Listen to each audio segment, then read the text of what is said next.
I've been thinking about this game all day.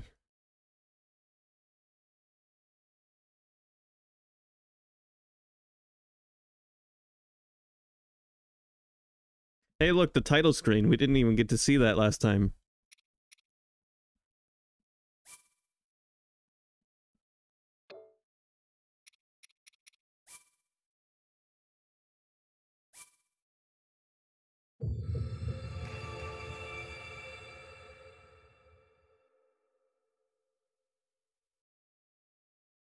Quagmire that will draw you in. Sink in too deep and you'll be unable to escape.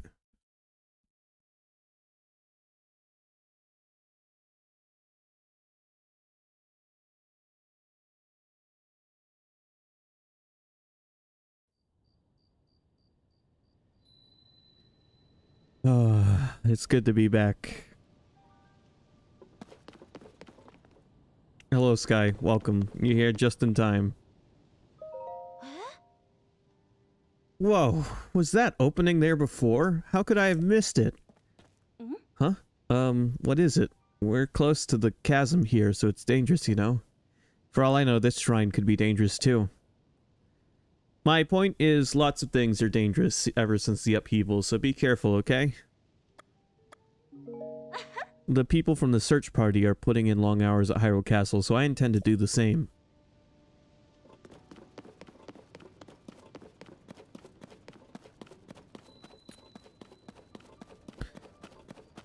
So I'm gonna keep following the main story for the moment because I don't think I don't think I should be doing much else. I mean, I probably could just go off and fuck off, but I don't have any maps. I don't have any maps yet.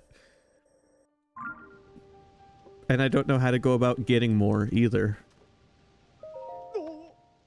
Link, is that really you? When did you get out from the castle? I'm sorry. I'm so ashamed. I've been on watch duty this whole time, and I didn't see you at all. I've really got to get serious about my training. Captain Hawes doesn't know that you're back, does he, Link? You should report to him right away. He's on the gate tower at the top of the hill, past the lower gates. I'm sure the captain will be just as surprised to see you as I was. I saw the pencil stash and my mind said make him French.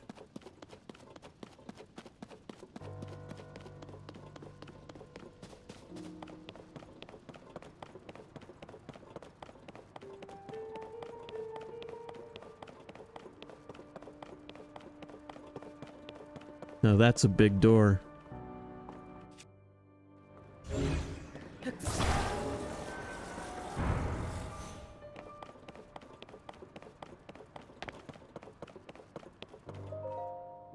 Hey, this area is off limits while we conduct our search for Princess Zelda and Link. You can't just come wandering in here like that. Link? It's you. I'm sorry, I had no idea that you'd returned. Wait, if you're back, does that mean we don't need the search party anymore? Huh? You should go talk to Captain Hawes. He's leading search efforts here from the first gatehouse up ahead. You'll find it at the very end of this road. It's so weird being at Hyrule Castle and not having it be hostile.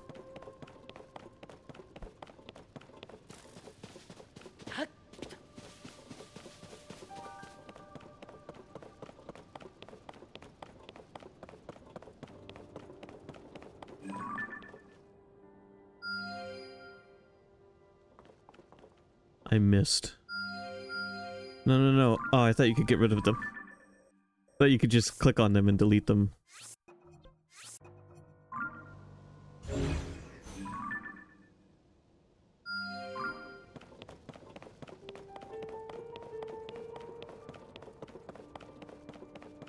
Again, I'm excited to play a Breath of the Wild game that I don't know. Like, streaming Breath of the Wild 1, there was a lot of stuff I'd forgotten, but overall I still knew the game pretty well. Link? No, it can't be him. I can't allow anyone past here. This area is restricted only to those involved in the search for Princess Zelda. This is by direct order of Captain Halls. If you insist on passing, you'll need permission from the captain. You should be in the first gatehouse up at the end of this road.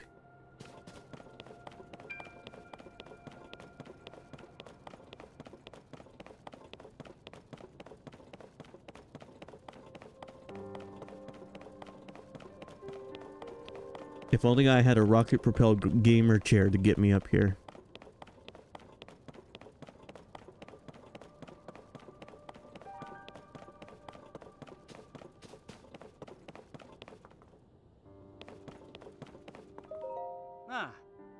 We've turned up nothing in here that would help us find the princess, unfortunately. Huh? You're the spitting image of Link. I bet if Captain Oz saw you, he'd be so startled he might even fall off the gatehouse over there.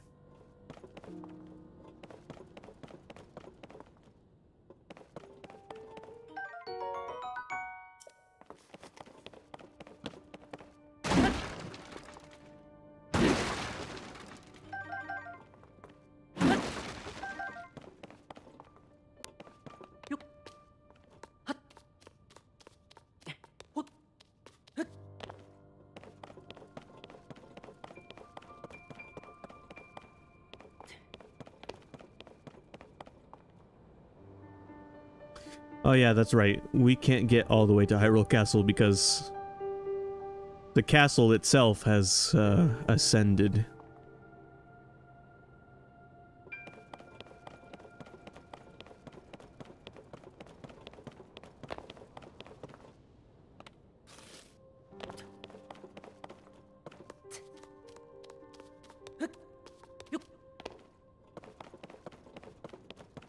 Sky, you were very adamant about the construction of things. I know that was the stream. I know that was basically the whole stream yesterday. I think there's other things to do in this game, though.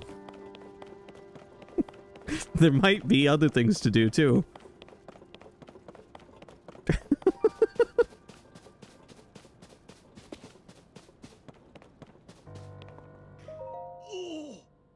Wow. Standing on the edge and staring in is intense. Seeing a chasm in person is far better than hearing about it. Chasm. Whoa. Why would you do that? Just up and startle someone on the edge of the void. The chasm is nearly bottomless, just like all the others created by the upheaval. Personally, I do not want to hit the bottom of a nearly bottomless chasm. Even though it scares me, I can't stop staring into it.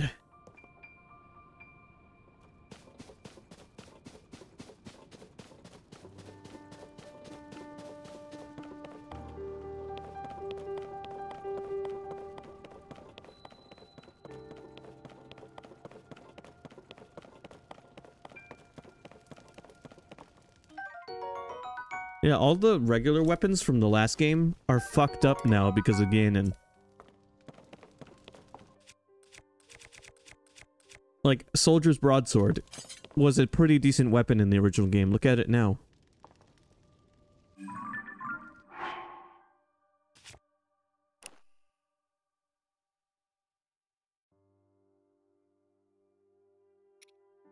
If you want your weapons to actually matter, you have to craft them, I think. Ooh, look at this.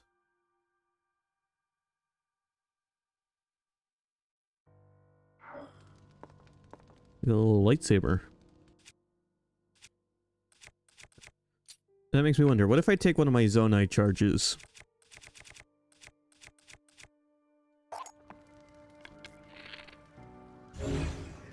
And fuse it with my stick. Alright, that's not the outcome I was hoping for. I mean, this kinda looks cool. I don't think it's a great weapon.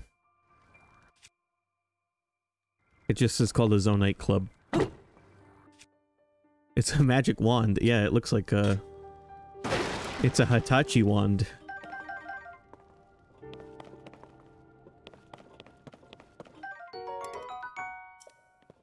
Those are real-life magic wands. Is this a soup ladle? It's exactly what it is. Just like I thought, the weapons here have all decayed too. I wonder if there are any intact weapons left anywhere in the world. What about the weapons? Hey, it's a new face. During the upheaval, all the weapons, swords, spears, claymores, you name it, suddenly decayed. I've explored many regions in search of weapons that might still be intact. I found none at this point. I'd be surprised if there were any intact weapons left in Hyrule. There's also a real pain to repair, so the best thing to do is strengthen them.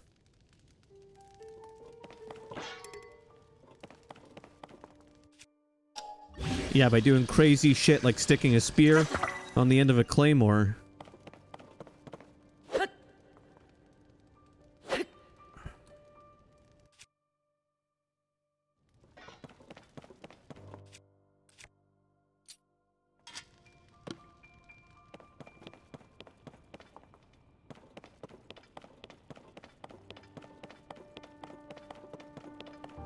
Wait, alright. Where's the guy I'm looking for?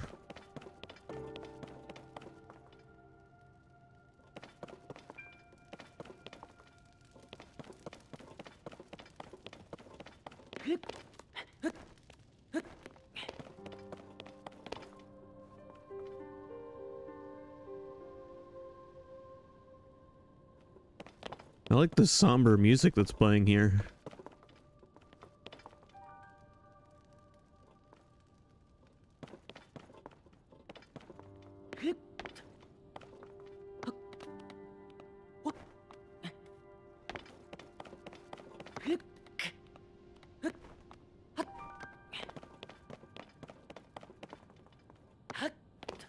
Found you guys. I don't know how you guys got up here, but I climbed.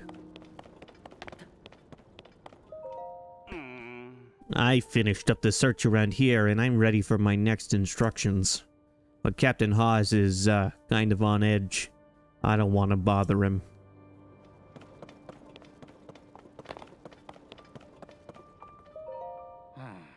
Sorry, but I'm in the middle of something. Huh? Link, is that you? You're alive. And all in one piece, it looks like. Does that mean Princess Zelda is safe too? What a relief. Hang on, you're alone? But you heard the princess calling out to you, and you're here to help with the search. I see. Maybe I don't. I'm a little confused, but that doesn't matter right now. No time for questions. What matters is continuing our search for Princess Zelda. I'm relieved to see you come up here and help us out, though. We needed some good news. The sheer amount of gloom has gotten overwhelming. Our work carries on, but we've been a bit dead in the water. Captain, it's Princess Zelda. Dude, how can you see that far away? Princess Zelda, she's safe.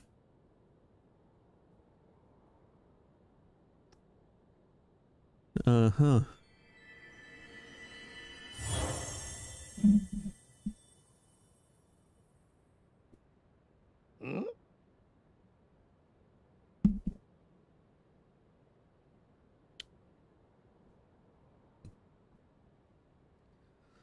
Wait, what?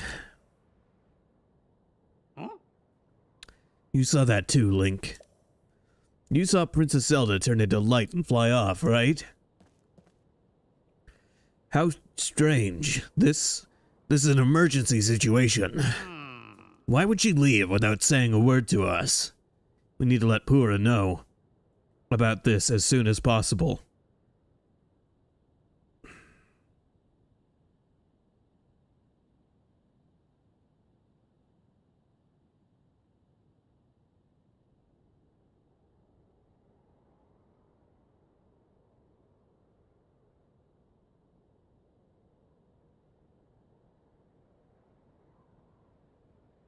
I'm doing fine.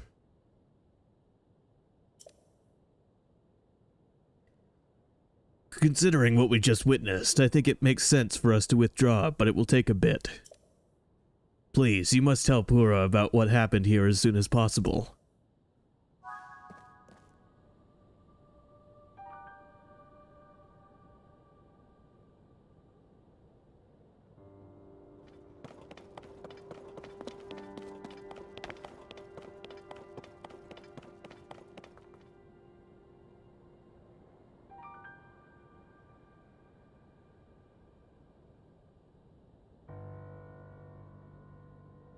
I guess we're going back to town. I don't think we can, track... I don't think we can, Sky. I don't think we need to.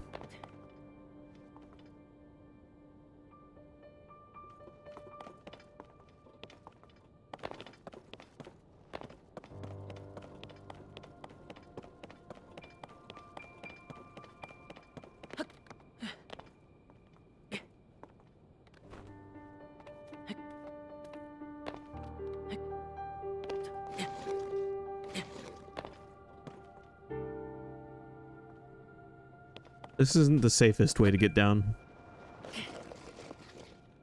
But I'll be damned if it didn't work.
I think Zelda has fully awoken to her powers.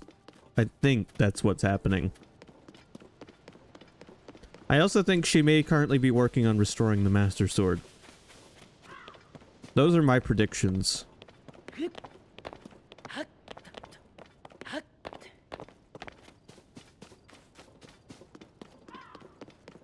Hey, is that a fully constructed wagon?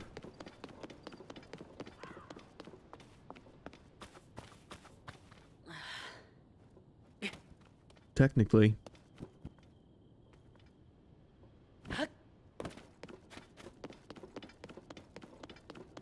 Yeah, I don't know exactly what happened when she fell, but I'm thinking maybe, maybe an entity assisted her, like an entity assisted Link.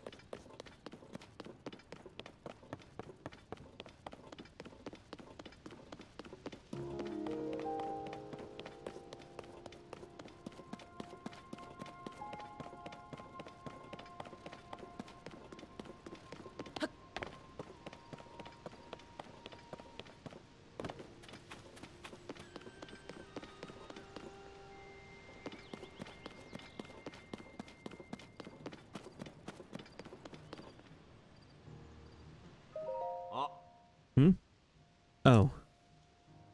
Oh, hi there. I was captivated by the sight of the ruins in the gentle morning light. These ruins are very unusual. They're unique among all the ruins that our survey team has discovered, on the surface at least.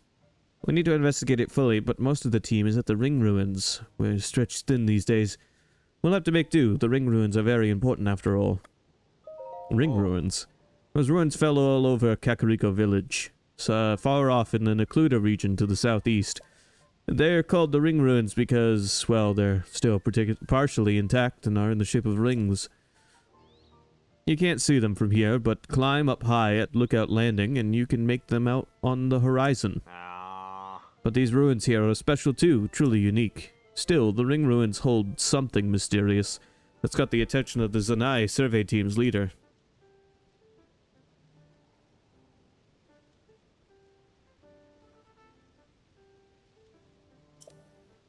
He's there looking into stone slabs inscribed with Zonai text.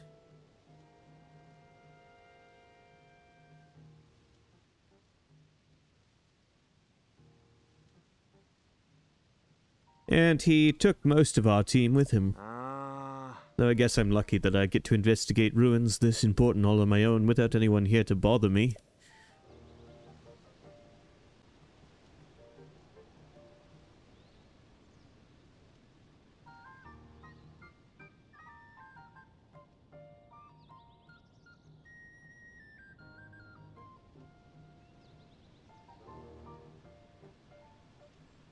Yes, they do. I noticed that. But one of them looks Hylian in nature, and the other looks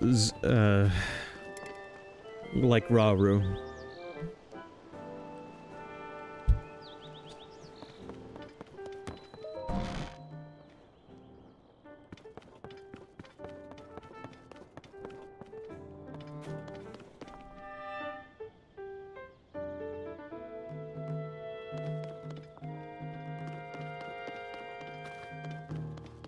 Alright, I guess we're here to report back to Pura?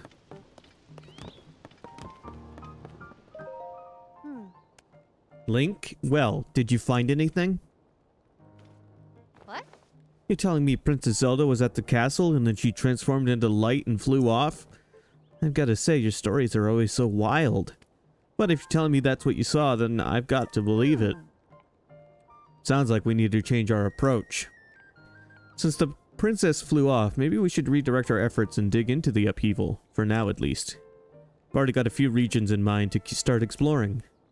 I bet we'll pick up clues about where she flew off to as we look around. Oh yeah, you've still got the Pura pad, right? Can I see it for a sec? It's a little worse for wear, but seems to be functioning fine. Map. Aha! Oh right, I forgot that before we can look at your overall map of Hyrule. We need to add map data from right around Lookout Landing, and for that we need our Skyview Tower. Josha, what's the status of the Skyview Tower right now? Let me see. Outwardly, the structure looks to be complete.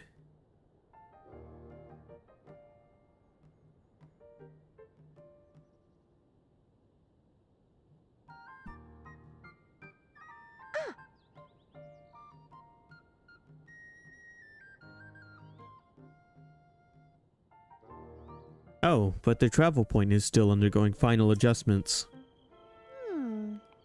The travel point needs tweaking. Sounds like I better get cracking. Sorry about this, Linky. I'll fix it up quick, so just hang on tight. In the meantime, why don't you rest up? And you must be pretty tired. The emergency shelter is just the spot for you. It has free beds and a kitchen, so it's well stocked for getting some rest and rejuvenating yourself. If you want more info, talk to the soldier who's watching over everything from the center, right where the emergency shelter entrance is. If you need clothing for your travels, you should go to Mub Shop. I'll be over by our Skyview Tower, so when you're ready to head out, just let me know. Yeah. Alright, Josha, let's work on our final preparations for the tower. I'll handle the travel point. Josha, you're in charge of the switch. Okay, Doc, you can count on me.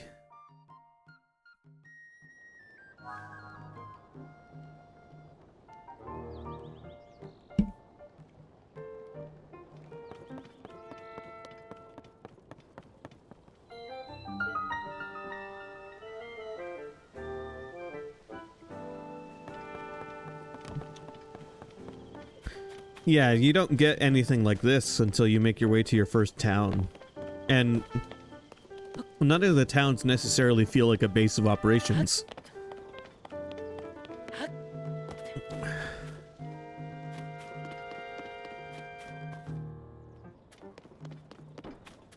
I'd say overall, so far, this feels like a pretty natural progression of gameplay from the first one.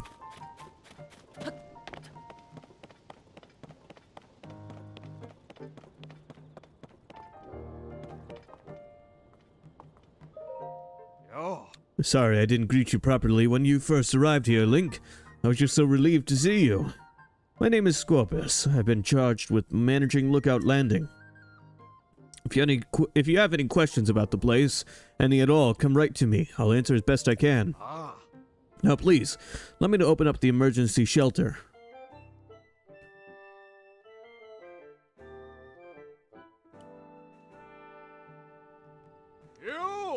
Hey, it's me. Open up.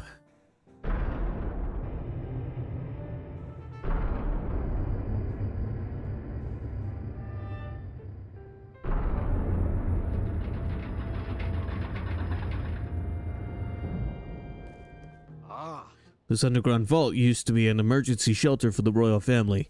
Now we're making constant use of it. Feel free to make yourself at home in our vault. Use any equipment you want.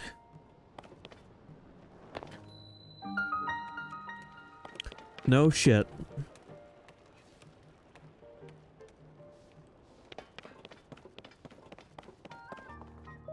Oh. Link, right? You really are that Link guy, aren't you? I heard folks talking about you, and your face matches the one on the poster. Oh, sorry. You wanted a bed, yeah? You can go ahead and take whatever empty bed you like. Nap and sleep talking is particularly audible here, so you probably want a bed a little further from him.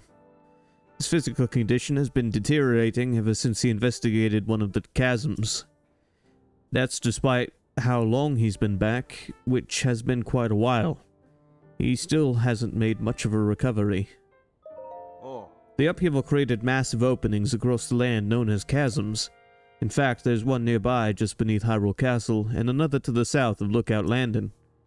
But if you go plumbing those depths, you'll come across plenty of gloom. You touch that stuff and your health will take a turn for the worse. Anyway, there's a young girl named Josha who's been heading up investigations into the chasms. Despite her age, she's been leading the charge. Pretty remarkable if you ask me. No, not going near chasms anymore. Nasty gloom, it's everywhere, making everyone sick. Making me sick. Gotta eat that yellow plant stuff from the gloom specialist. Any more gloom and I'd be canoeing down Old Death River. Worked my tail off for Josha. Kid runs circles around Pura and Robbie. She loves research. Me, I'm sick to death of chasm research. Last I'm starting to feel better. I think I'll lie low and keep lying here. It's quite literally like, welcome to the underground resistance.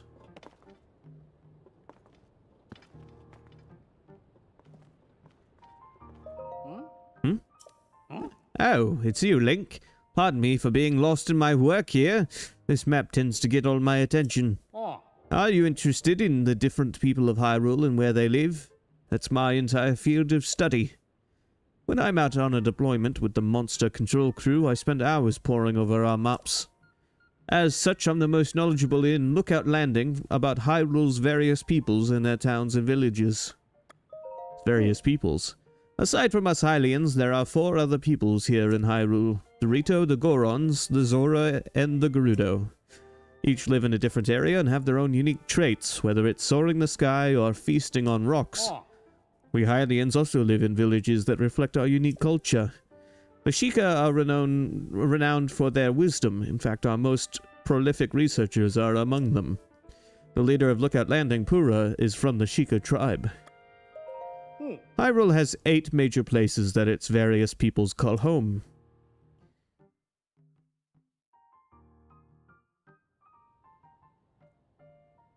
Lookout Landing is located here in central Hyrule. Up northwest of here, there's a Rito village in Hebra.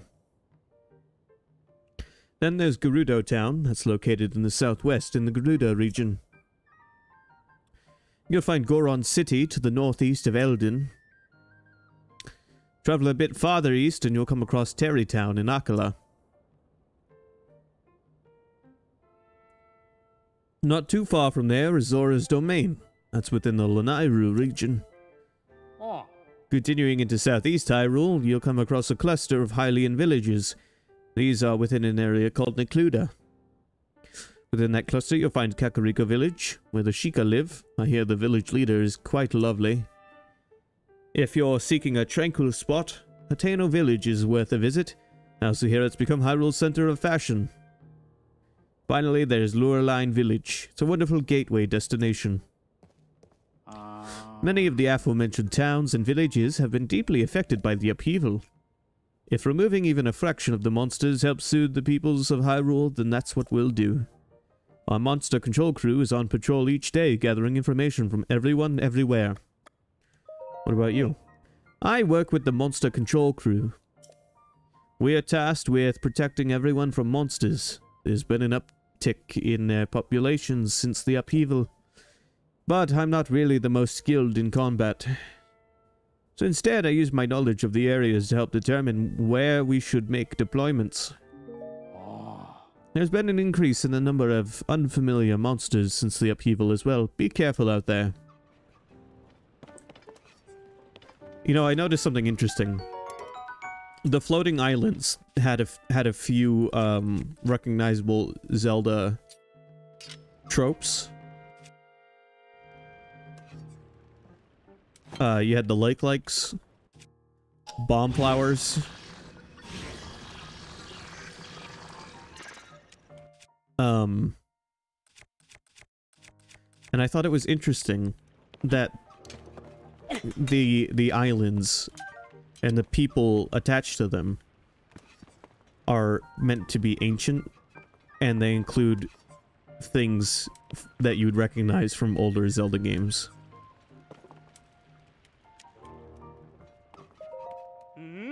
So, you're Link, huh? Some of the soldiers were just telling me.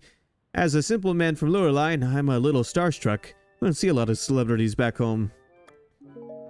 There was no one in my village quite like Kosi, I'll tell you that.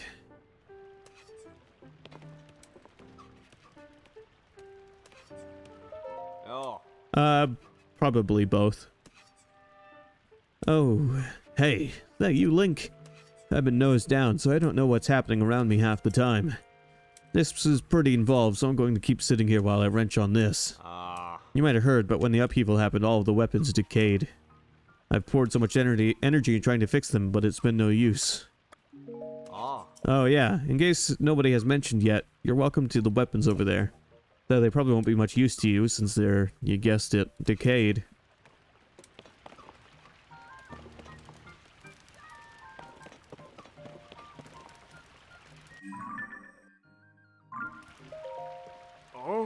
Hey, are you new here? You may scoff, but I know a fresh face when I see one. I can say that because I'm a newcomer too. My name's Bermano, and they put me in charge of cooking for some reason. I want to say something fancy, like for today's menu we have a fruit and mushroom mix that'll rev you right up. Yeah, I was really looking forward to saying that, but I'm plumb out of apples. If I don't have my most important ingredient, say goodbye to rich, full flavor. My nose is detecting an aroma. A sweet, tangy, pleasant aroma. Could it be? Do you have an apple? Wow, you're really generous. I'm giving you first crack at some grub. Hold on a sec.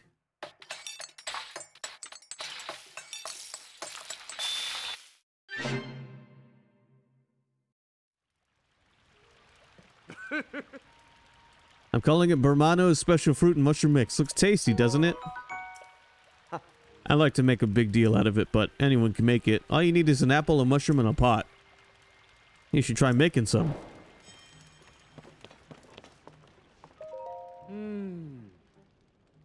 It's the same Hyrulean script, and yet it's so different from our modern language. I still have a lot to learn,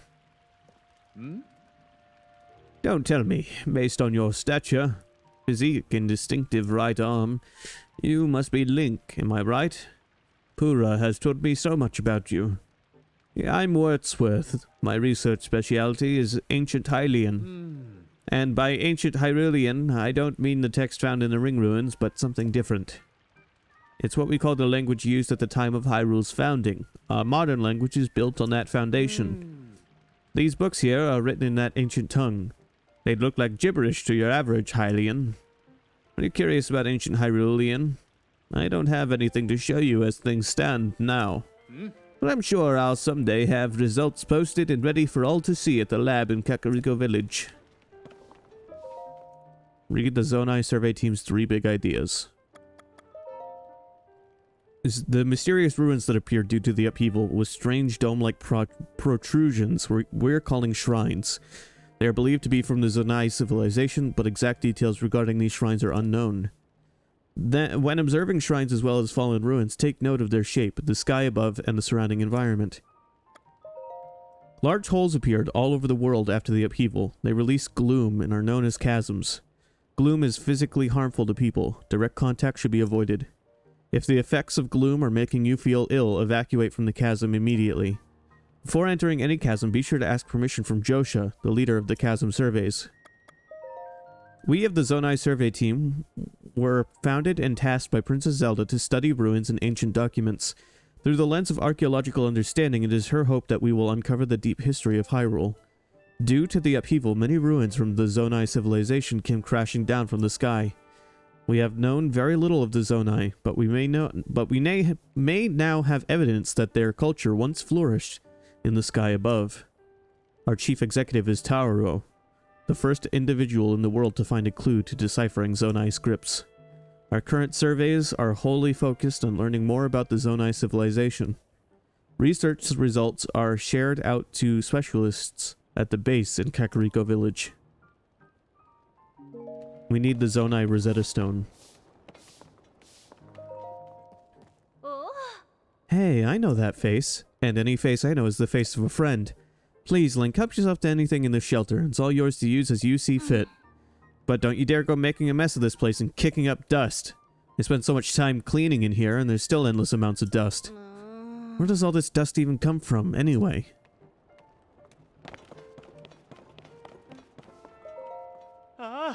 Link, welcome, welcome. Call me Mont. You will find me employed as the gatekeeper of this fine establishment. This is the emergency shelter, where all are welcome. Please, stay as long as you like. Indeed, this place was originally used by the royal family as a safe haven in times of need. It's quite old, so we've been fixing it up as we go, you see. At this point, we've stockpiled some supplies, and I find it to be downright cozy. What are you doing here? I, Mont, have been tasked with the illustrious duty of watching the entrance of this round emergency shelter. My tasks involve taking orders from my superiors regarding when to open or shut the entryway. A noble task indeed. Watch your footing when using the ladder. If only one could go straight through the ceiling rather than using a tiresome ladder. Huh, but I digress. There's a cave under here. And it's one I can access because I see items I could pick up.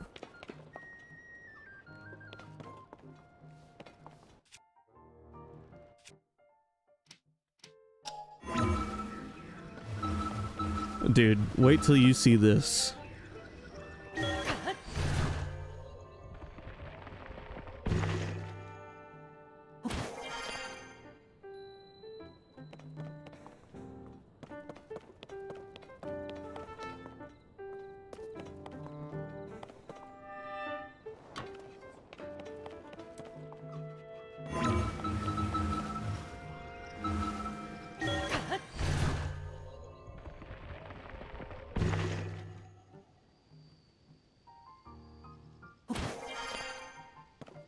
That's quite the skill. I feel like implementing a skill like that is difficult considering how easy it would be. Like, your level design has to accommodate that skill. You have to make sure you don't design areas where players can break the game or softlock themselves.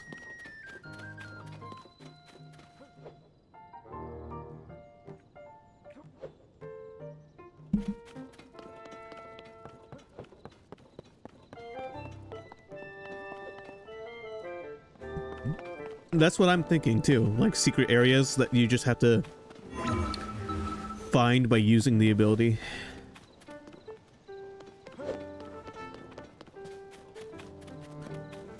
Like, I thought it when I came up here, because it was like, what if there was like a boxed off room up here above the underground, but if you came up from underneath you could get inside.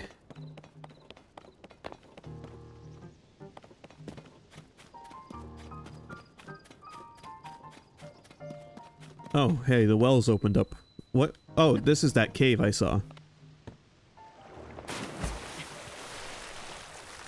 I hope you guys don't mind drinking a little Link next time you grab some water.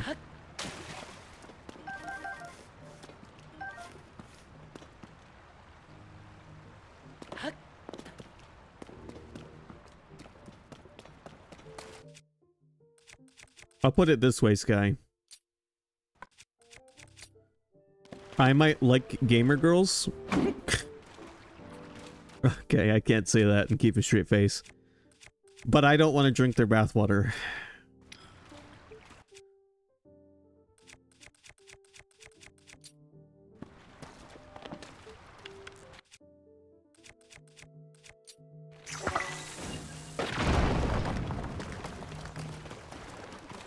But that's just me. I'm not gonna hold anyone else up to my standards. That's just me. Everyone else, you do you.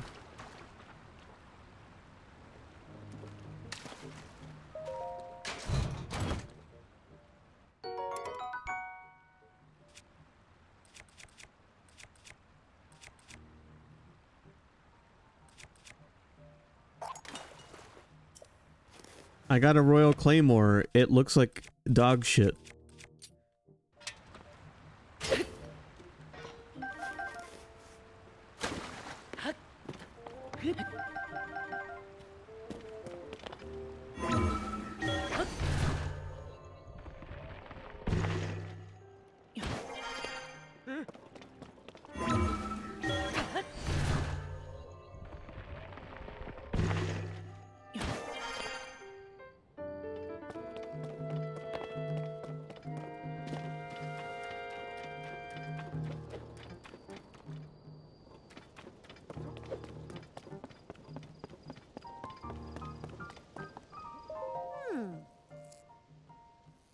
If I put this here, then that goes there. No, that's not quite it. That should do it. Hey Link, you all set? I just wrapped up here myself. The travel point is working fine now, or it will be once you do your part. How did they get a Zelda character wearing an office lady skirt to not feel out of place? She is straight up wearing like Japanese office lady skirt. We're ready, Joshua. Pull the switch. Hey!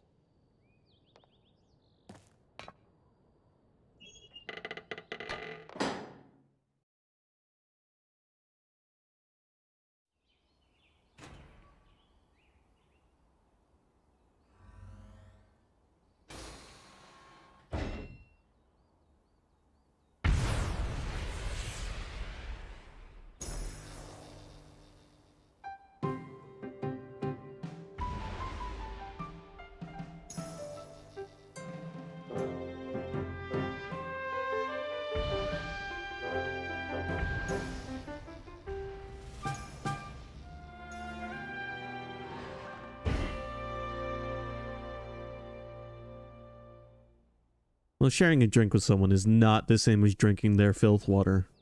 Oh! All of the Skyview towers have now been activated.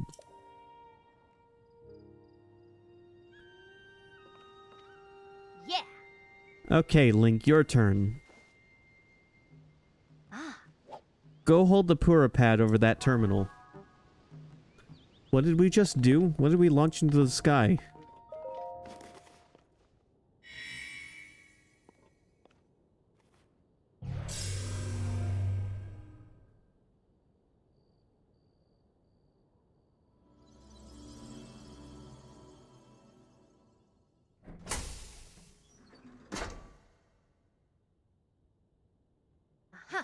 Alright, the Skyview Tower is now active on your map.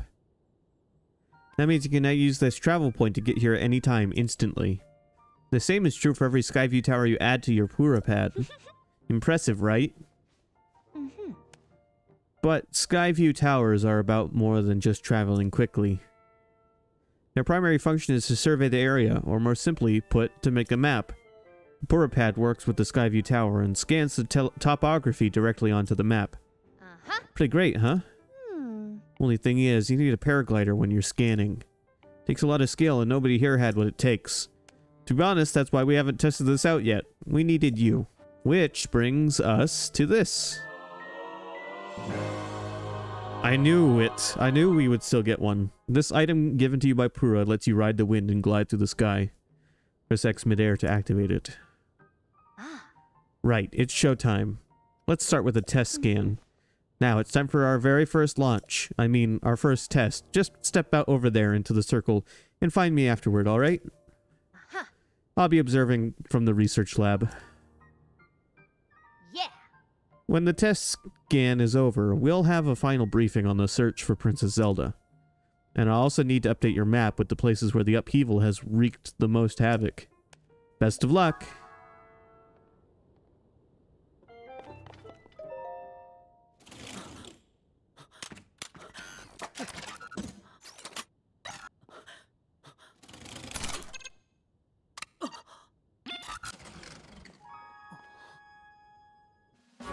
Uh-huh.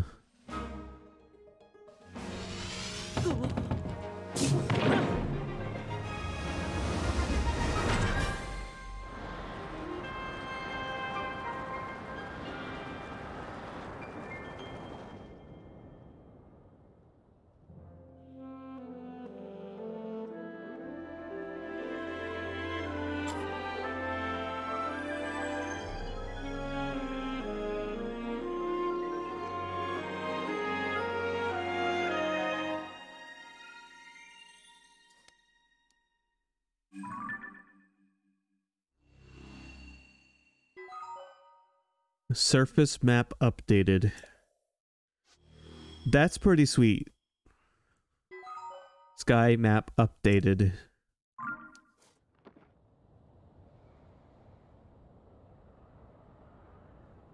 Wow, that launched me a long ways into the air. And this is your chance to look around and say, hey, that looks interesting. Let me pin that real quick before I go splat.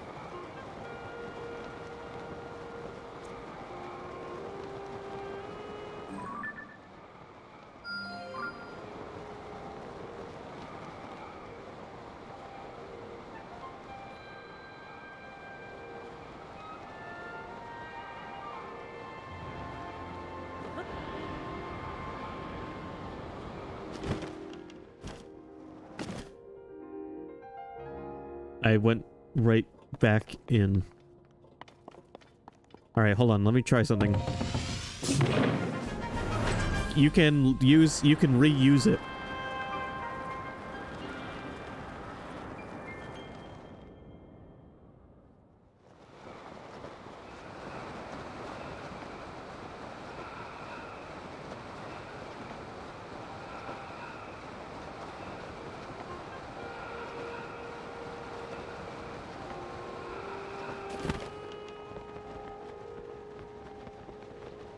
Man, that island's a lot farther away than it looked.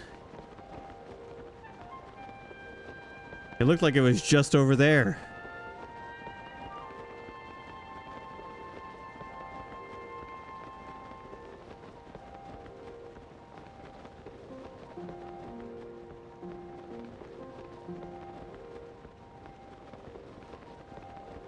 Hold on, we might make it.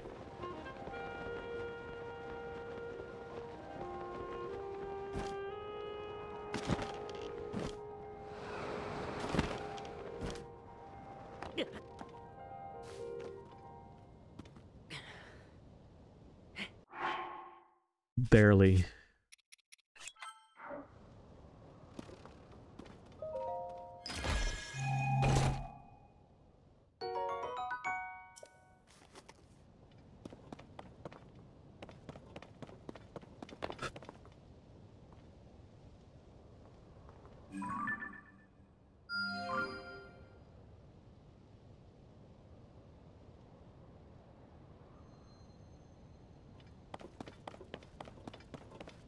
Oh, I've thought more on my choice of Game of the Year.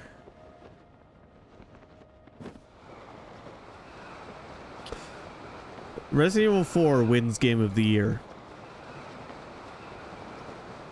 Tears of the Kingdom wins Game of the Decade.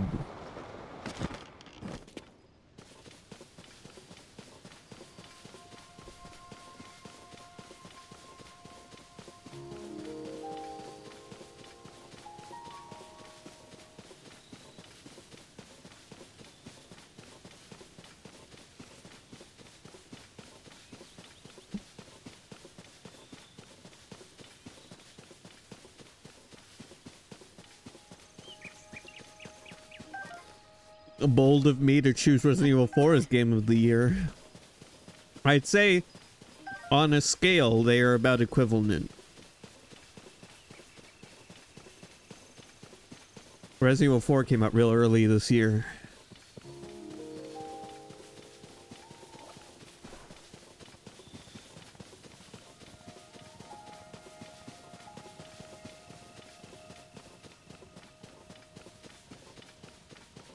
Wow, I made it from that tower all the way to that island over there. I'm actually surprised I made that flight.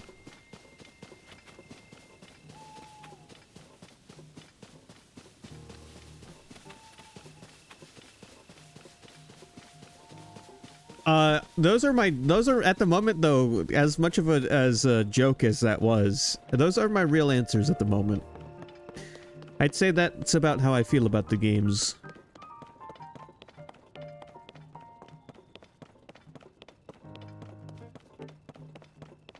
I would say Breath of the Wild was probably the best game of the 2010s.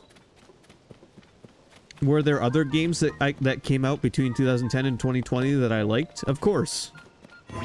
But Breath of the Wild stands out in my mind, and not just because I recently replayed it.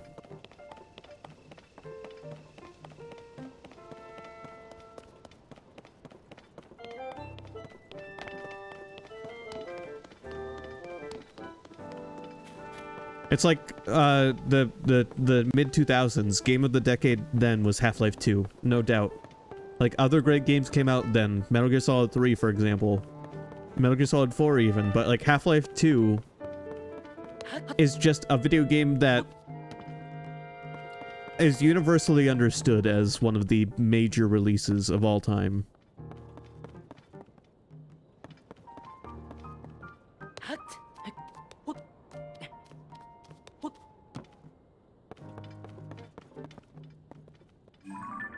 Oh, hey, this is neat. I can actually look through the this telescope.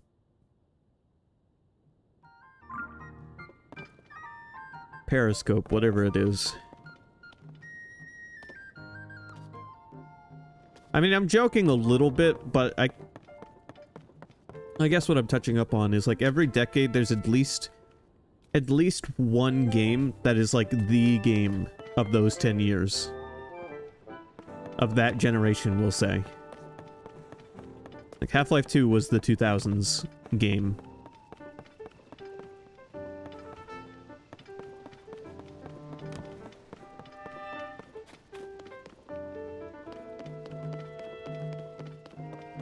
Although I know that's kind of broad, and I understand why Game Awards shows like to do Game of the Year, because so many games come out every year. Yeah, but yeah, generation-defying games are the games I'm thinking of at the moment. It's like that conversation we had where Super Metroid, for example, on the Super Nintendo. I mean, Metroid as a whole up to that point, but especially Super Metroid, created a genre, more or less.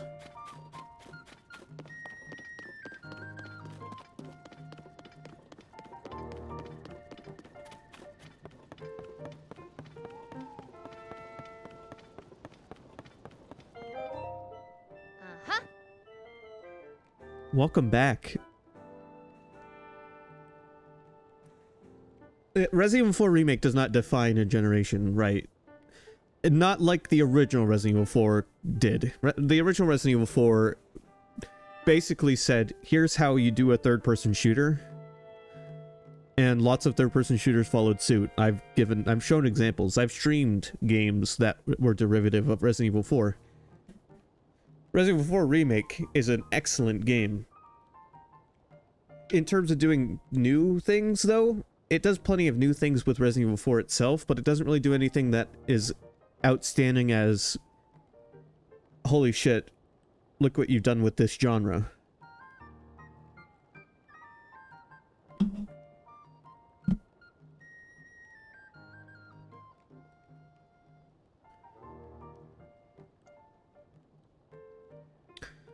Welcome back. That was some good gliding up there, Link. I expected nothing less. So, how did it go? Did you get a proper map scan? Huh. Good. That map is crucial to our search. There are Skyview towers in every region in the world. You'll want to make a point of visiting them all. Right, let's talk about the upheaval. It's affected more than just the castle.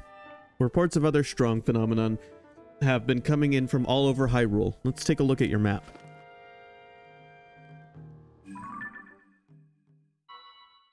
The first report comes from Hebra to the northwest. Next is Eldin to the northeast.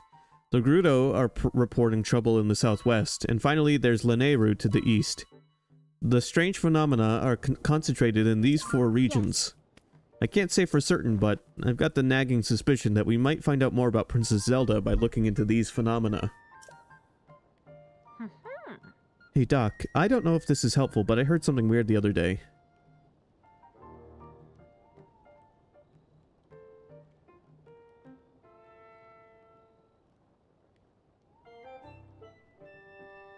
Yeah. I don't know if this is helpful, but I heard something weird the other day. It was about someone who might have seen Princess Zelda at Rito Village over in Hebra recently. That is pretty weird, yeah. Generally speaking, I don't put much stock in hearsay, but this does sound like it's worth looking into.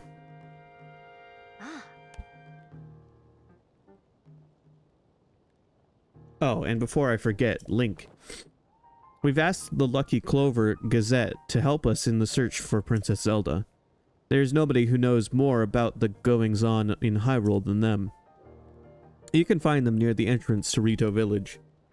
If you do go there, you should speak with the editor. I'm sure she could help out in this in some way too. I'll be here, just directing a variety of investigations into the upheaval's many chasms and new ruins.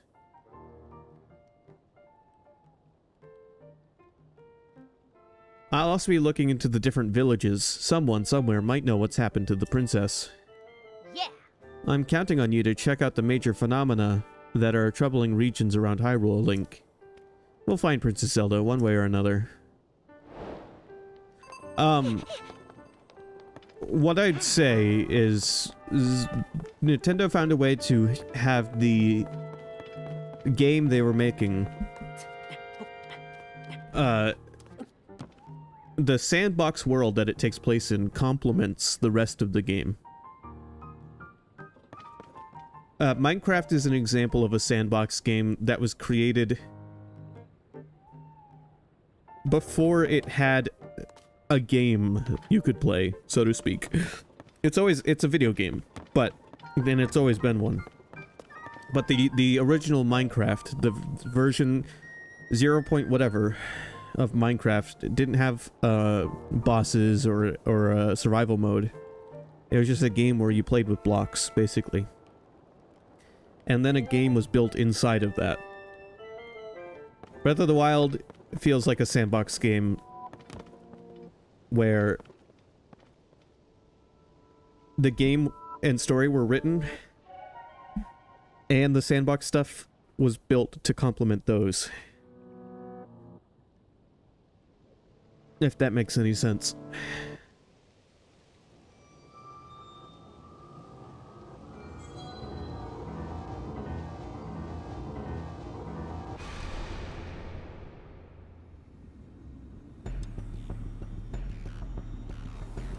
Witness the blood moon's rise. When its red glow shines upon the land, the aimless spirits of slain monsters return to flesh.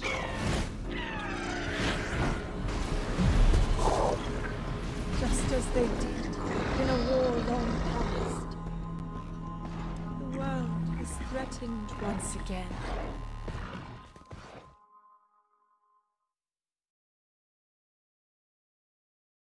Yeah, I mean, started as a game first is a little weird way to say it, because Minecraft is a game, but it's a game that transformed from just a creative game where you just build shit into a game with an actual goal.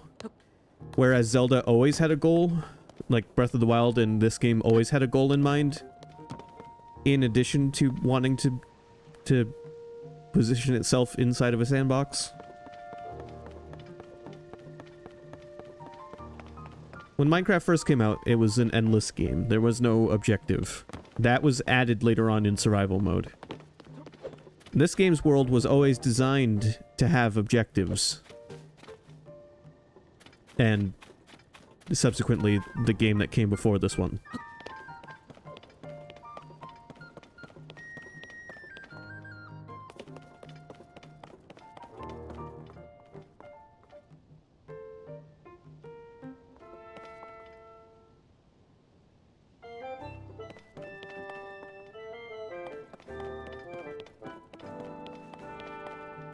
So shit, I guess it's funny, but the 4 regions that we need to go check out are happen to be the same 4 from the last time around.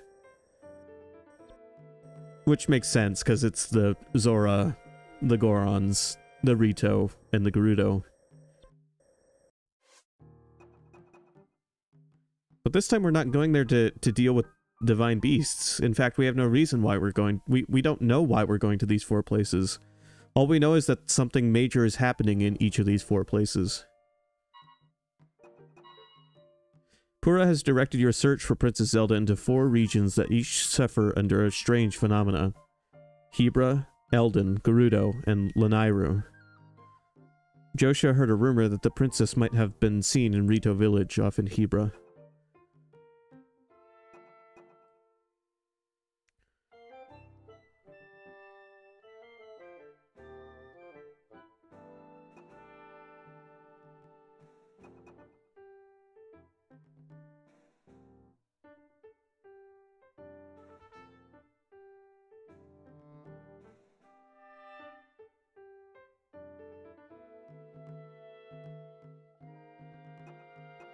Well, that's what I'm talking about, though.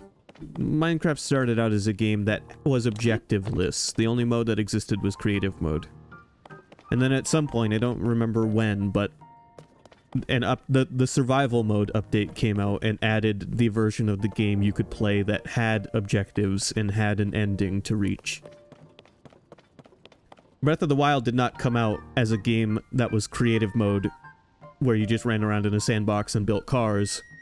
And then, years later, they came out with the story mode update.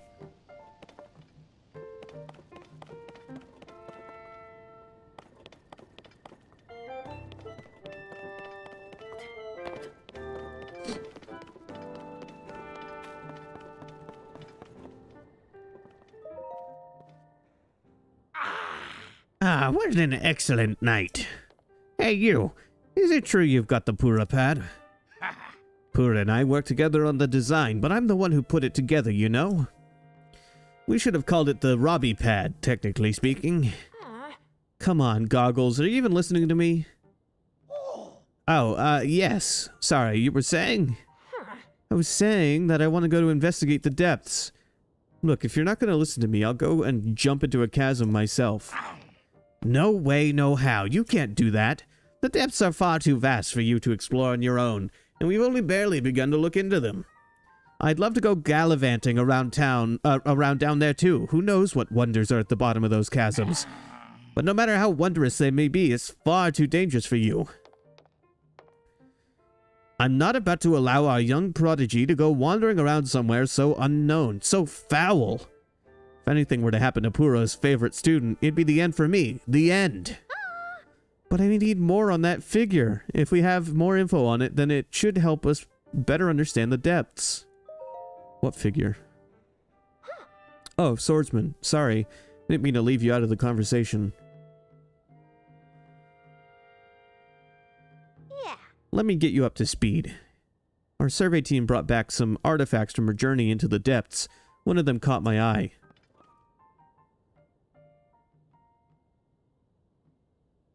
Ooh. This piece of slate, specifically the image depicted on it.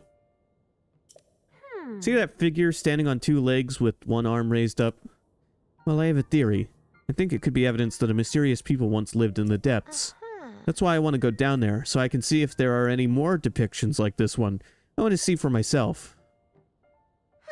But Goggles here says it's too dangerous and he won't let me go. Josha, come on now.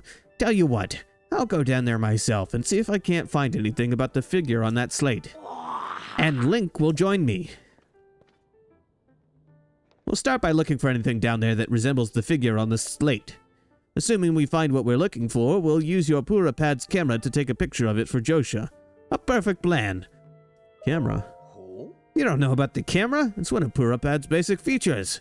With the camera, you can capture nearby scenery as an image, once that's stored in your pad there. Sounds like you still have more to learn about the Purapad. Well then, I'll teach you how to take pictures, once we're down there anyway. There will be lots of monsters in the depths though, so I'll be counting on you to keep me safe.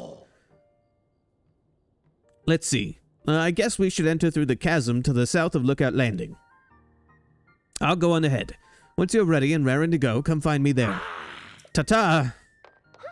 Wait, hang on.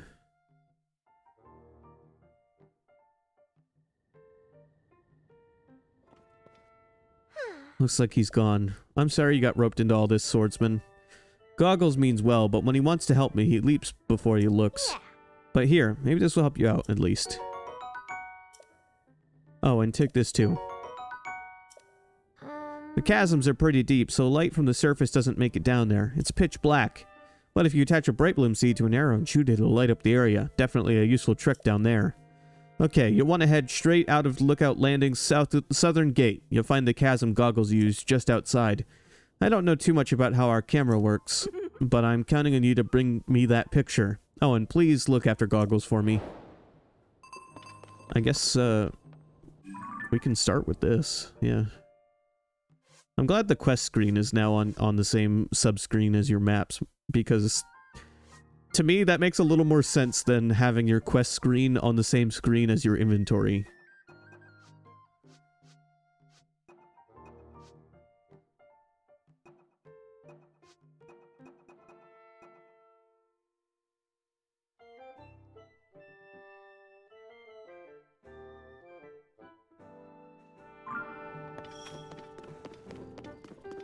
There are lots of subtle UI improvements, and that's great.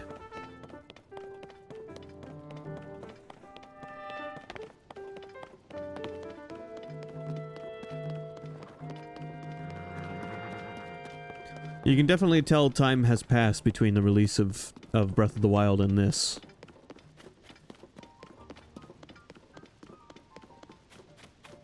It's funny to say this, but this actually makes Breath of the Wild feel a little antiquated.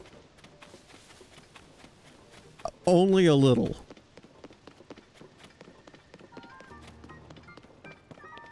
Antiquated in the sense of you can see what I want to say is modern game design.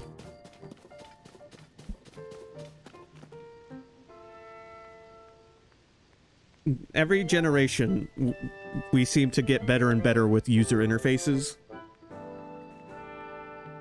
And that's very clear between this and the first game. Hey. Like the subtle adjustment of putting your quest screen next to your map instead of next to your inventory. Oh. All right, I want money, so I'm gonna sell her some of my gems that I found, if I can.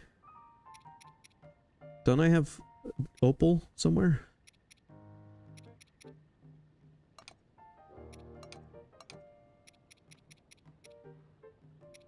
Oh, I was scrolled down.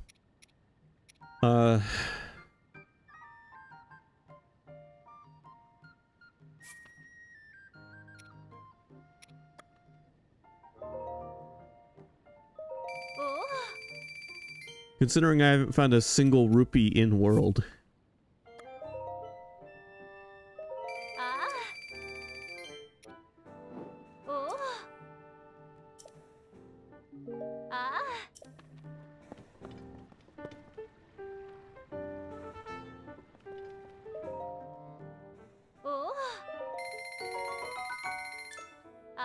I want my old pants back.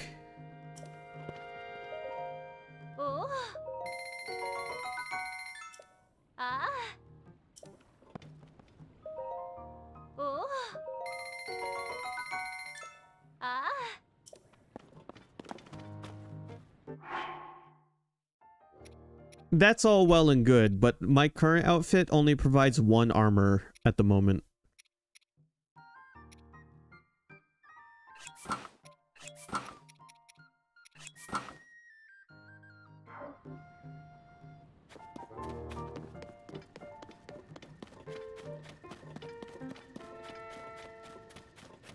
Is the stable... I guess the stable's not open yet. Hey, Link. Good evening. I've been sorting out whether or not I can build a mini stable in Lookout Landing. Yeah, we read this last time. Still can't register horses then.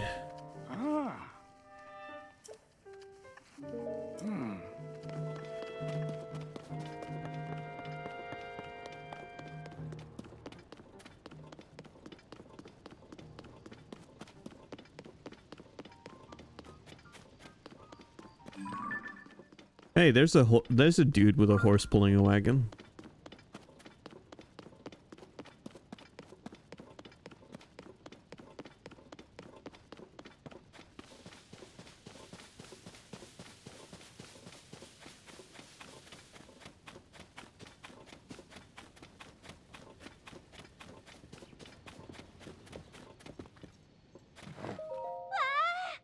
Hi there, welcome to Rolling Pastures. Feels so good to be out on the plains. My friend seems to be enjoying it too. Huh? Stop looking at me like that. It might seem like I'm alone, but my best friend is right here. See, my bestie's got 4 legs and a pretty mane. Ooh. Now, how about sampling some of Hateno's village's finest? Sorry, I don't have money to spare at the moment.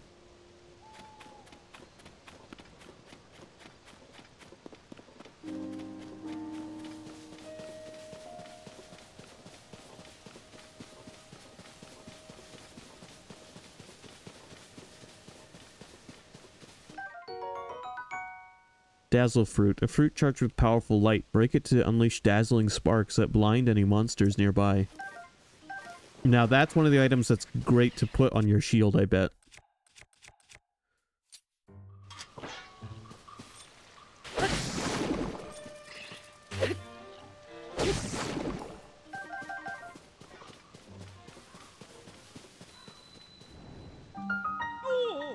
No, Traveler, don't do it! If you touch that, well... I touched it already. It'll sap your strength and you end up like me, too sluggish to move. Alright, don't touch Ganon's goo. Got it.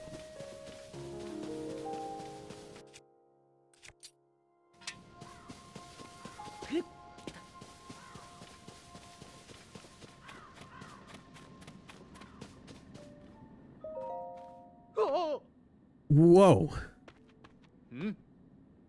Hey, what's the big idea? You can't just walk up behind someone who's standing on the edge of a chasm. My colleague who works with me on the Zonai survey team is down there. What would happen if I slipped and fell on him, huh? Huh? Don't startle me again. I'm very busy with my investigation, no matter how much I'd prefer to be in bed right now. I guess Robbie's in there. Wow, they really like this mechanic. Not that I'm gonna complain. Okay, let me get this straight. We have 3 levels we're working with now. We have the sky, we have the surface, and the underground.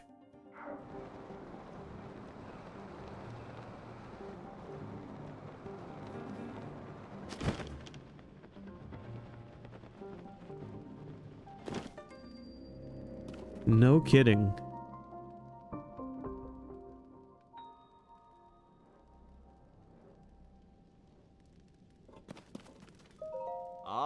Are you Link? Pleasure to meet you. I'm Panik from the Zonai survey team. Robbie told me to guide you to him once you arrived, but he rushed along with such haste that I didn't bring enough bright bloom seeds and now I've run out. So I lost sight of him. I thought he was taking a short walk over to that glowing area over there. And then he just kept going. And going. And last I saw him, he was heading way out there, off to the west. Do you have any bright bloom seeds with you? I do. Oh, that's great news. Light from the surface doesn't reach down here, as you might have noticed. You'd be risking your life to wander here without a light source, you know. You can easily get bright bloom seeds from caves, and they're light up if struck, so they're pretty easy to use, too. We use the seeds all the time on the Zonai survey team. The simplest way is to throw them with your hand. Those of us skilled enough with a bow will attach them to arrows and fire them off into the distance down there. Okay, so you can just throw your items. Oh. If you're going to explore the depths, take plenty of those seeds with you. Which means that I can throw my bomb flowers. Like that. Awesome.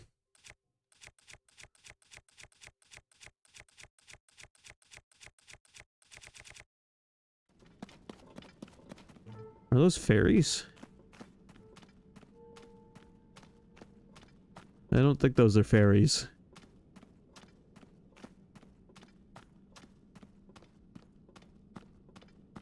They're like fireflies or something. Yep, deep firefly.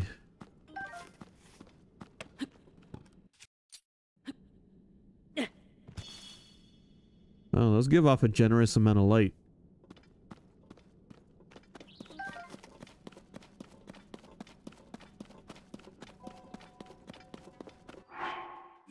And, I don't, yet again, I don't have a map for this area. So there are 3 levels of maps to acquire, it would seem.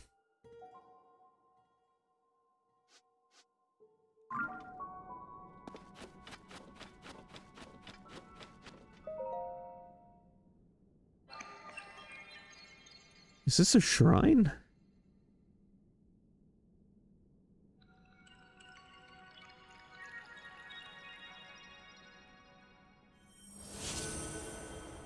Oh, or a big light?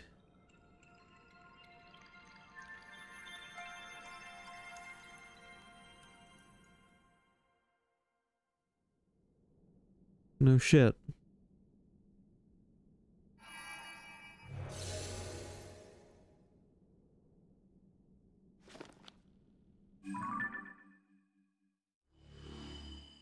We just acquired some of the map down here. The light route dispelled the darkness and brightened the surrounding area.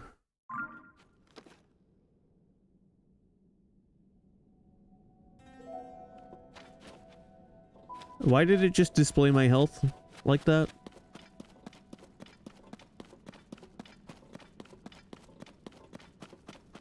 Also, I like how seamlessly it loaded this area down here. By having it be a long enough fall, it was able to load in the area while you were falling. Very clever trick. Ah. Dude, do you not have anything? You don't have anything to say about me just lighting up the whole place? Oh. Alright, whatever.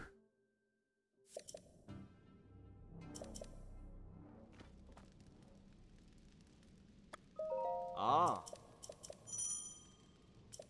Ah. Oh.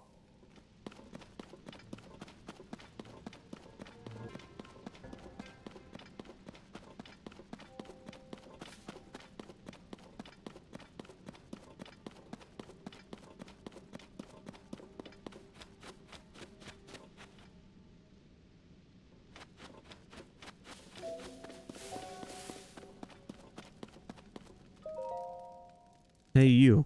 Really dark down here. Not one bit of light gets here from the surface, even with my goggles. I can hardly see. I really should have brought some bright bloom seeds with me. As one of the few sources of light, the glowing root growing down from above has piqued my curiosity. Not sure what it is, but it looks harmless enough. This place is roughly under the shrine of this on the surface. Anyway, I'm off to the glowing root I see shining west of here, so you better hurry up and get moving.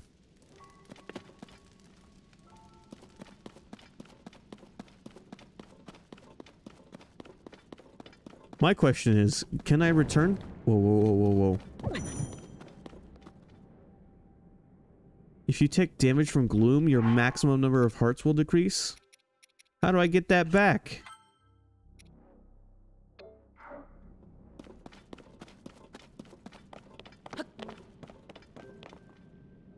Maybe resting?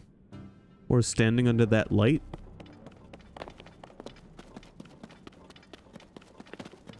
It did display my health in front of me all of a sudden. Yep, okay. This light heals that. Well, we need to go up on the surface and tell everyone. Quick, get them under the light.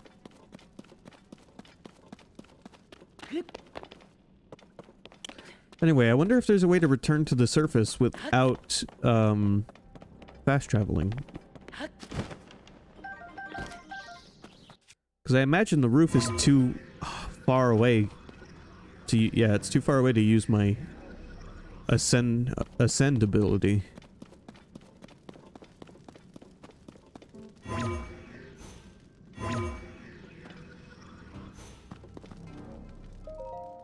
Hey you, still alive? Looks like this place is swimming in gloom. Get too close to that stuff and you're asking for trouble. If a guy didn't have any bright blooms, it'd be curtains. Then again, it's my first time down here, and I haven't kicked the bucket, so I'm sure you'll be fine. I've just spotted something of interest through my goggles. It's shaped like that figure Joshua wants us to find. I'll be continuing to head west toward one of those glowing roots I see ahead. See you soon.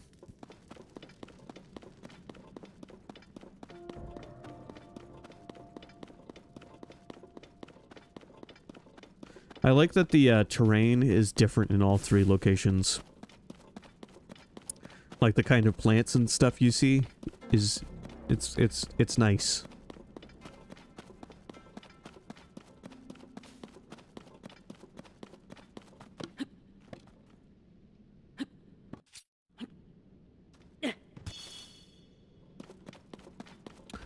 I think I found monsters.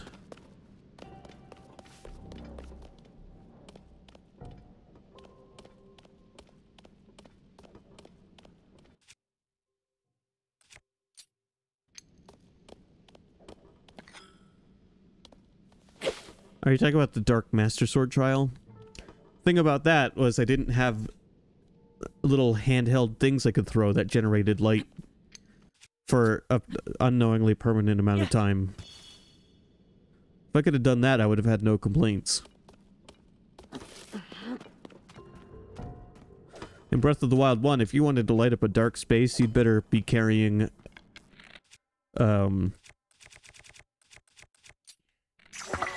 a torch, which means you can't be using any of your weapons.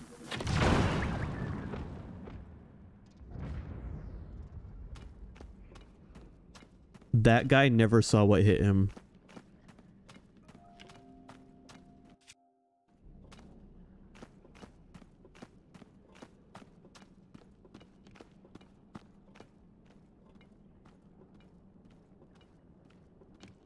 And neither did his friends. Why do they look so weird?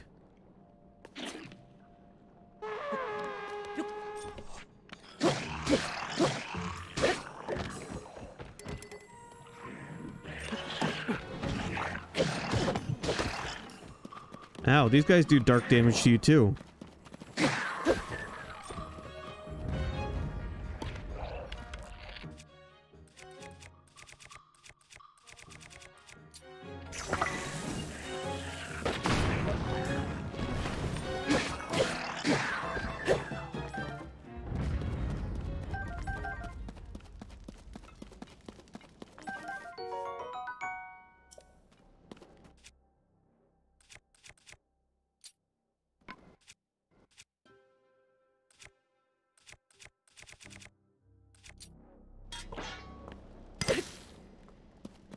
I need to make something I can break boulders with.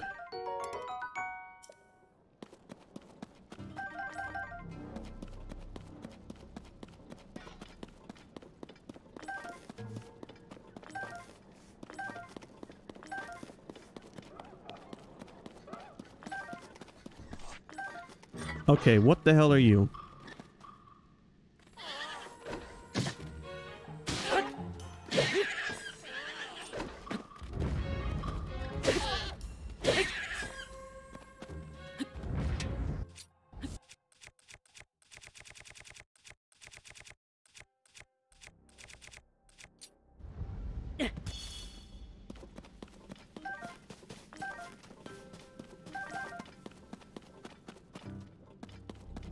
Okay, there's bomb flowers down here too.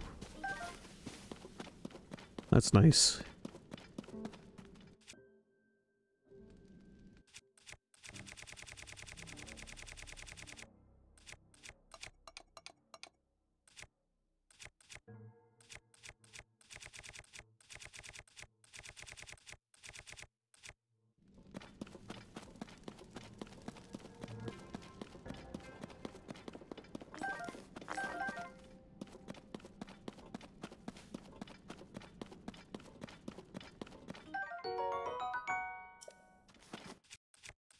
Can this be chopped down?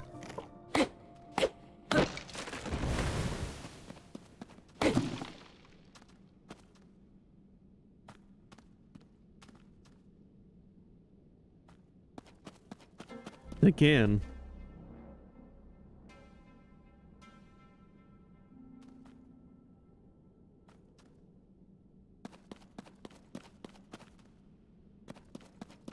Doesn't turn into wood though.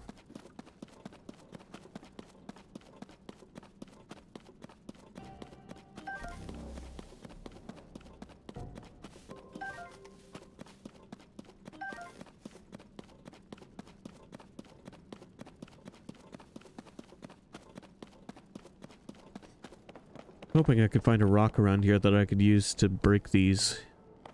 Guess I'll just use a bomb flower.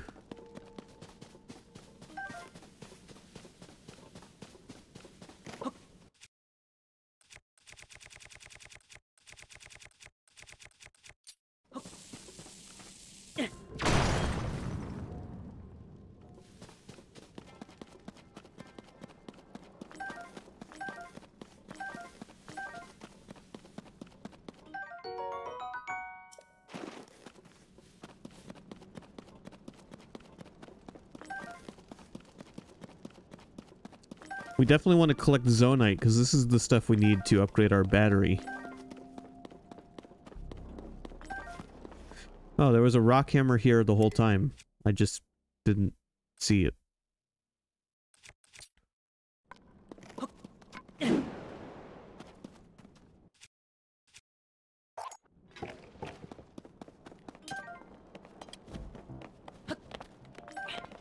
Well, too late now.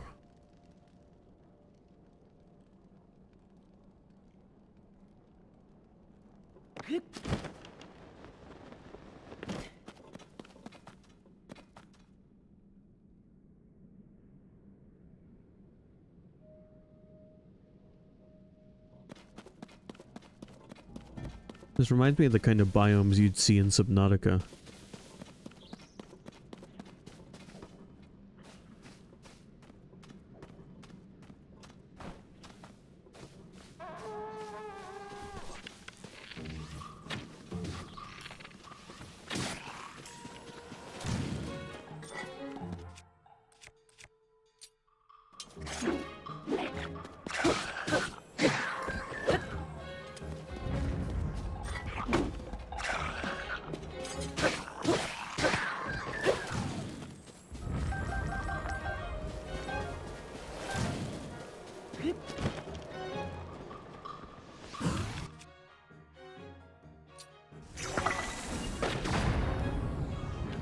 Oh, dude.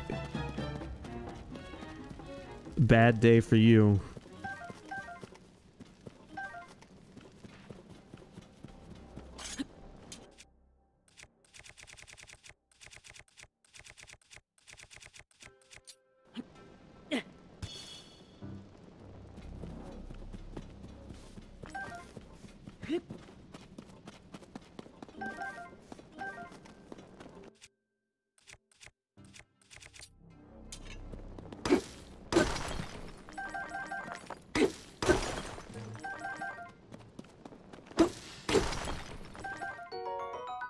Ooh, a large Zonite.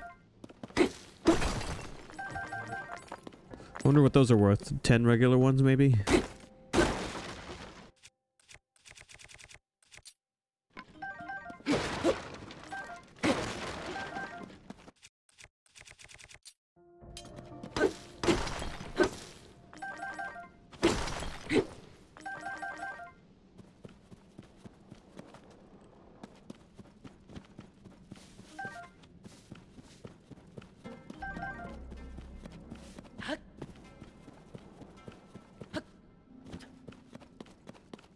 Man, that thing is a lot farther away than it looked.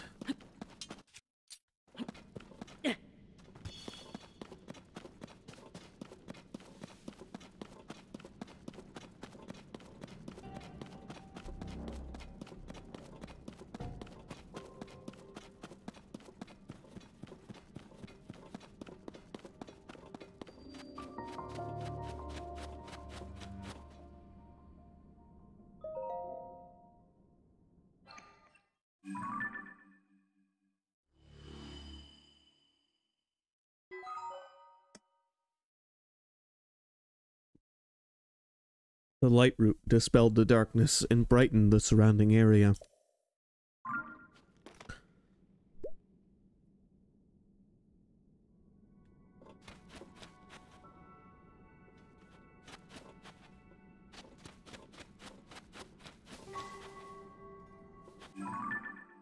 It looks... I'm going to show you the map. And now I'm going to switch up to the surface level.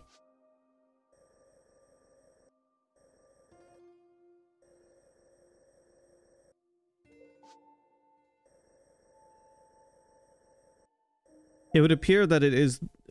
On first impressions, it would appear that it is the same size. Every inch... Because these light roots apparently come down from the shrines. Some of the shrines, maybe. Or, something like that. But I'm currently under the impression that, yeah, they do, in fact, come from the shrines, because one was here, which must be a shrine. Yeah, there was a shrine here that I didn't mark. We are right underneath a shrine that I marked while I was skydiving.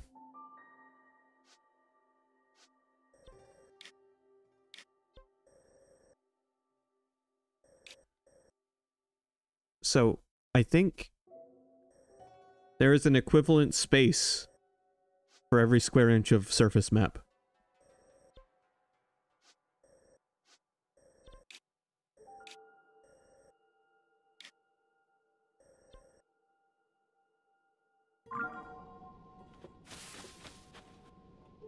That's the impression I'm getting at the moment.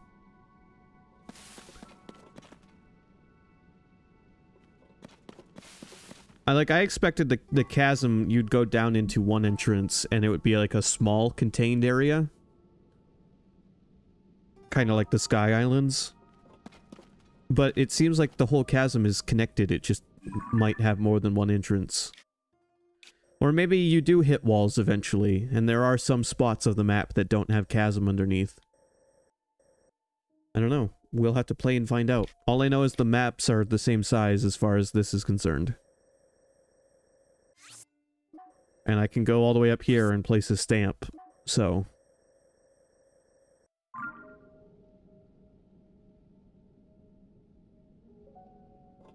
Oh, here we are. Dude so short I didn't see him over the foliage.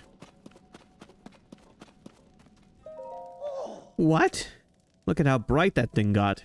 That light down in this dark is downright refreshing. In fact, it's so luminous it's almost like we're on the surface. Just standing near it makes me feel so much better. How strange. Hey, it's you. You're finally here. I need to show you what I've found. This statue, it's standing tall on two legs, one arm raised high. It looks an awful lot like the figure Josha showed us on that piece of slate, don't you think? Alright, get that camera of yours ready. It's time to put it to work. That's right, I forgot you hadn't used the camera when we last spoke. Very curious indeed, given it's one of the Purapad's basic features. Give me that Purapad for a second, alright? Well, there's the problem. The camera is locked, and so is your Hyrule Compendium. Hang on. If I remember correctly, you press this while you pull this, and then you tap that, and... Capture images using the Purapad. You can save them to the album.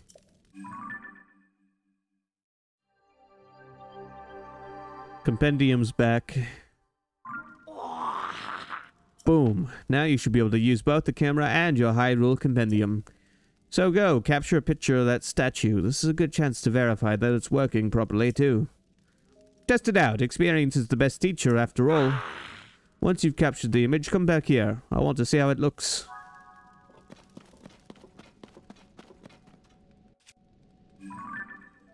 You actually can take selfies. You could in Breath of the Wild as well.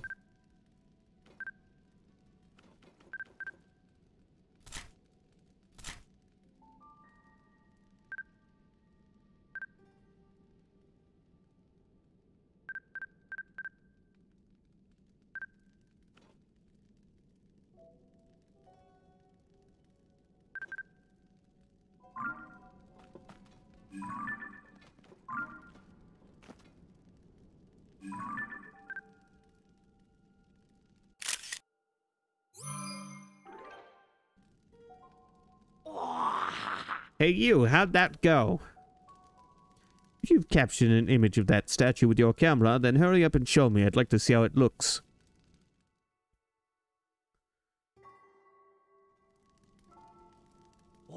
So, did you get a good picture? Stupendous. Also, I like that the pictures are saved at you know, bigger. Because in the last game, you'd take pictures, but you'd view they were smaller than when you took them, which made looking at them a little harder. Stupendous. Looks like you've captured it well. I'm sure Joshua will be satisfied with this. Lighting up that immense route, getting us a picture of the statue. You've just started helping us research what's down here, but soon enough we're going to have even more to investigate. Well then, it's time I head back up to the surface. See you at Lookout Landing. Don't make Joshua wait too long for that picture. Also, if Poes are back in this game, which, if you don't know Poes, they are ghosts in the Land of Zelda. I wonder if I can hurt them with the camera. Wouldn't that be something? Also, these statues, there's more than one of them, and they are just in a row.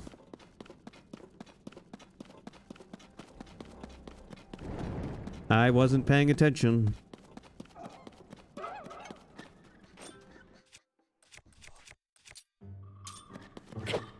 I don't like these things.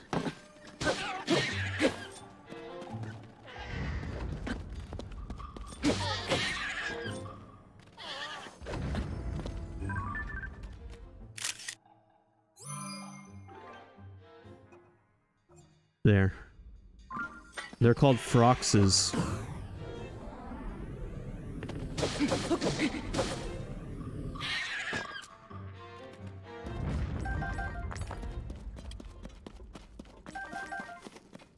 I know I should be going back to... speaking of ghosts...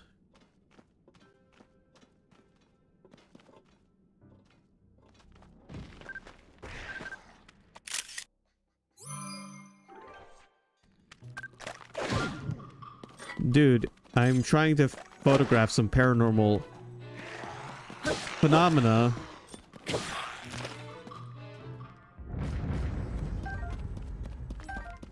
Look, I can still get their arms. Wow, they do 20 damage now. Why do your arms do so much damage these days?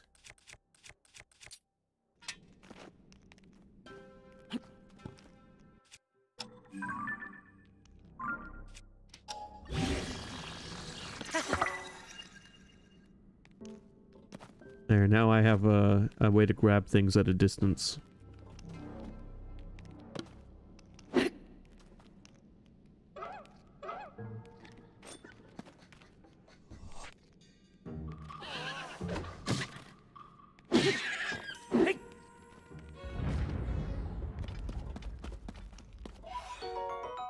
Oh, these are Poes. A glowing spirit orb found all over the depths. Offer these to a bargainer statue for a variety of wares. So Poes aren't hostile anymore. That's a little too bad, honestly. Strange that I can't seem to take a picture. Well, they've always been currency. Sort of. Their souls have always been currency.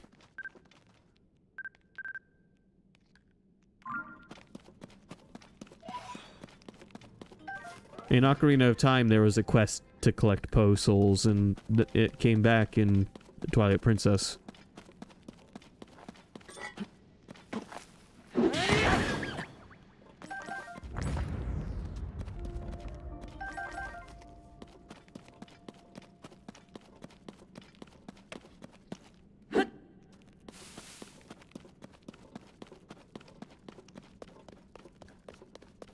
So, Robbie didn't tell me how he went back up to the surface. I'm going to assume he used his version of fast travel. But it would be kind of neat if there were a way back without fast traveling.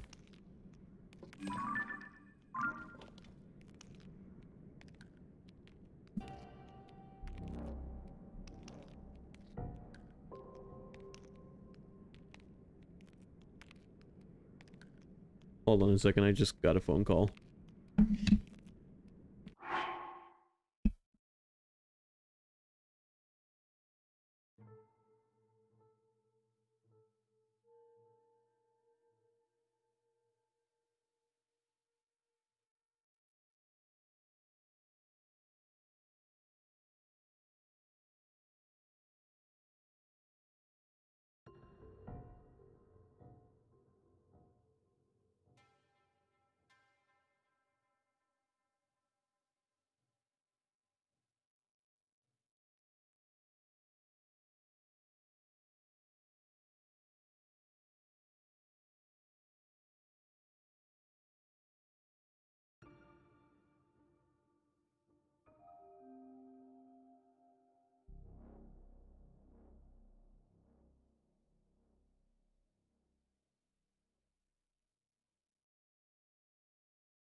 Alright, I'm back. Sorry about that.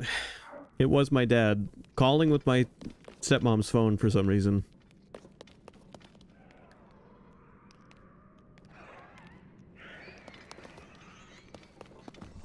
That's a big guy.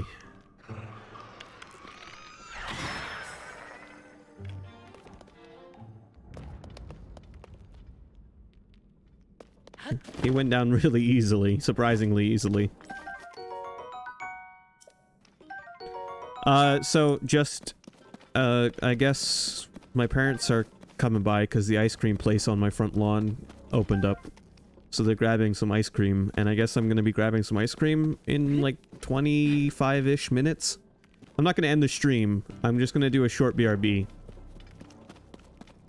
It'll be a longer BRB than usual, but it will be a short BRB for the most part. Because I don't want to end the stream just to eat some ice cream.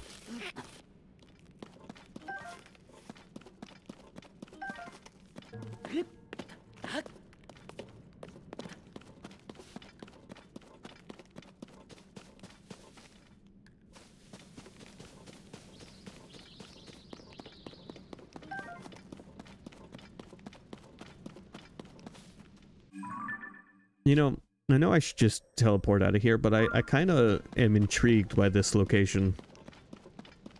You can actually see the ceiling, too. Which makes me wonder, if you got close to the ceiling, could you burrow through it?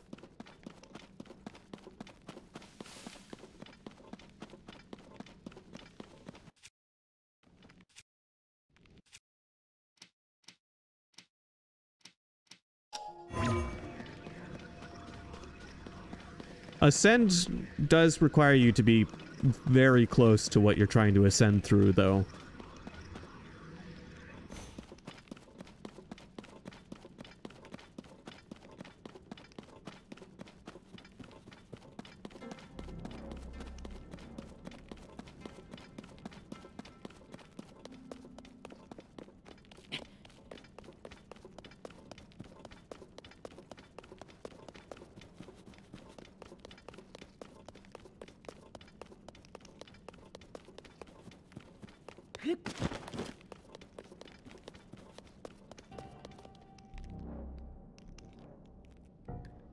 I like the atmosphere down here. You know what? I'm gonna run up this if I can and try to ascend through the ground. My curiosity demands it. My curiosity demands an answer anyway.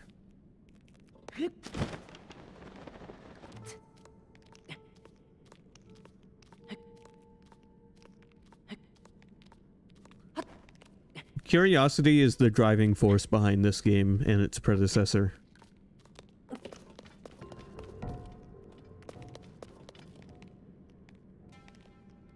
Man, this makes me wish I still had Rivali's skill.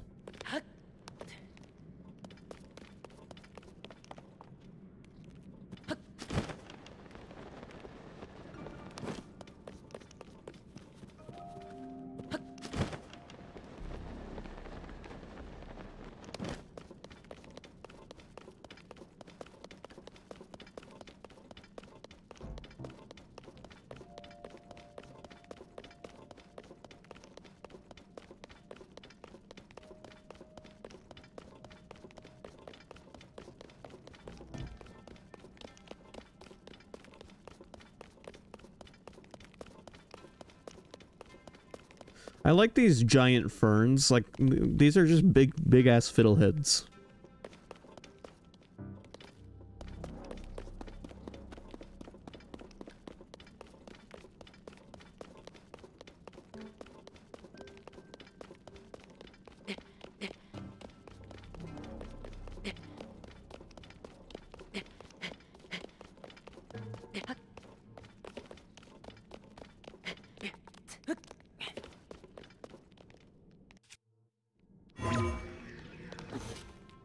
Oh.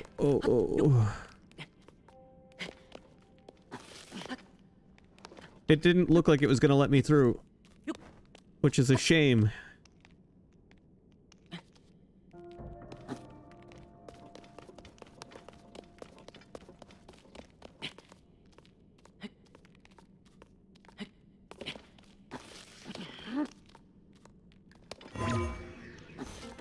But this also isn't a great test spot. But I think the answer is no. I don't think you can burrow through the ground here.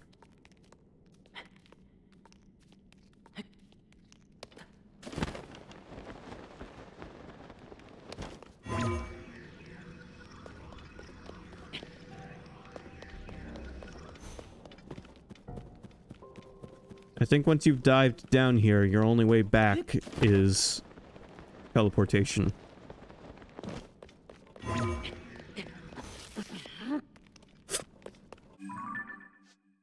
Which is fine.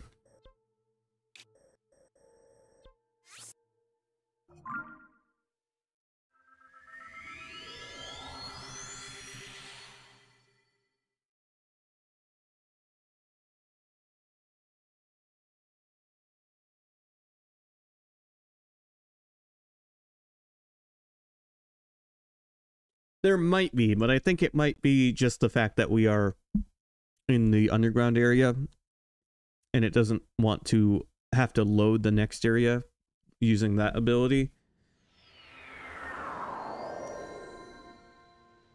Look at the beak on this guy. Oh. Well, look at this. You're the one I saw flying around the sky.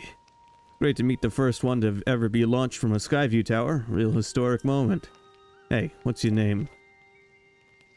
Link, you say? Hold on there. Really? Your name is Link? Hey, buddy. You got the same name as that famous swordsman. Ha, good for you. Pretty big name to live up to, though. I'm Penn, by the way. I work for the Lucky Clover Gazette.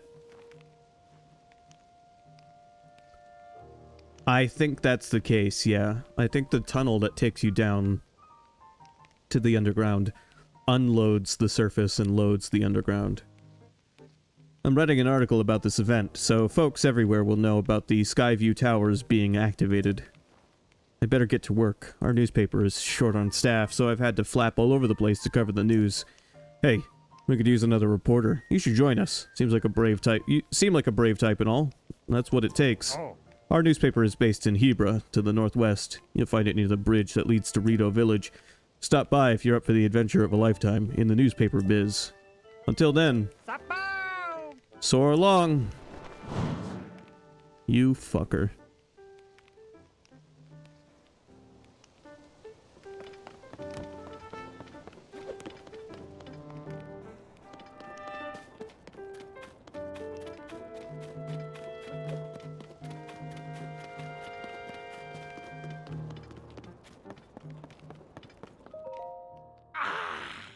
Hey, you!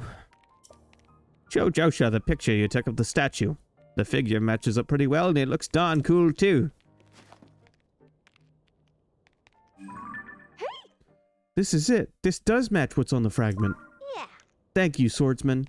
Just like on the slate, this figure must be showing people of some sort, whoever they are. Which confirms my theory, that people lived in the depths. I'm sure we'll find more traces of them if we keep searching. This is a big, big, big discovery. Now what's next? The possibilities. There's so much more to research. Oh, but before I focus on that, there's something I want to give you as thanks for helping with this stage of my investigation. Our earlier surveys of the depths found all of this. What do you think it's for? I feel as if these contain some kind of strange power, like maybe it's energy for something. Anyway, they might help you in your search for Princess Zelda, so hopefully you find them useful. That fragment has helped us see the depths in a new way.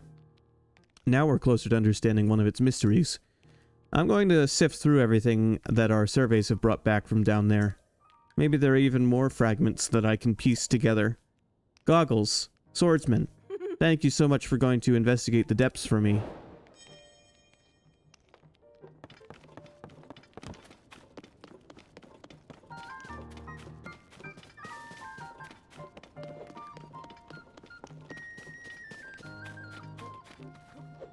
Well, that was a fun little side quest.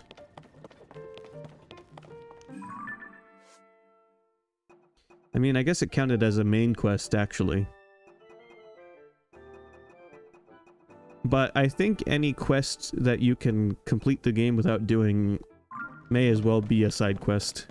And I don't get the impression that that one was required.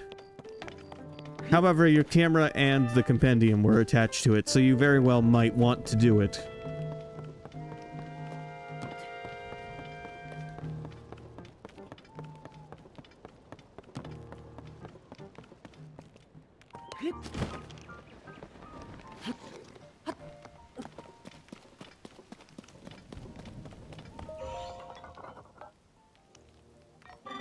This is a crystal refinery. I can take your crystallized charges and use them to produce energy wells. Okay, so you can do that here. But I can't refine them here. It'd be cool if there was a spot around here where I could also refine them. Whoa, whoa, whoa, whoa.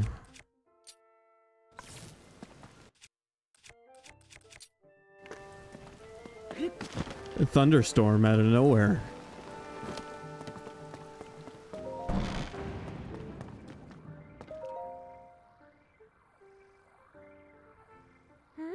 Swordsman, are you okay over there? You looked like you were somewhere else just now. Oh, I bet you're interested in that strange stone, huh? We discovered it in the depths. Looks both naturally formed and as though it's been carved into... We don't know much about it. As you can probably tell, there's still so much to learn. So once I'm done with my current investigation, I plan to start digging into it more. You who stand before me, I am the one who returns Poes to the afterlife where they belong. Offer Poes to me. They are spirits that ought to return to the afterlife. Poes are pitiful beings who have lost their way home and wander the depths of this land. Good, evil, that's the futile perspective of narrow-minded beings. There is no such distinction in wandering spirits. You have already obtained Poes. Yes, oh, this is indeed a Poe. I have returned the lost spirit to the afterlife where it belongs. Since I was brought here to the surface, I have been unable to return Poes to the afterlife. Because of you, I can assist them once again. You should take this. An unusual substance. It's cold to the touch, and it seems as though it's filled with pitch-black darkness. Use it in cooking to get a gloom-resistant effect. If you offer me more Poes, I will give you suitable compensation. Okay, that's... Dark Tunic. A tunic obtained by offering Poes to a strange statue. It's a spurious replica of the green outfit once worn by a legendary hero. It's the Shadow Link version.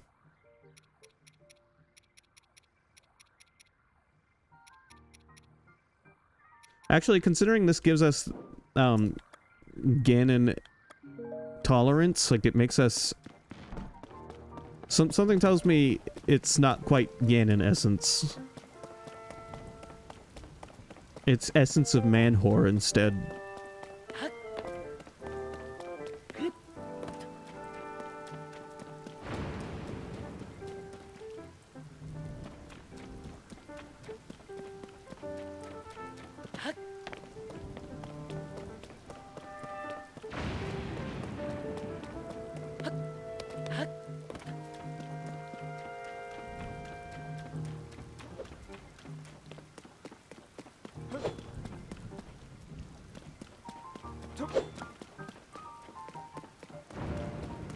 Alright, well.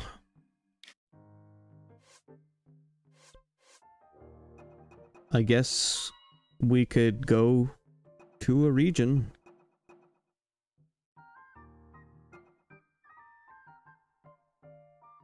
Look at how short Pura used to be in the last game.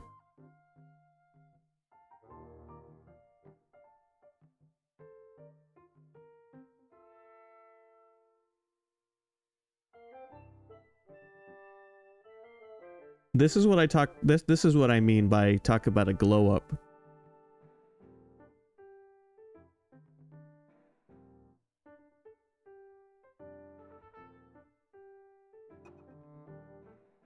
This guy looks exactly the same as he did in the last game.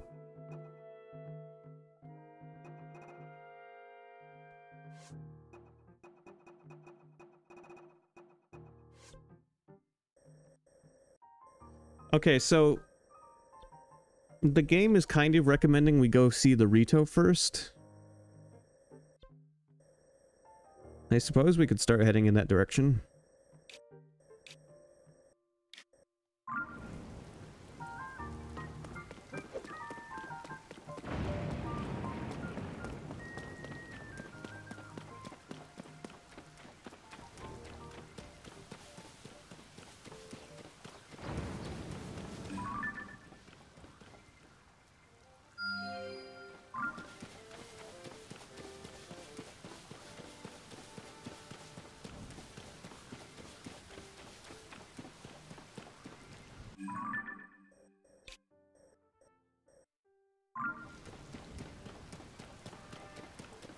I'm gonna actually start by doing some shrines and seeing if we can grab another heart.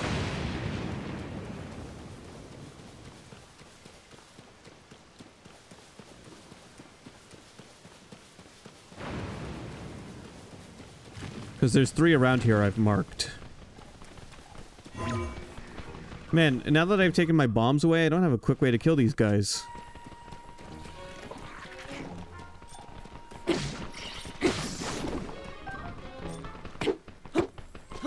He doesn't even feel that.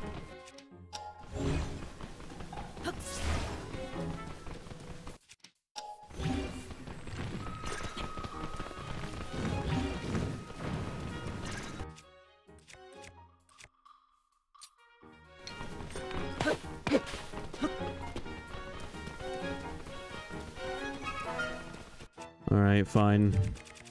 Guess I'll have to use some of my bomb flowers.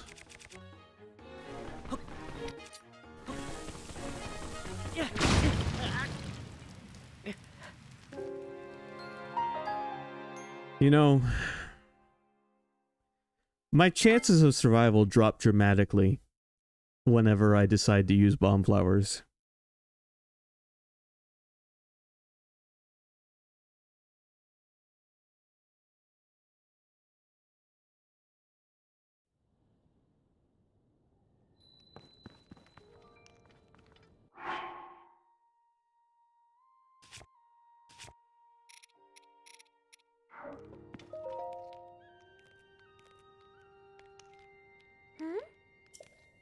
Uh-huh.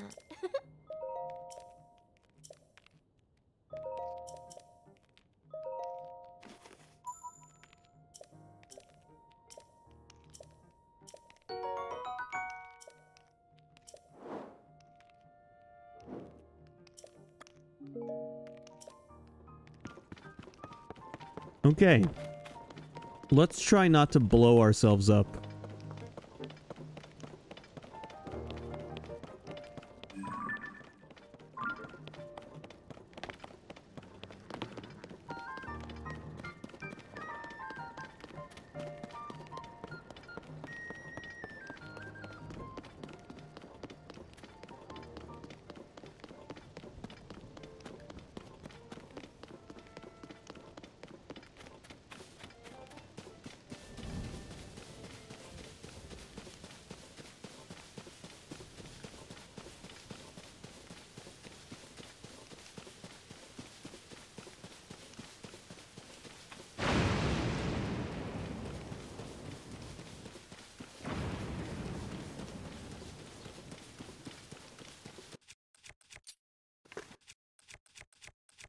Let me remember to take my metal stuff off, too.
By the way, I was thinking about it today. I don't remember the last time I didn't stream. I feel like it's been a couple of weeks straight of streaming. Shape rotation. Yo, it's hole in the wall.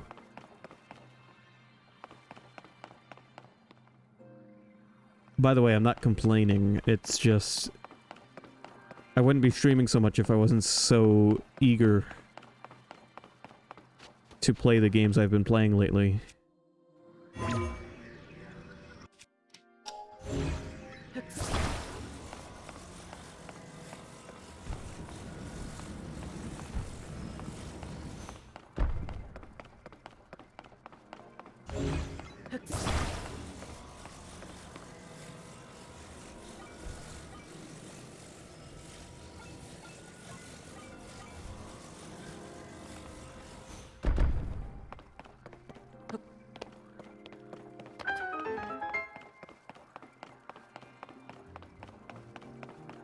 This is very much designed to make sure you understand rotation of objects.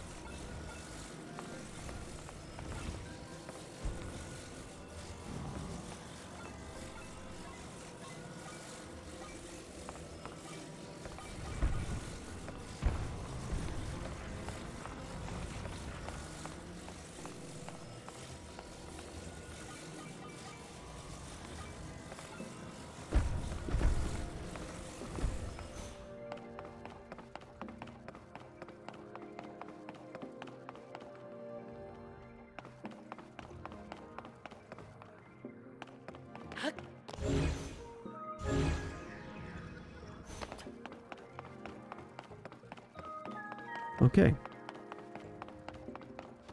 I guess I can put that there, but that's not necessarily where I need it to go. I have to fit it through the next hole, too.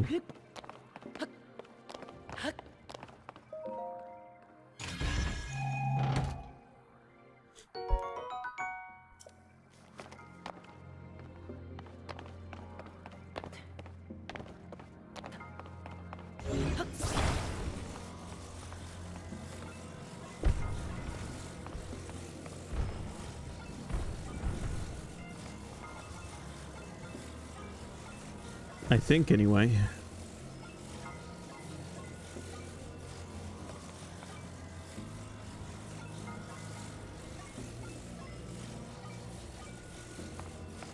No, it's not the right shape.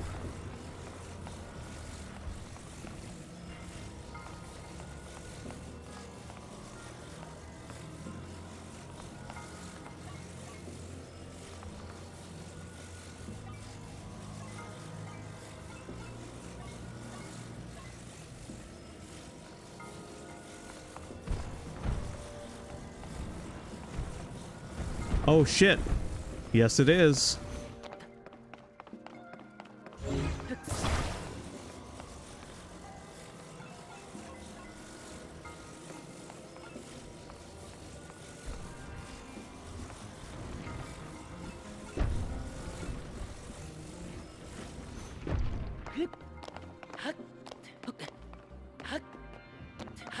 Tetris, yeah. More or less. Oh, you know what? Wait a minute. I'll probably just do this.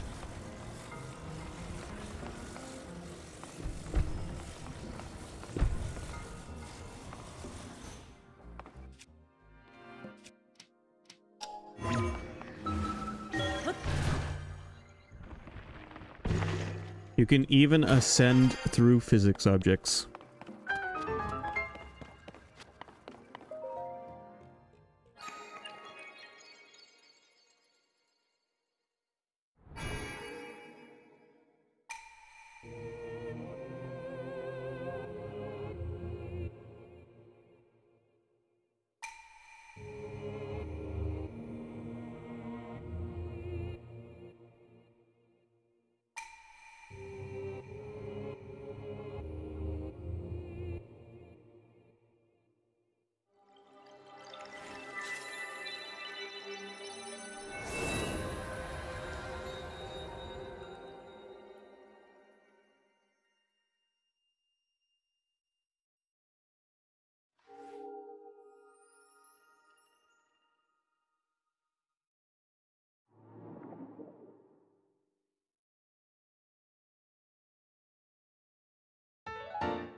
I like the vocalization when they speak.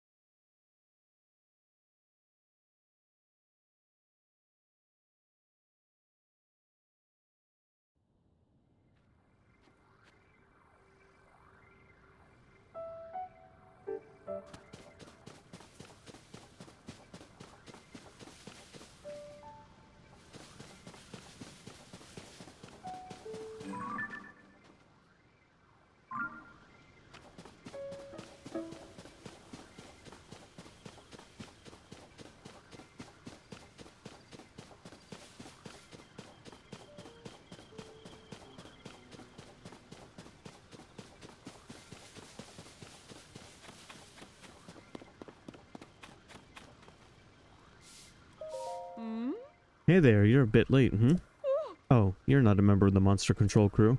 Sorry, we just formed, so I'm not overly familiar with everyone's faces. As we speak, Squad 1 of the monster control crew, led by Haas, is carrying out a mission nearby.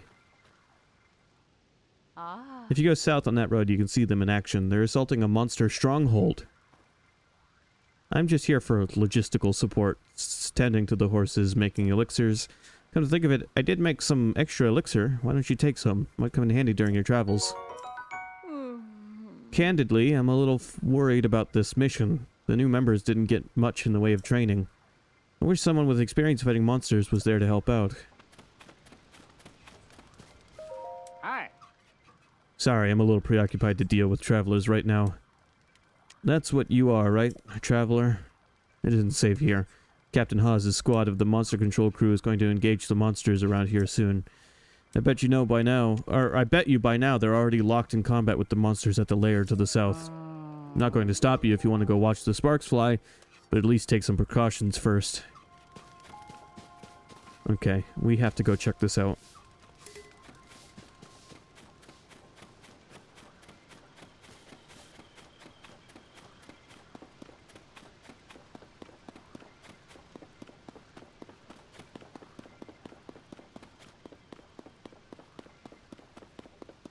Yeah, check it out. There they are.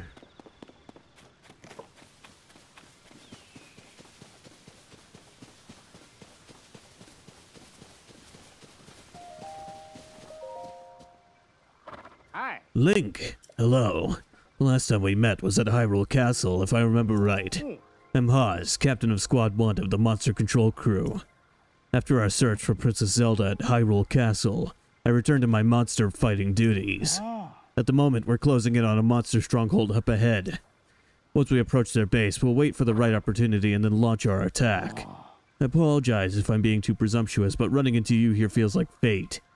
I must say, nothing would be more encouraging than to have you, Hyrule's best swordsman, assist us. If we work together, I'm sure we could bring peace back to this land. Let's go. Let's fucking go do this.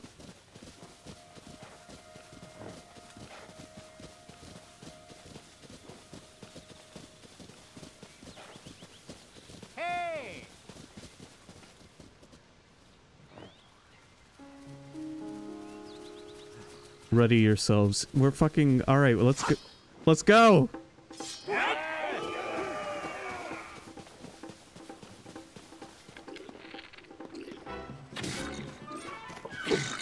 No shit. They have a health bar and everything.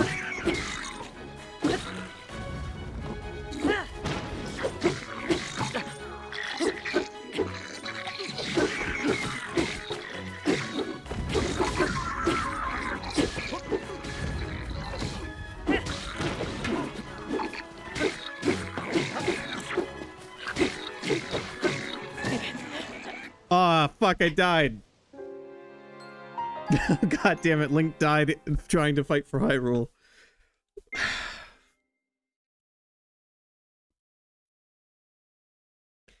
So you really do get to do battles with NPCs. That's awesome.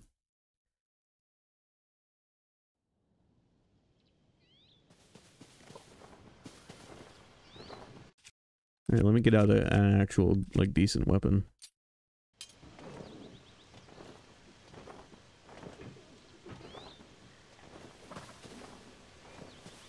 Oh wait, they're fighting already. Fuck, I'm just standing out here. Alright, I'm here, guys, I'm here.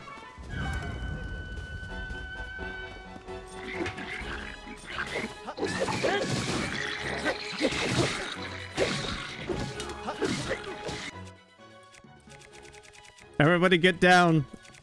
I'm going for my bombs.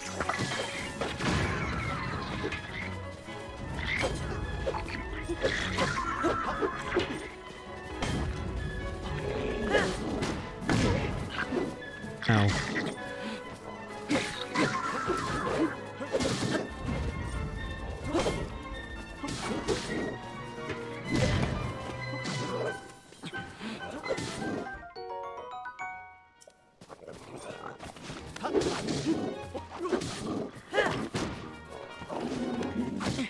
Man, this guy is standing up to all of us.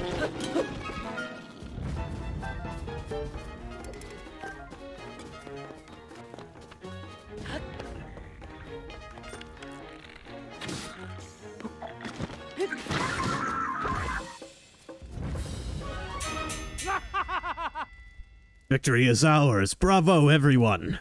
Hi. Link, I'm so grateful for everything you did for us. If you don't mind, could you come here for a moment?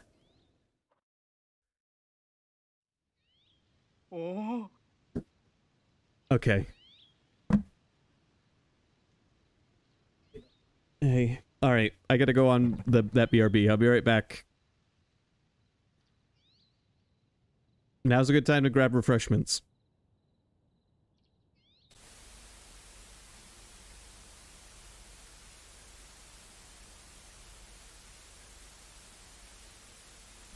Okay, I'm back. Hello. I know that is not a usual occurrence, having a long BRB like that. It was good. Ice cream's not my favorite thing ever. I just went out to do it because my parents wanted to.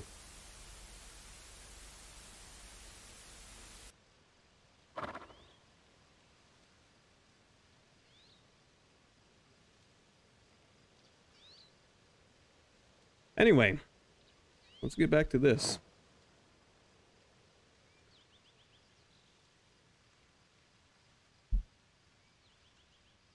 Just incredible. No monster is a match for you, eh, Link?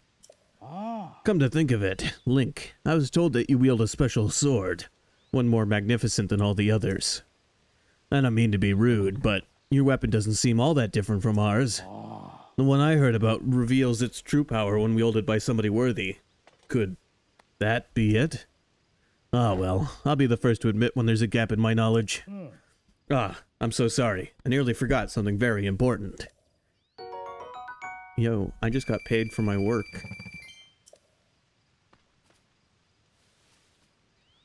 It's part of the bounty given to the monster control crew, so please don't hesitate to accept it. Ooh. We plan to head southeast after this, to Fort Hateno in Necluda. I hope I get the chance to fight beside you again.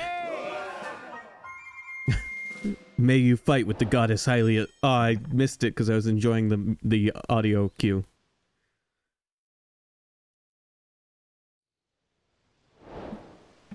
That is a cool new thing you can do.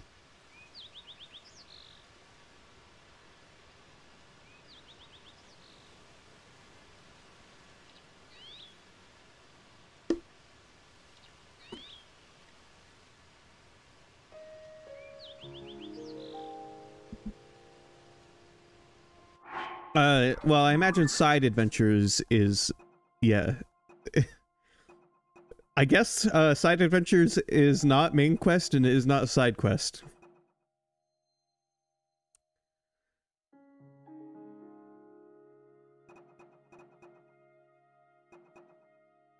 They said there's 3 maps, there's gotta be...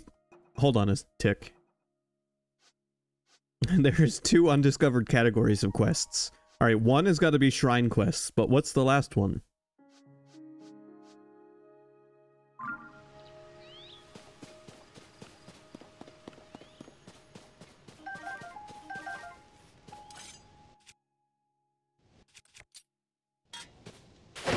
I'm not about to complain.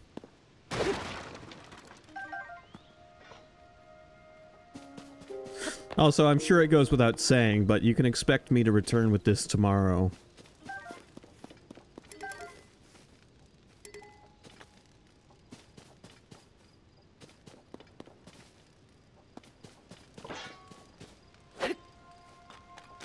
I'm sorry for the extremely anal focus on one specific game into another specific game for the last couple of weeks, but I've been waiting for this game for years. Even if my excitement might have died down a little bit, it came surging back when we started seeing gameplay.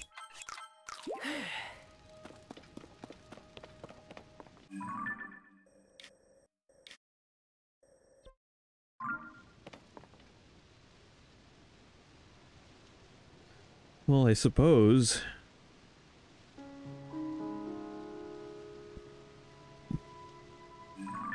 I suppose we could try making our way to that tower.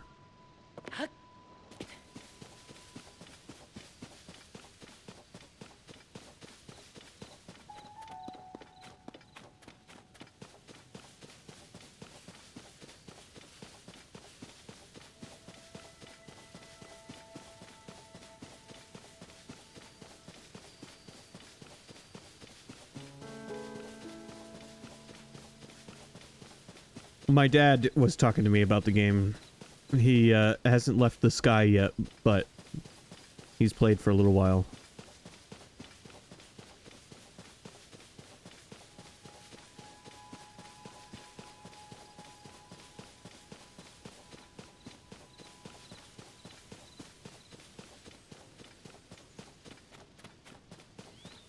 He's completed the first 3 shrines. Okay, how are you over here? Ah. Oh, you're that guy from before. I'm putting President Hudson here too. But I can't stand here forever. I've got so many more signs to spread around. I don't know what to do. I'll leave you to it. I guarantee you every sign of President Hudson's gonna have this guy attached to it, even if you backtrack.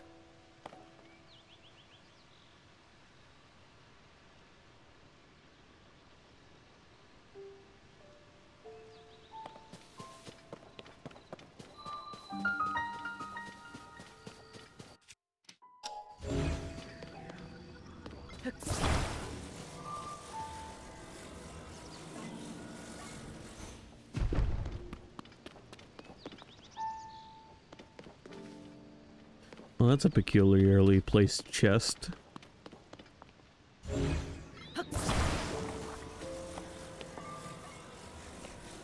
And what the hell is this?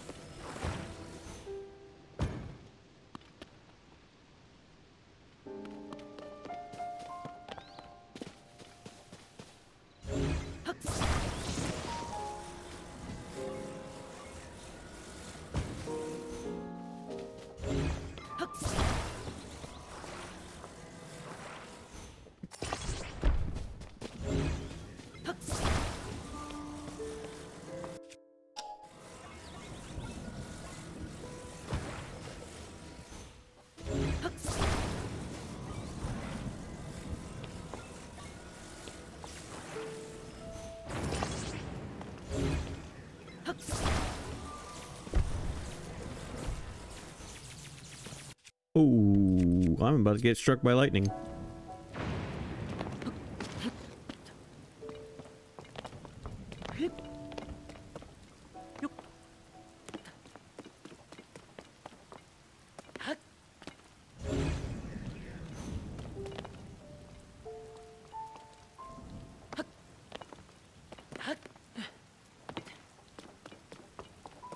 Okay, somehow I have to actually, you know what?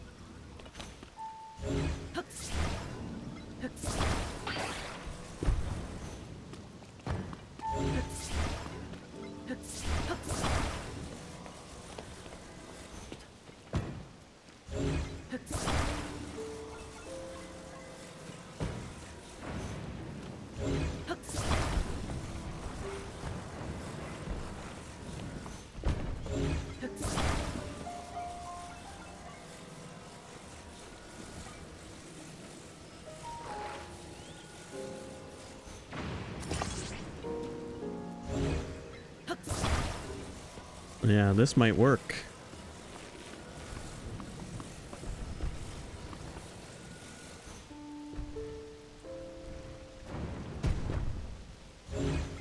If I stand it up just right.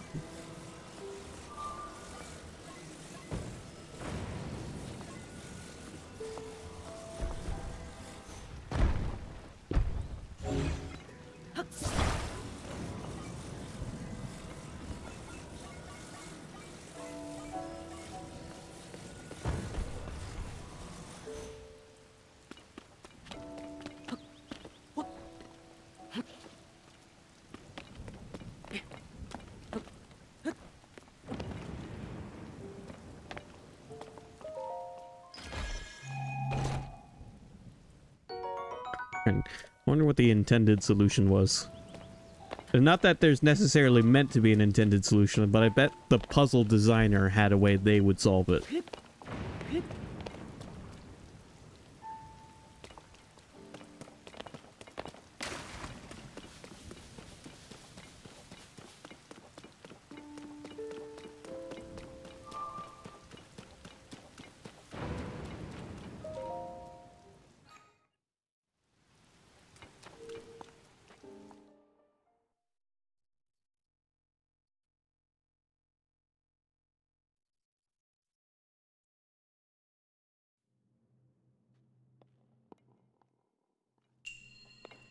A fixed device.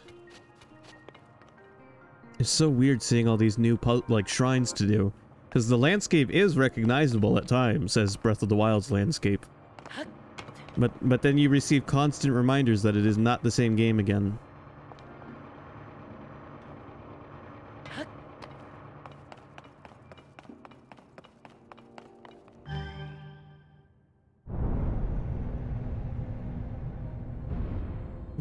Okay. We have a target we have to hit.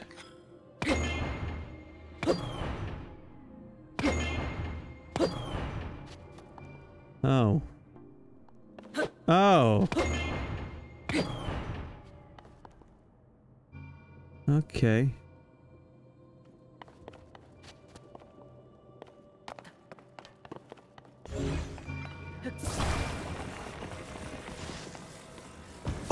Oh, no kidding. I see what the intended solution was. So to speak. Spikes can be driven into the ground. Which means, when I went for that box, I could have shoved those into the wall. Yep. And then I could have put the platform on them. And stood at the box perfectly.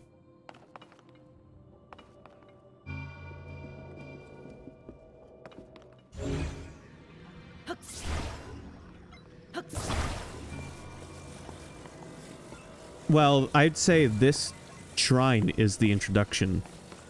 And that's the chance for you to play around with what you've learned.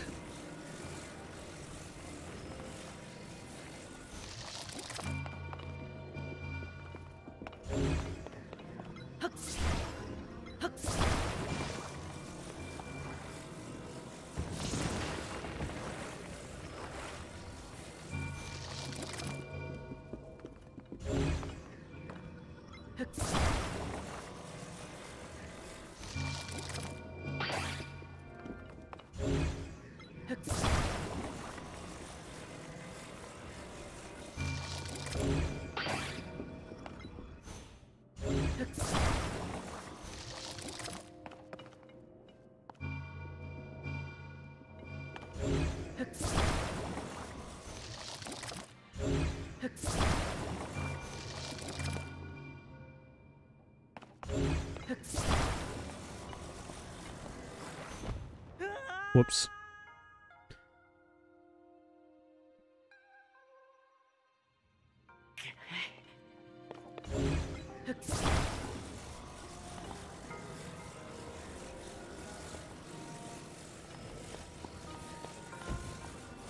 Oh, I can't attach this to that.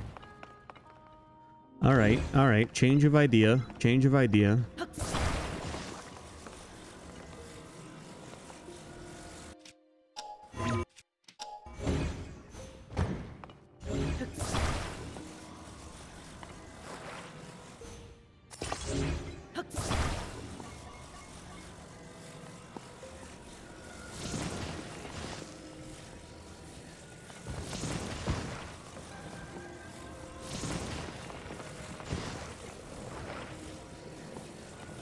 How do you get this good at making video games?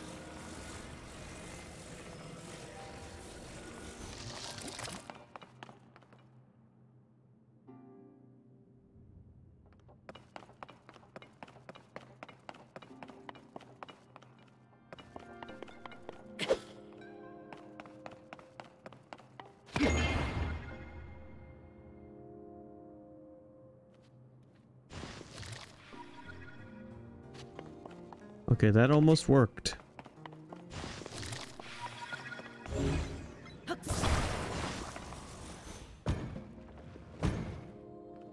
But how do I hit it hard enough to send it up that ramp?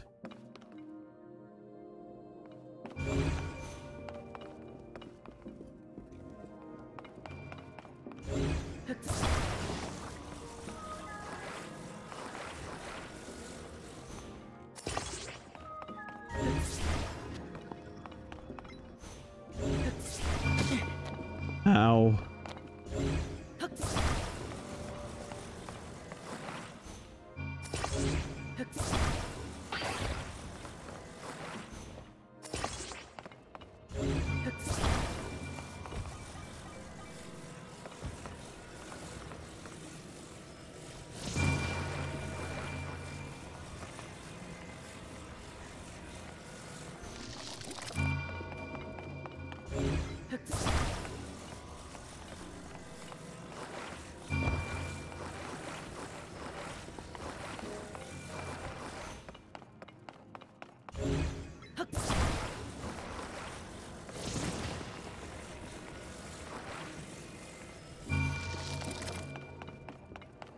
Alright, maybe that'll work.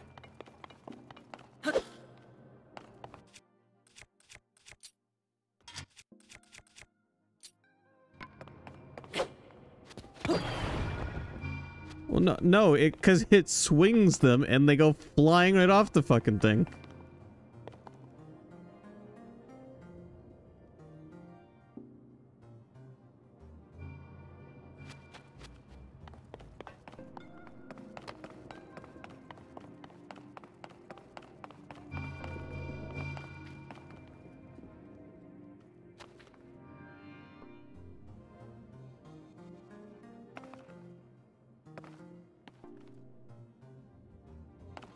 Hold on. What's this over here? What do you want me to do with this? What are you trying to teach me, game?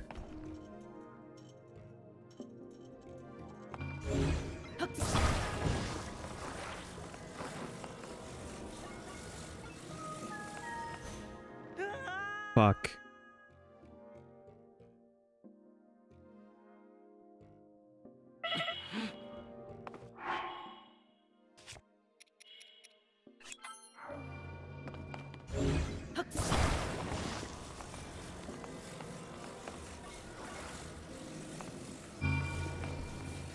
No, it won't go into this platform. Probably because it's not stationary.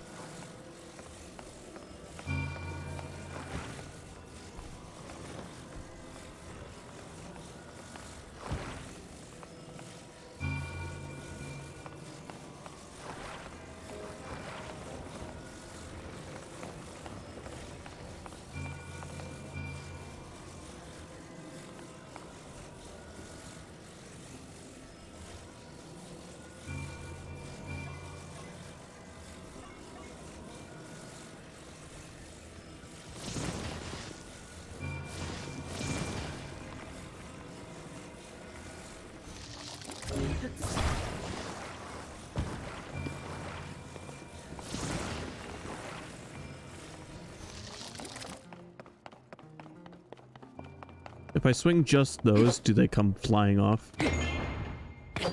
No. One of them did.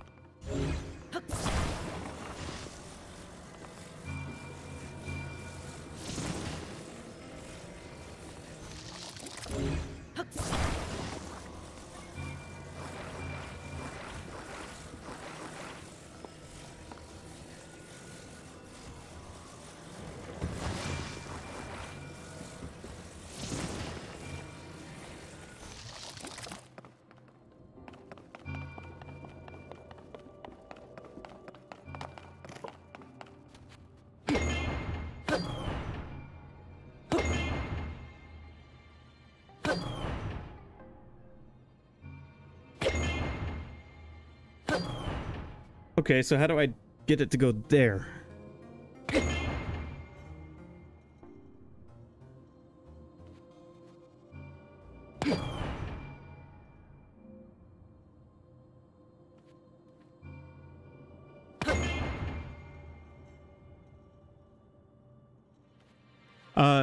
Sky, I'm not used to being stumped by Zelda puzzles. I don't know I don't know what I'm supposed to do.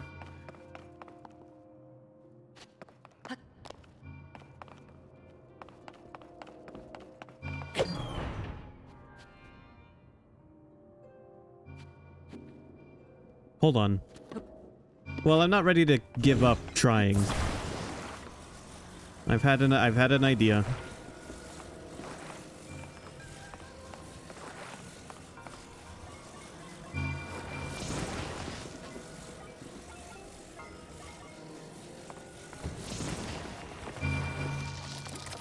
Yeah, could you stop rolling for a second so I can just do my thing, please?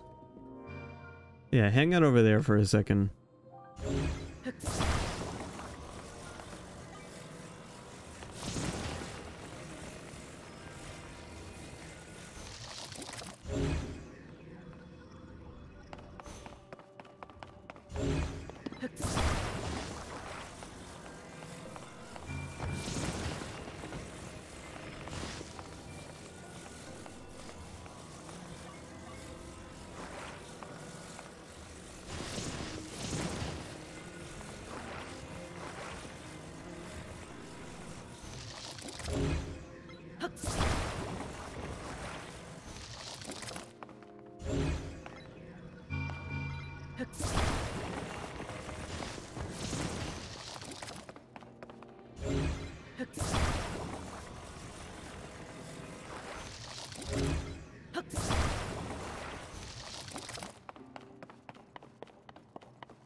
Not long enough to make contact.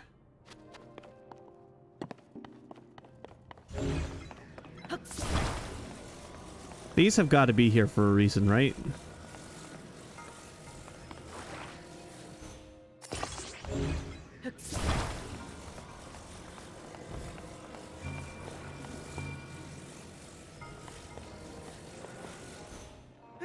Oh, I am really good at falling off that ledge.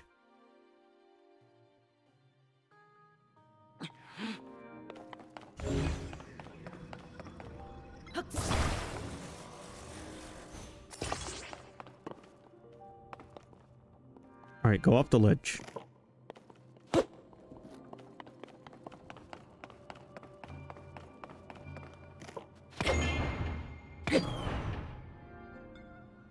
I might be onto something.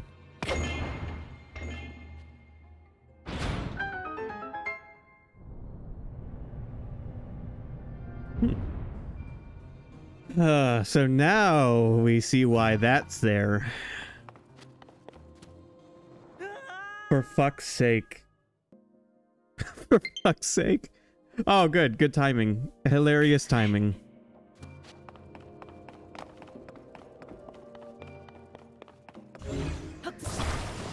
That's there to get in our way. We've completed the puzzle enough to leave if we wanted to, but the optional stuff still available. So I'm gonna put that there.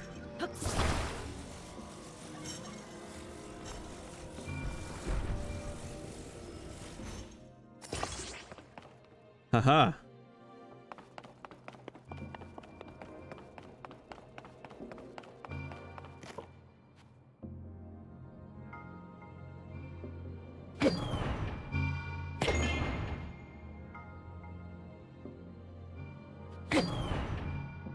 Jesus.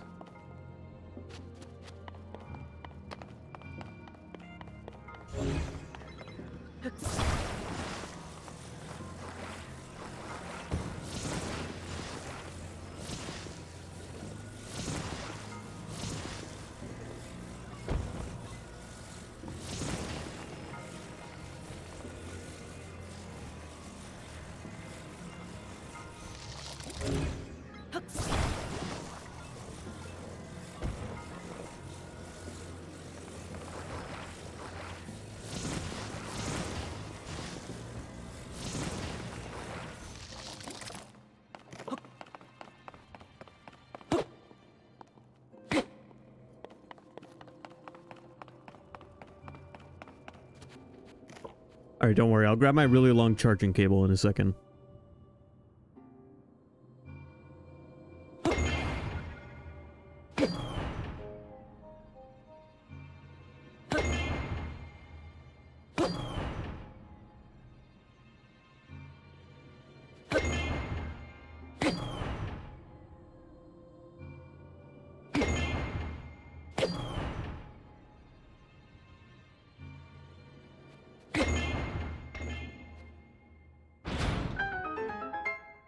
Nailed it.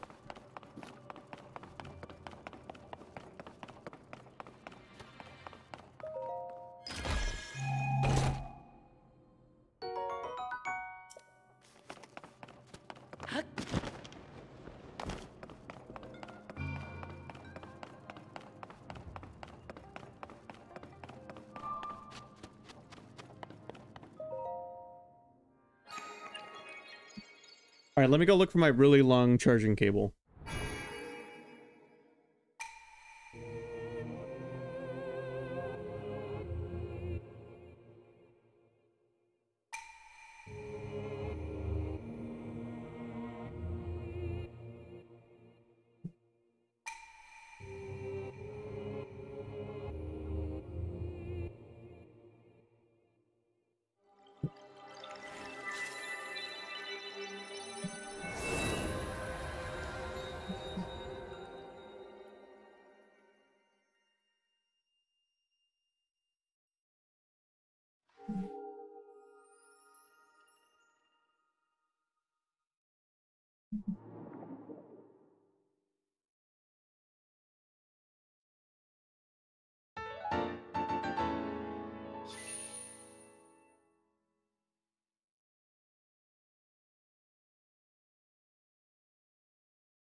Cable located. The fun doesn't have to end.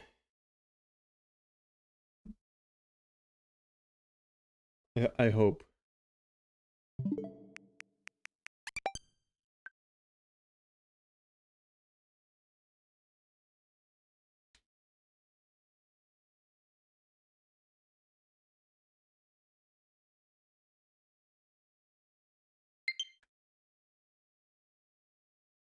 Yay.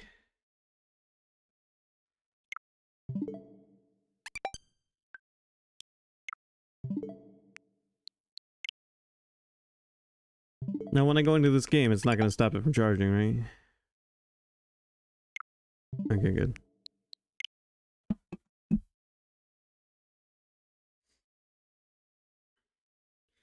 Alright, cool. Controller's charging. We'll let it charge for a while.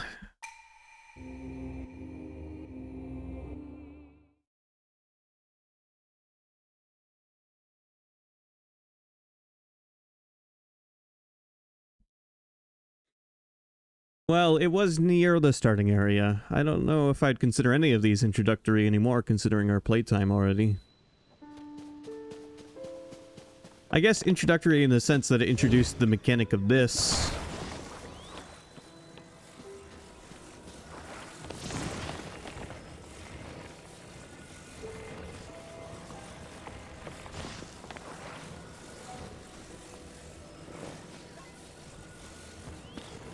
Yeah, so it cannot puncture physics objects, can only puncture stationary things.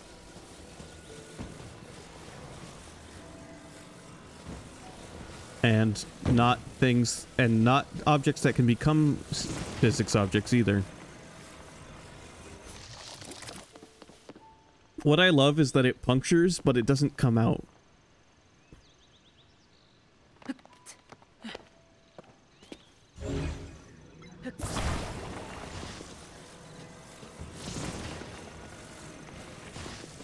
I mean, it does have runes on it, so I'm pretty sure it's working magically.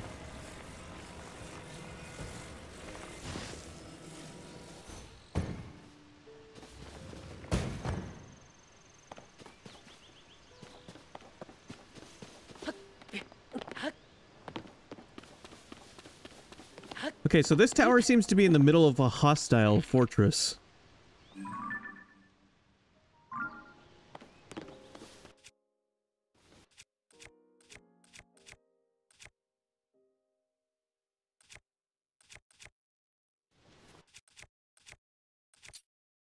Why does this do 26 damage? Well, I guess because the arm did 20 damage alone. This is my most powerful weapon at the moment. I want to point that out.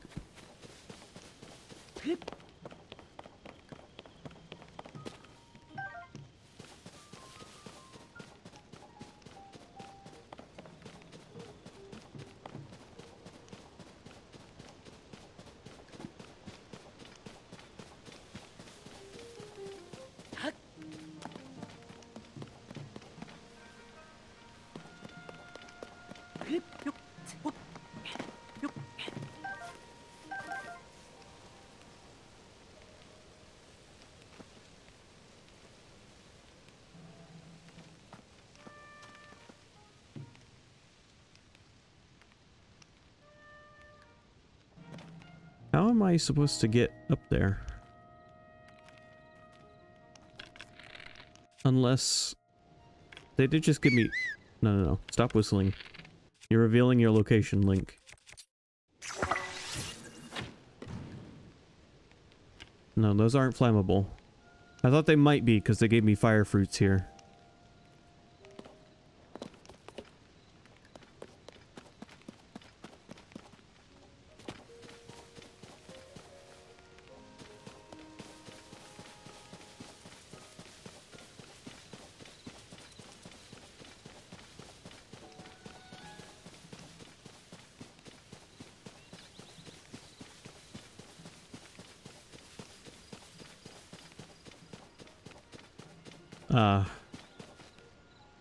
I see.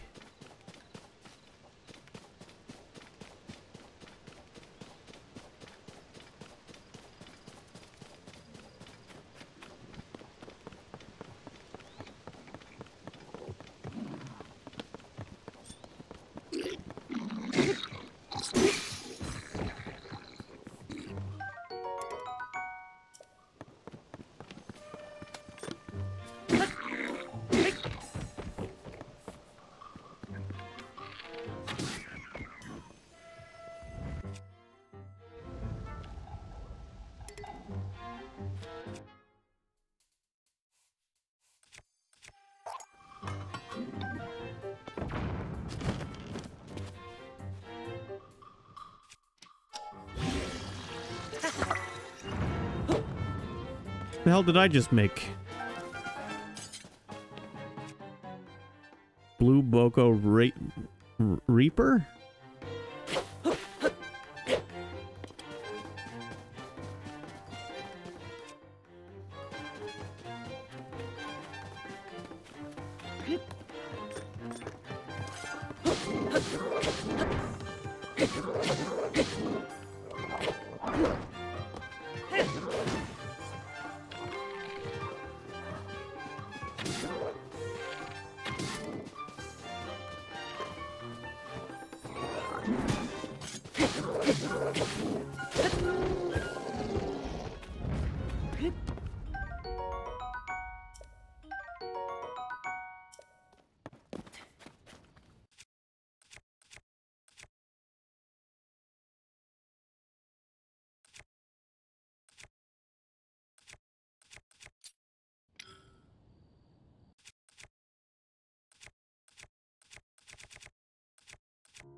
I want to...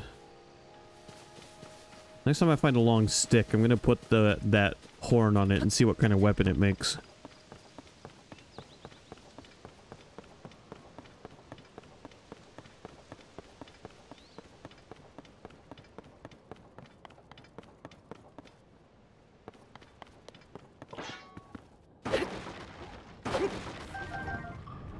Whoa, whoa, whoa, whoa.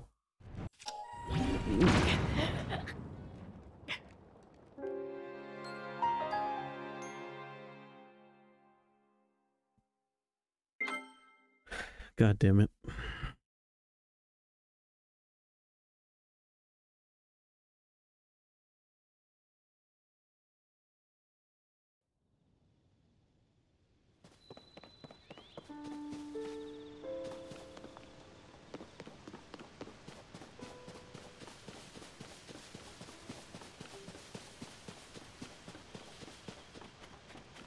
I'd like to try to get to this tower.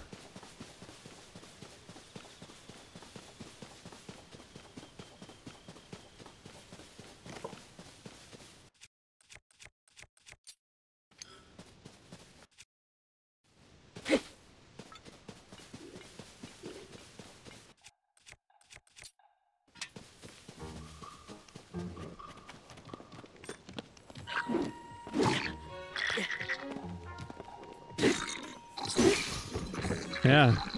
Funny now, huh?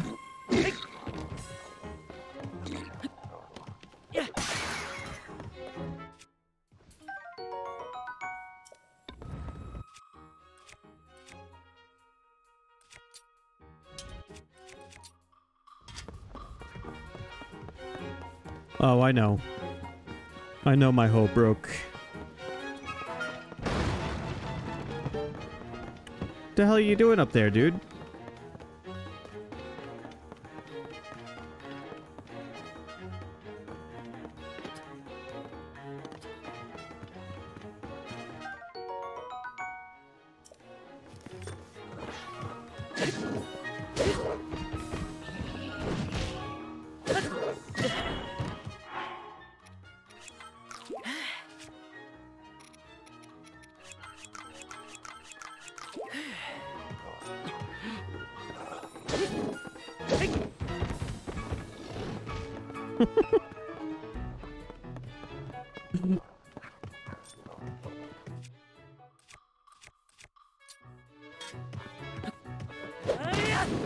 Dude, where do you keep trying to go?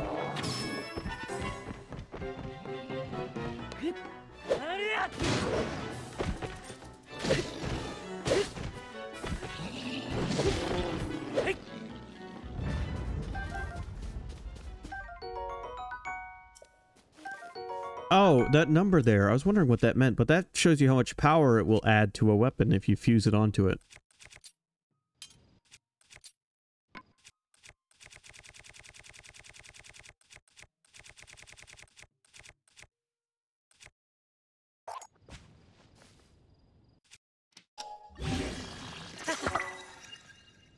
This does 18 damage now. It's a pickaxe.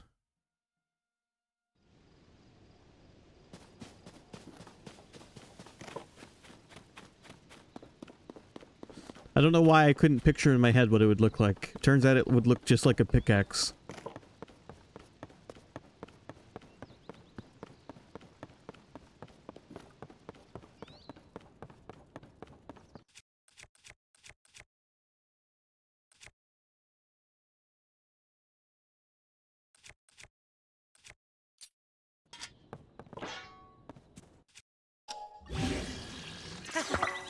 Alright, you ready for this? No, I'm not gonna kill myself with this.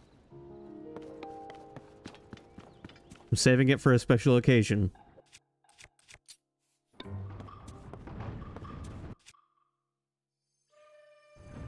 Wait, I have an idea. If only I thought of this last time.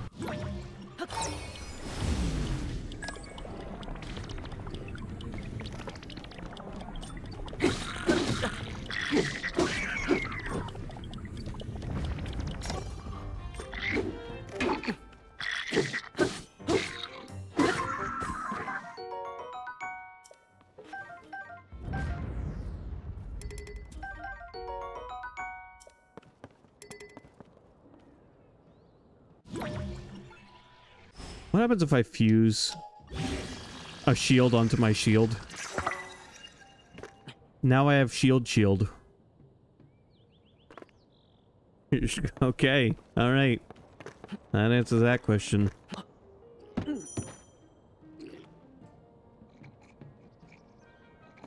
Okay. What are you doing, dude?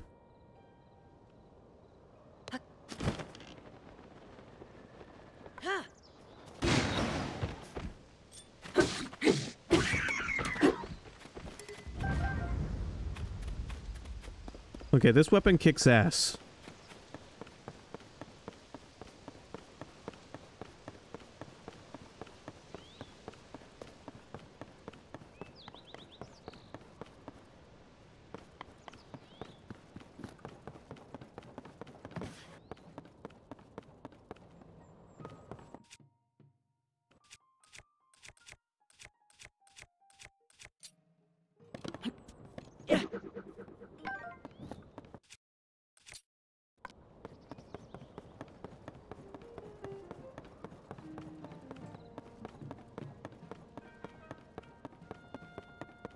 Alright, hold on. Hold on. Let me show you this dastardly idea I've got.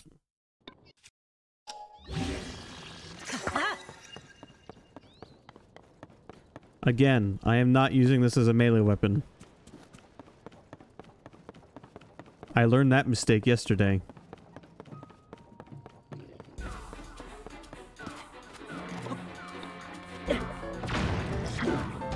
Worked as intended.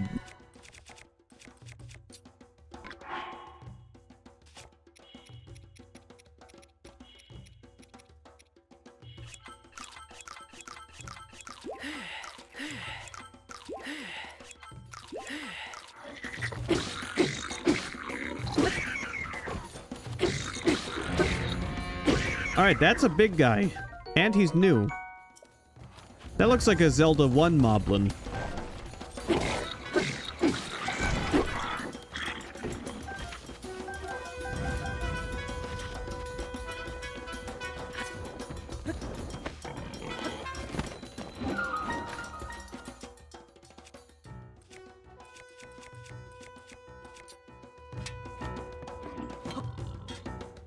You know, I should.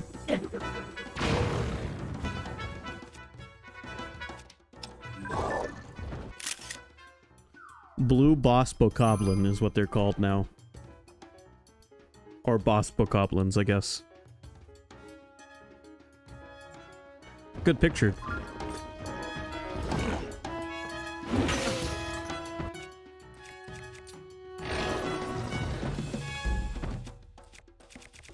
Lovely battle theme.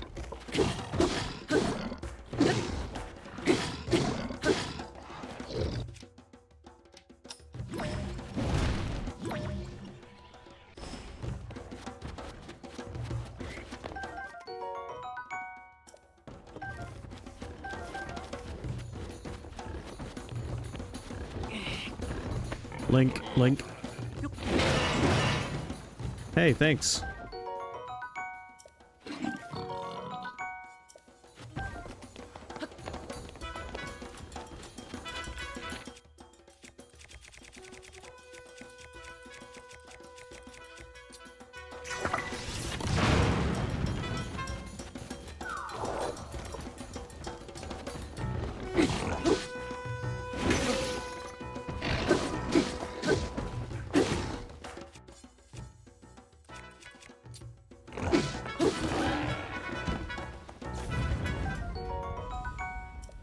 Hold on, I just learned something from this guy. His weapon is just that spiked ball we're looking at fused onto...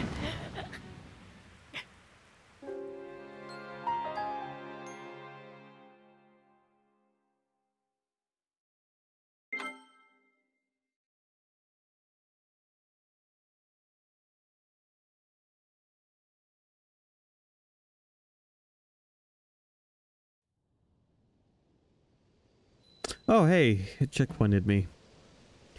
All of the enemies are... or some of the enemies are back.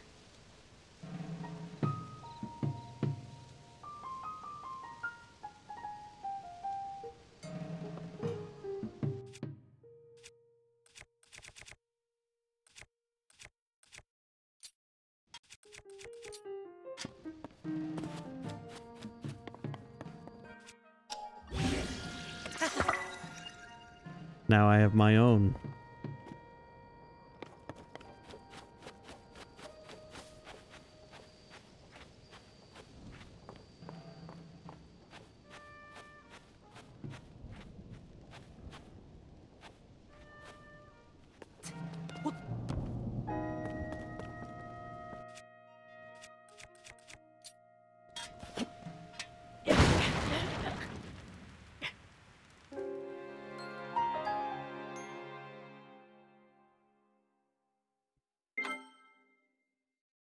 Wow, it is really easy to die in this game.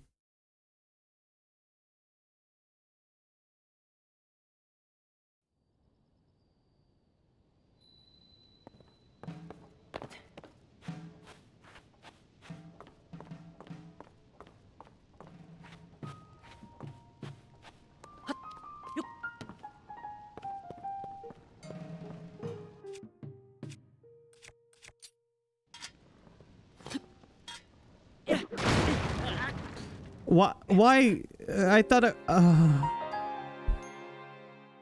thought I was far enough away from the boxes. I made the same mistake twice in a row.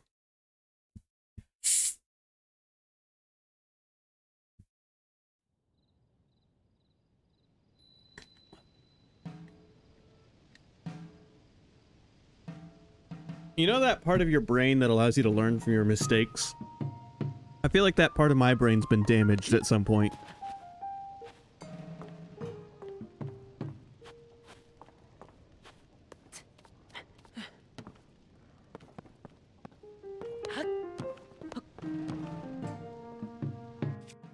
Alright, surely if we stand on top of the boxes, we cannot blow ourselves up with them.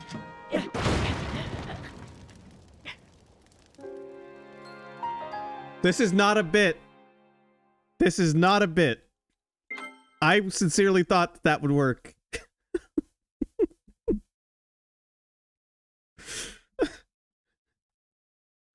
How did I not blow myself up the first 2 times I threw bomb weapons? And yet this time, when I have a perfectly safe chance to do it, I just keep blowing my own ass off.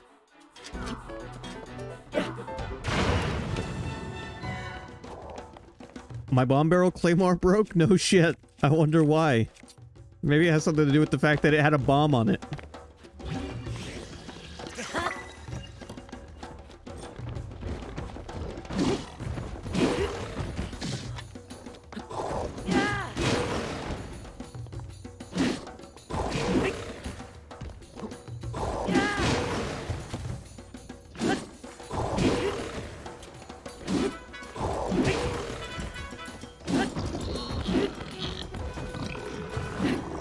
Kicked his ass that time.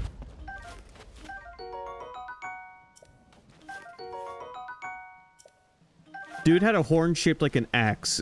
A fucking... You know what that means?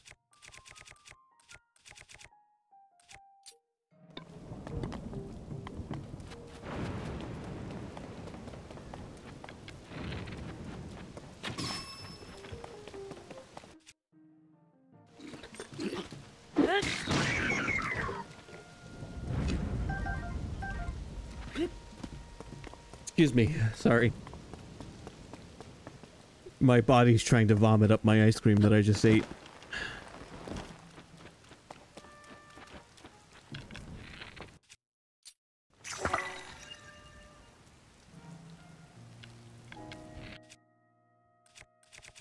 I'm getting these out of my way now before I kill myself.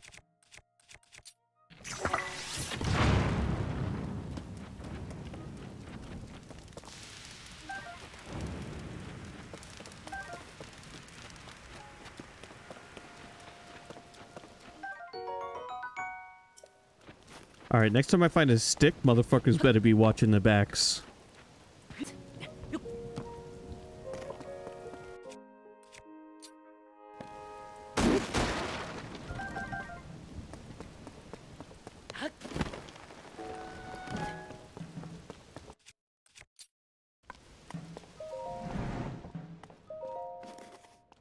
Tower's mine, bitches.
Well, you know, with good reason, too. It's a fun moment. And it's only going to happen a handful of times before you never see it again. Unless you start a new game.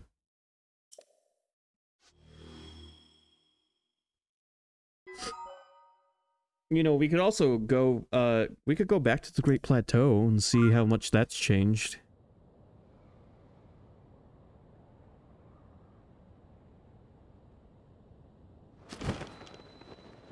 But first, let me land on this little floating rock over here and just feel...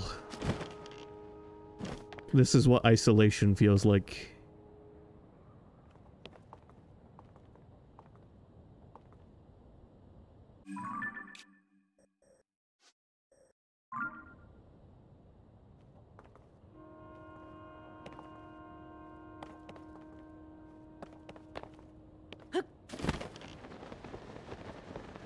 You know, I might be able to hop island to island a little bit. Make it over there.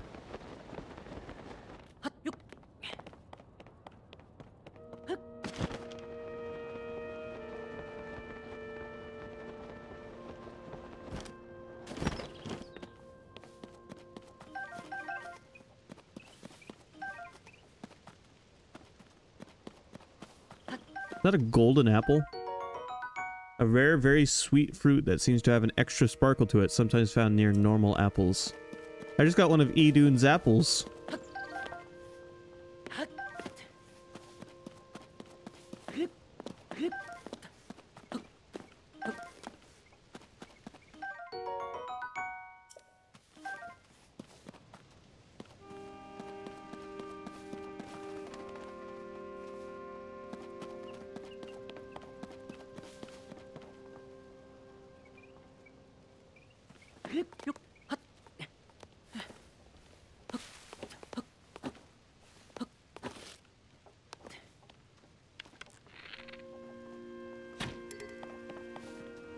Well, I thought it was a good idea.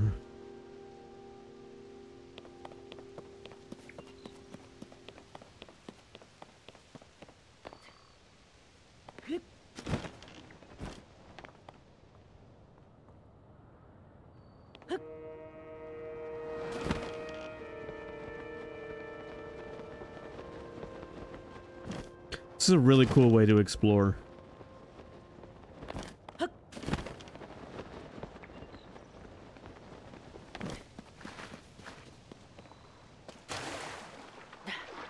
Huh.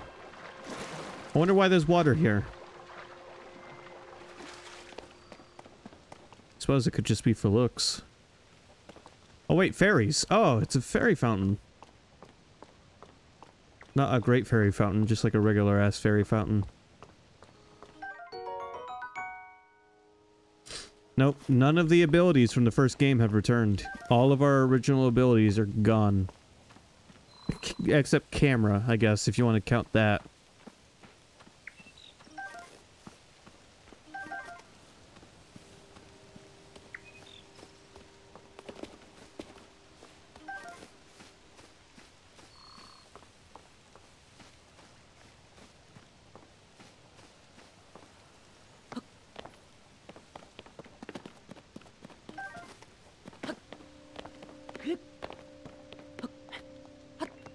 But yeah, this game has introduced new ways to explore. It doesn't want you to rely on doesn't want you to rely on all of your old methods of exploration.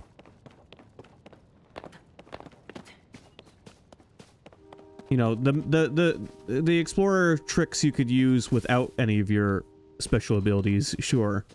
But the exploration that relied on your special abilities from the first game are no longer accessible.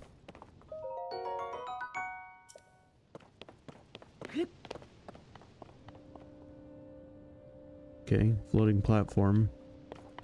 I'm not sure exactly what I can do with these. Aside from move them around a little bit. Rockets?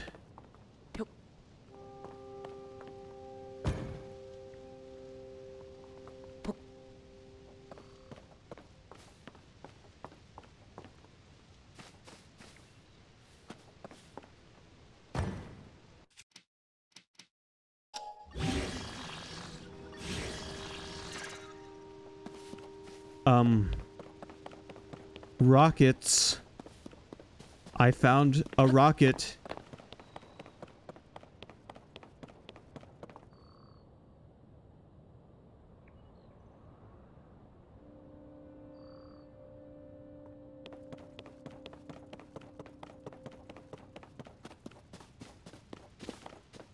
Oh, I know exactly what I'm going to do with these.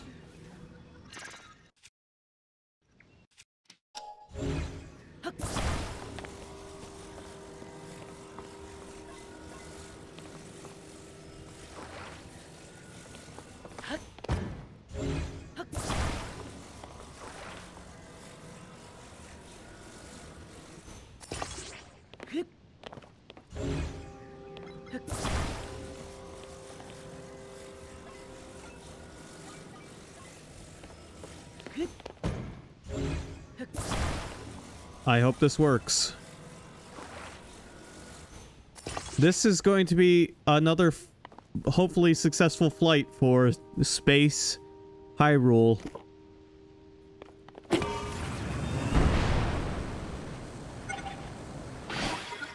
Holy shit.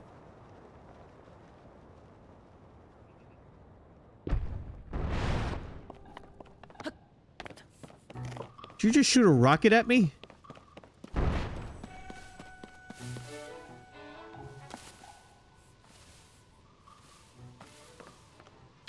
Oh, yeah.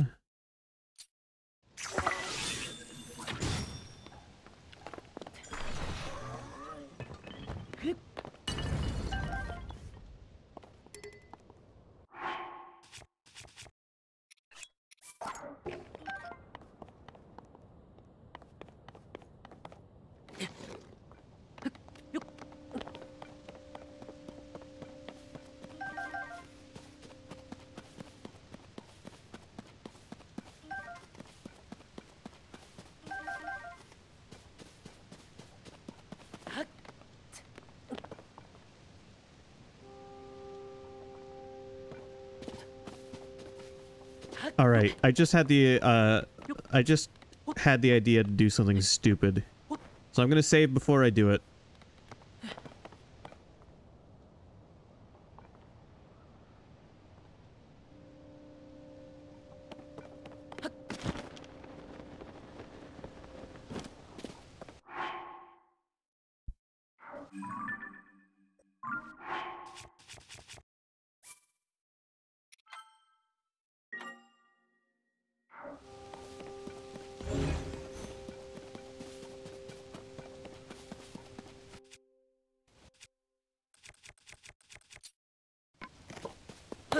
What can those rockets do if they're attached to something a little lighter weight?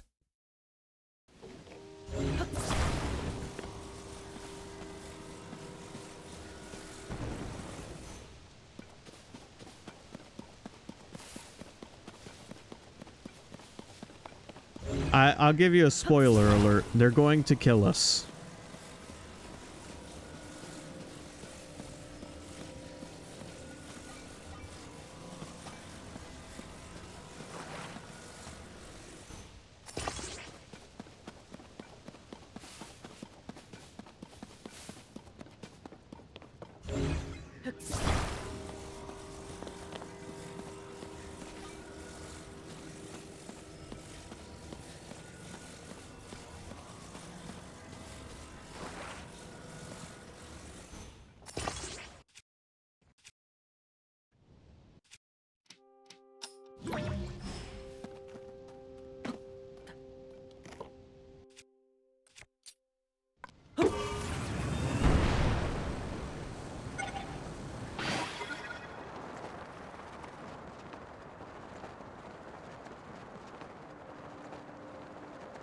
Well,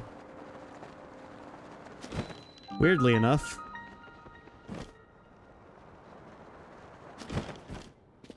we didn't go flying off as badly as I thought we would.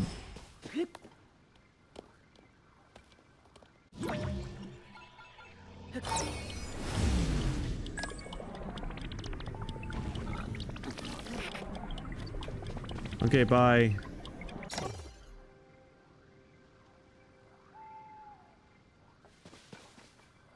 Well, I've landed on the Great Plateau. Do you think we can go and visit the Shrine of Resurrection?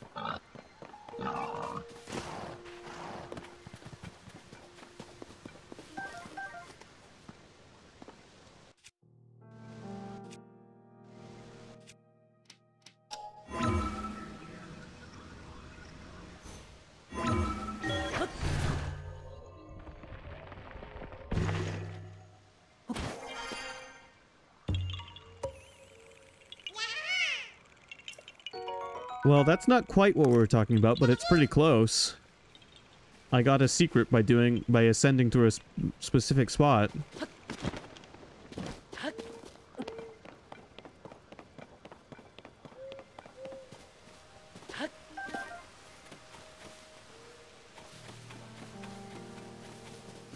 Man, here it is, the Great Plateau.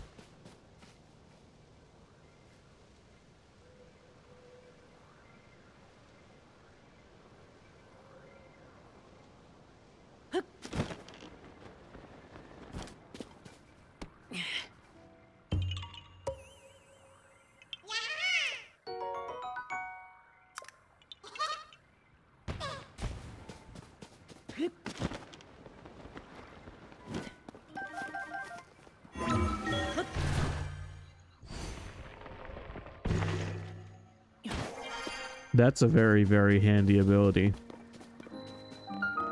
Here's the ruins of the Temple of Time from the surface.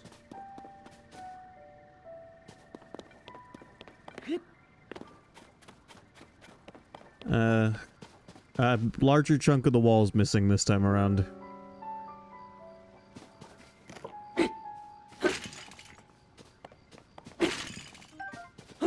Yeah, this is where we talked to the King of Hyrule.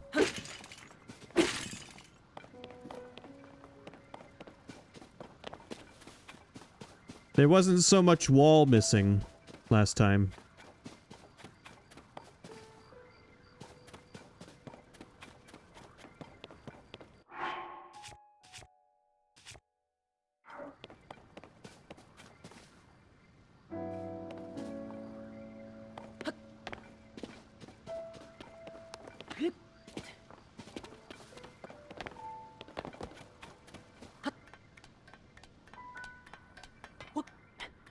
I wonder if there's anything up here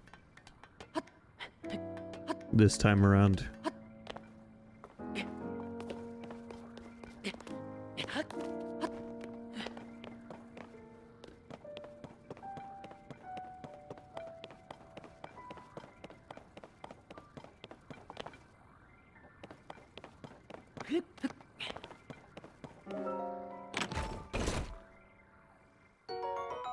Nostalgic fabric. Tough fabric bearing a nostalgic design. It looks like it could be used to make a paraglider. Does that make the classic paraglider from Breath of the Wild? I bet you that's what it does.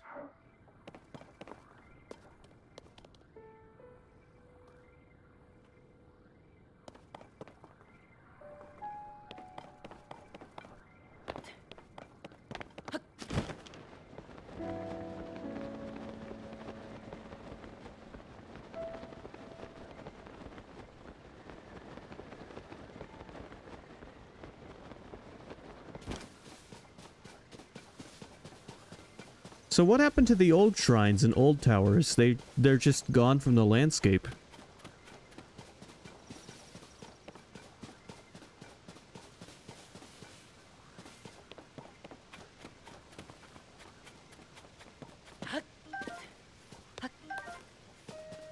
Here's the cave where we first met him.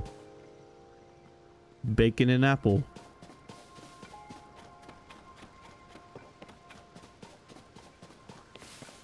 I got to imagine there'll be some sort of acknowledgement as to where they went.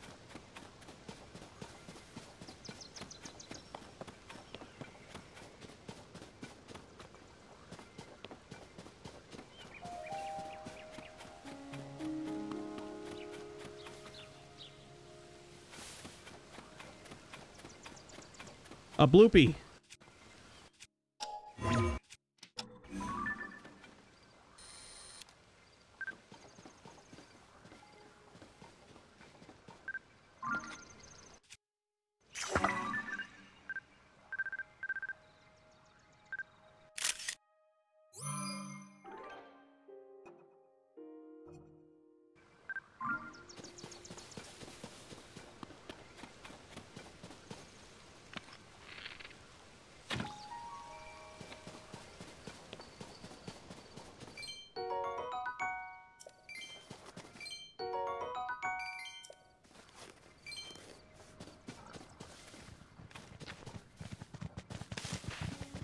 He ran directly into the Shrine of Resurrection, which has vines growing over the entrance. Oh, nature has reclaimed the Shrine of Resurrection, it looks like.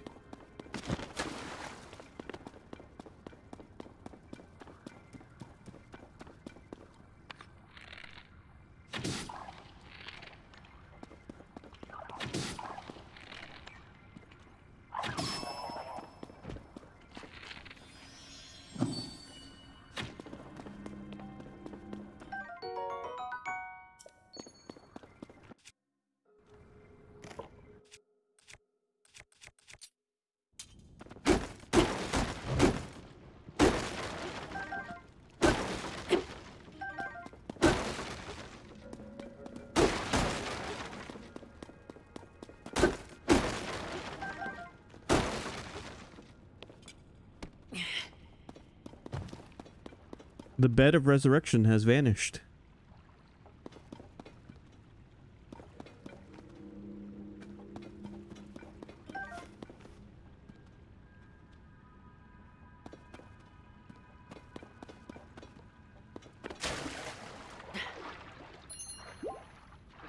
Oh, but the water here heals you. Huh. Yeah, I wonder what happened, because the Sheikah Slate thing is gone, and this room used to be an elevator.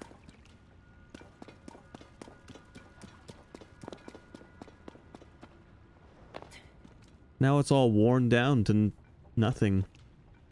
Like the like that shit just was spirited away.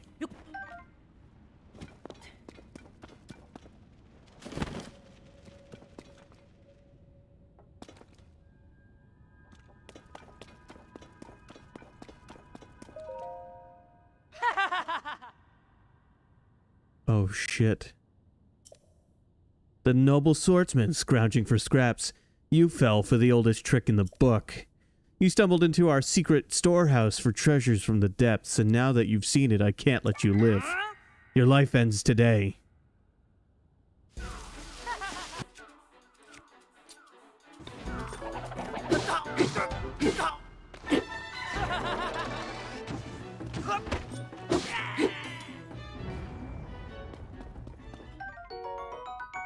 The Yiga clan has persisted. They've claimed the Cave of Resurrection, or Shrine of Resurrection.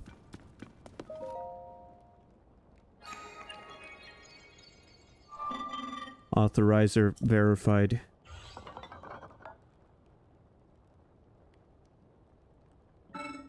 Thank you for driving away the intruders. Those interlopers carried me here with them from the depths. I have no way of returning to where I was stationed there. I will therefore continue my work here.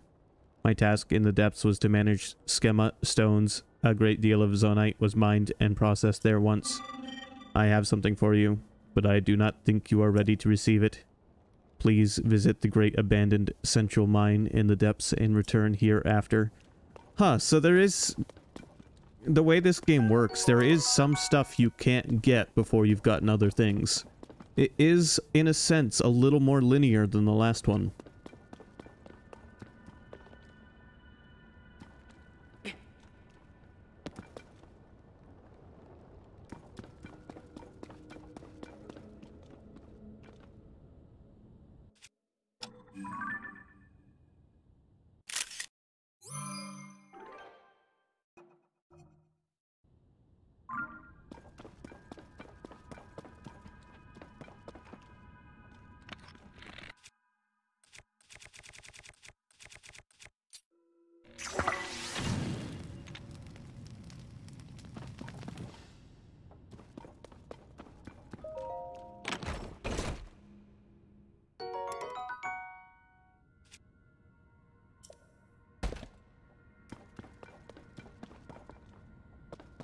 Well, you know, we did learn that when the upheaval happened, a lot of things changed on the surface. I wouldn't be surprised if the things Ganon has done has caused a lot of this shit to decay and disappear.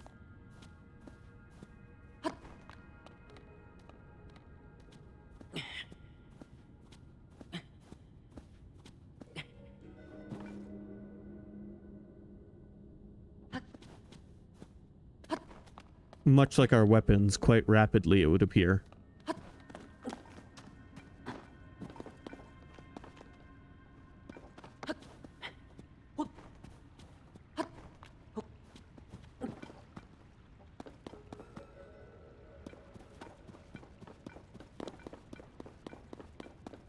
I mean, it's a very intentional choice to reuse the same map from the last game, and then take a location like this and alter it so greatly.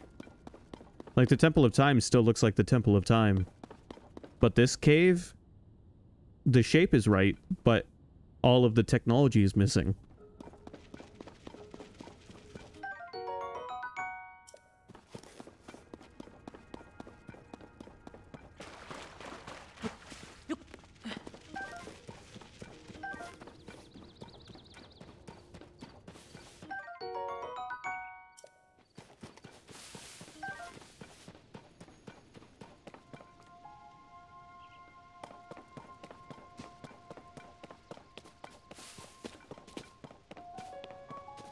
Ganon's presence seems to have caused an erasure.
You know, it's funny, but the spiked iron ball hammer I made is actually stronger than the one that guy was wielding.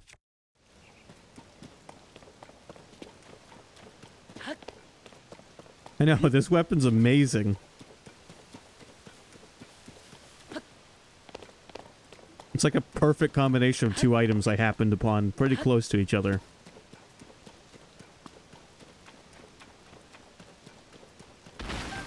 What the fuck?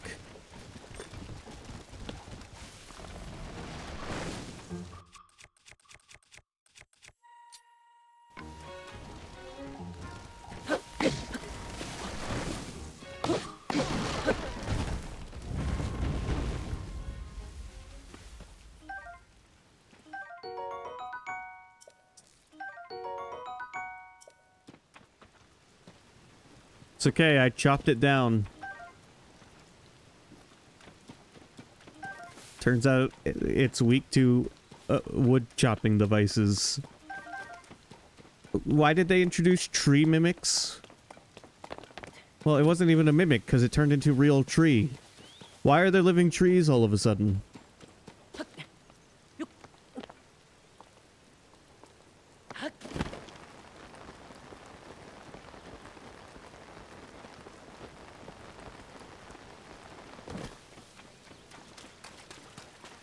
You know, there used to be a shrine over here.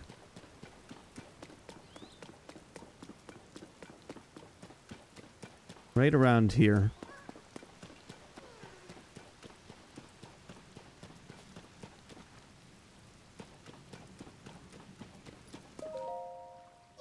Oh, my friend and I got separated. How far away is he? My friend is setting up a smoke signal. I can't wait to catch up. So tired though, I can't move.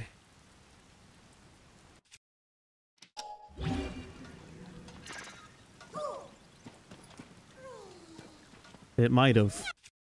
It does look like it's in the right spot to have.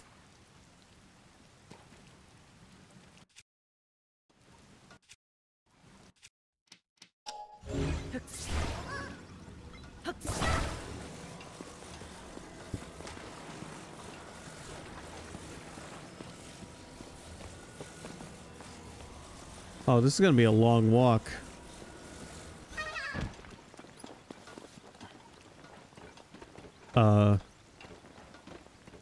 Maybe not.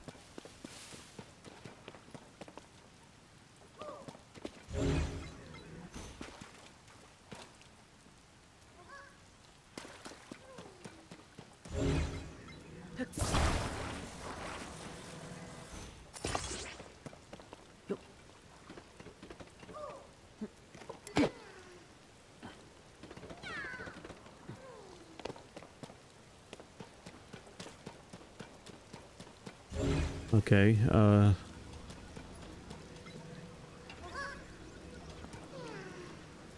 how do I make this work?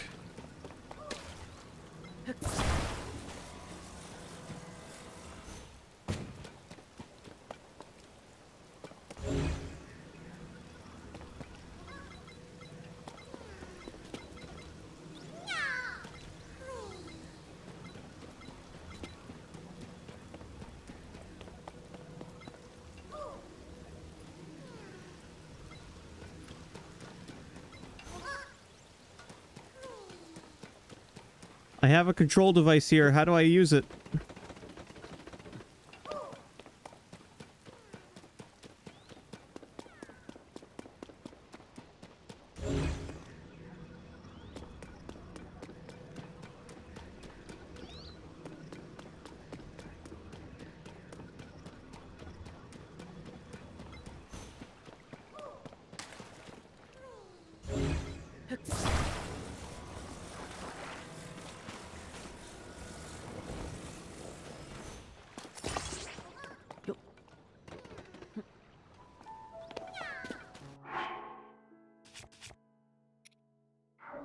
Unfortunately, I don't have any Zonai devices on hand that could really work with this. I don't think. And there don't seem to be any nearby. We're so close to being able to build our first drivable vehicle that is steerable.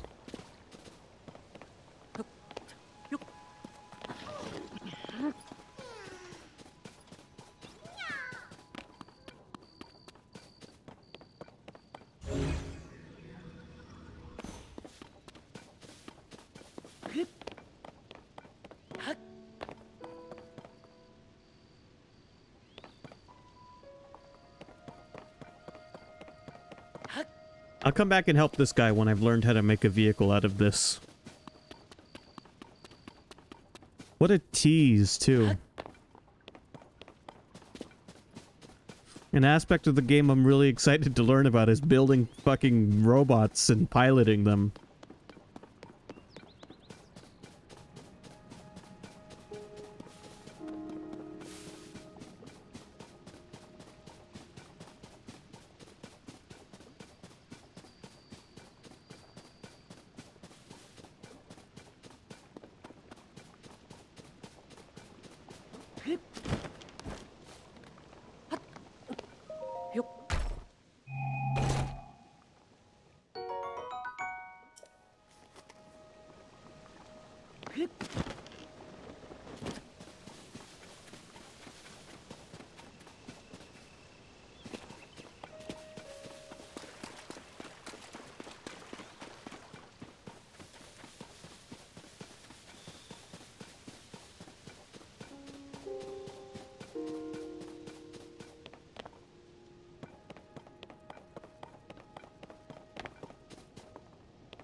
Alright, I think I'm gonna leave the plateau for now, because, funnily enough, I don't think there's any shrines on the plateau.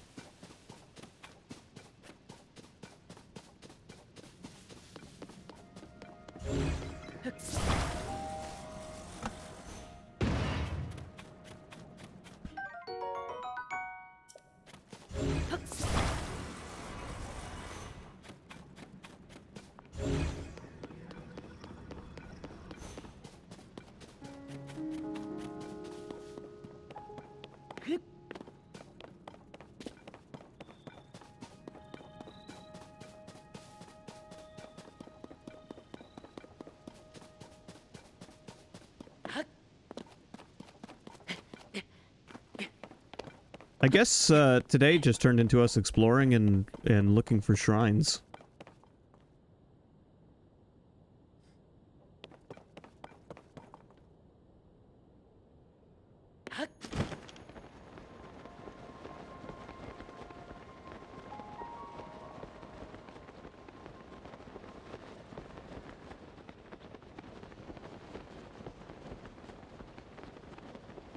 You know what? Actually, let me back up there.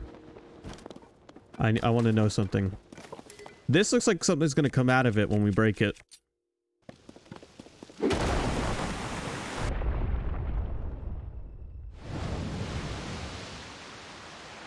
Oh, okay.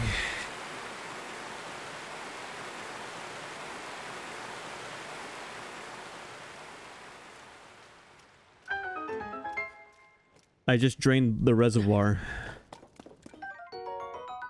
And now we can get up on top of the Great Plateau fairly easily.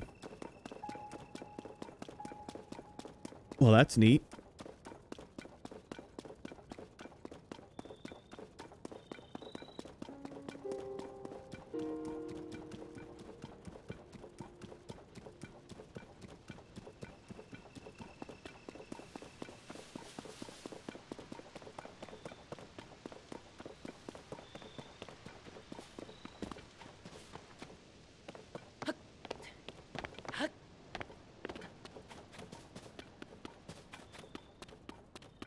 I just want to borrow one of these control devices.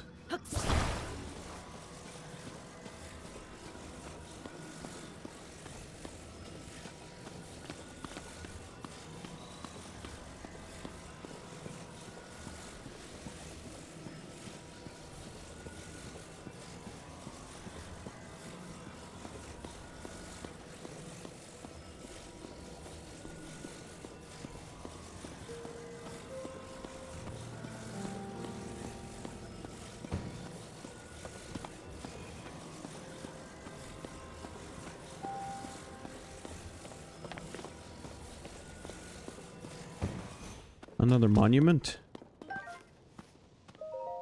I dedicate this monument to the memory of the souls lost to the calamity. And Zelda went around and put those everywhere.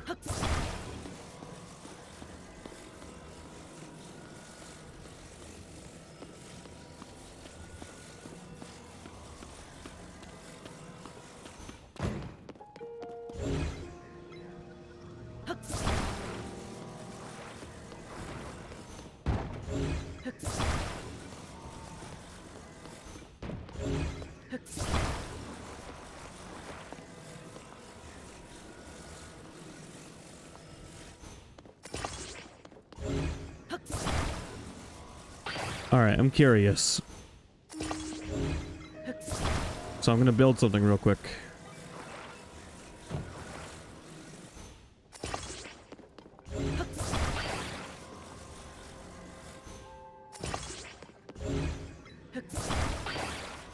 Well, I'm gonna see. I'm curious how this control device works. I'm not sure exactly how you would interface with it.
Whoa, I'm just... Yeah, nothing's turning, which I ultimately expected. So how do you program it, so to speak? when you're building a big fucking robot mech that you're gonna use to destroy... maybe we need propulsion? Right, but I think you'd still see the wheels turning.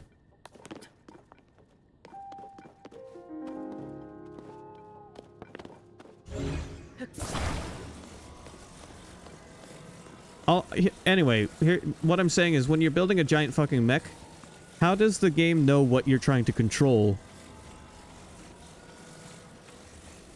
When you're standing at the controls? How do you define what you want controlled? That's what I'm curious about.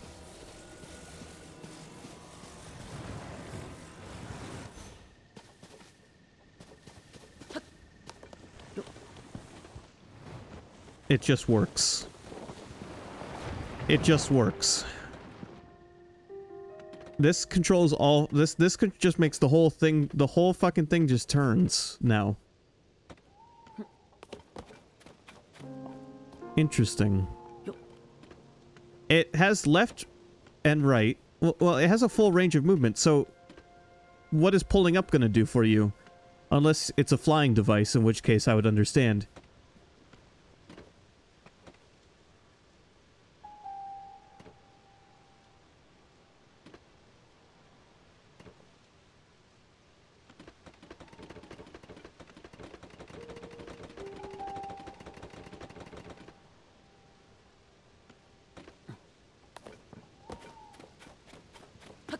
That's what I'm thinking, yeah. It would have to be a flying device or like a robot.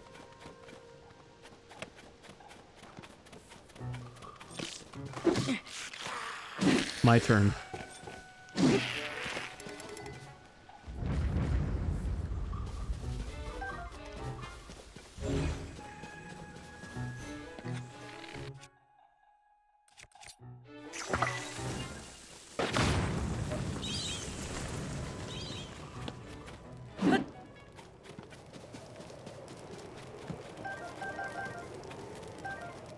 I don't know what they expected to happen, ganging up on me like that.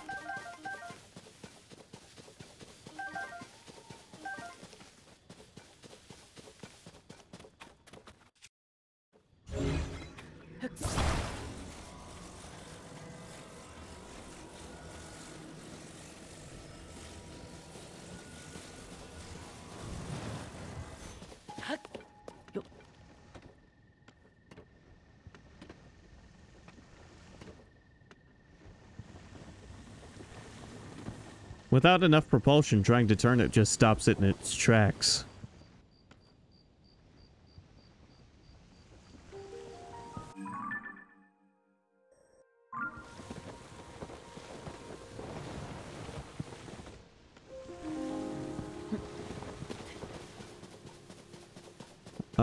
I just saw a rock fall from the sky.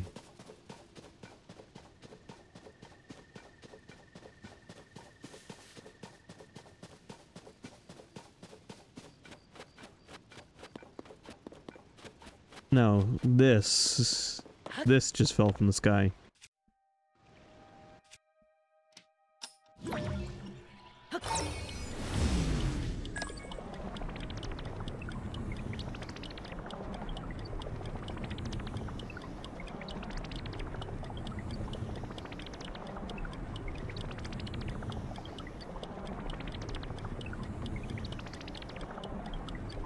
I don't think the power's gonna last long enough to get us anywhere.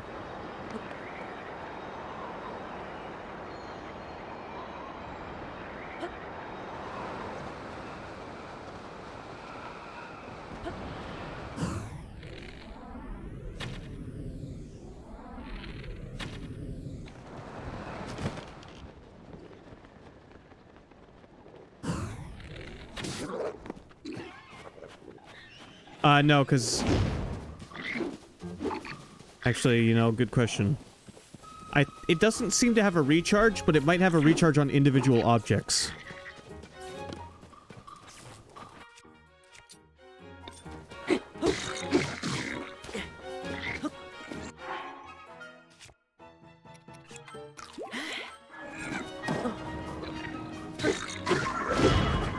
Well, I imagine the furthest it can take you, regardless of how long your charge lasts, is wherever it fell off. I don't think it fell from space.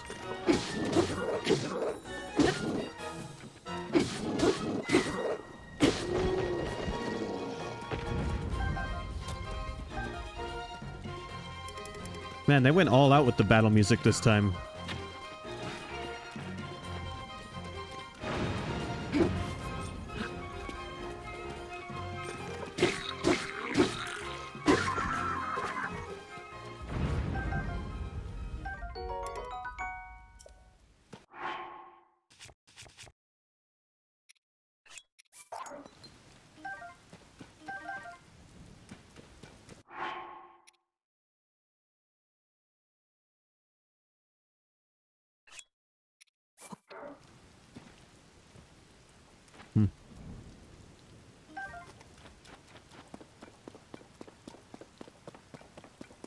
All right, let's try your let's test your question though.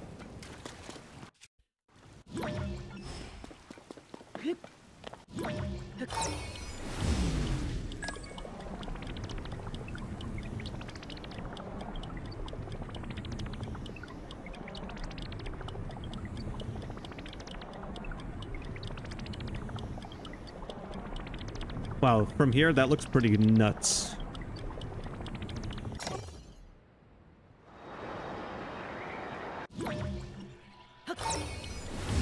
Oh yeah. Yeah, you can just grab it again and keep right on trucking. Oh, but this is where this is where oh, this was just a singular floating island. The whole ass thing fell. I thought this fell off a bigger island.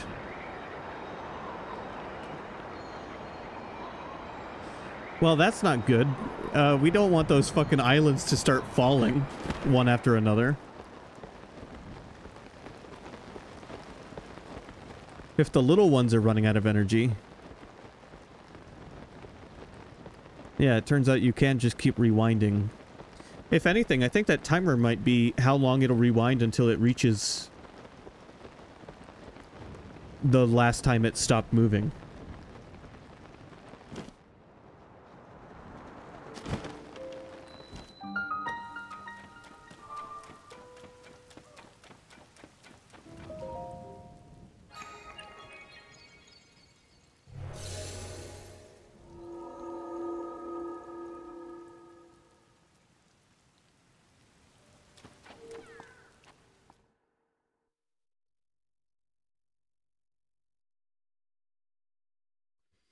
This game is so much fun to just run around and test out ideas in.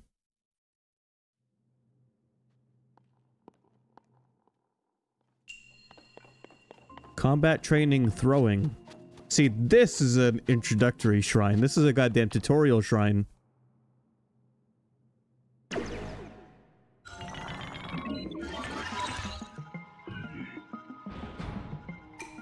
This shrine purifies the ancient evil. Who have entered here, heed my instruction. Steady your aim, then throw the weapon at the enemy. Your other attacks are ineffective here. Ready yourself.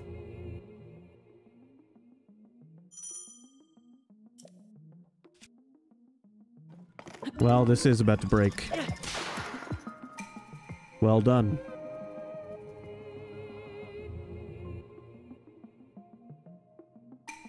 Watch the enemy's movements and throw the weapon carefully.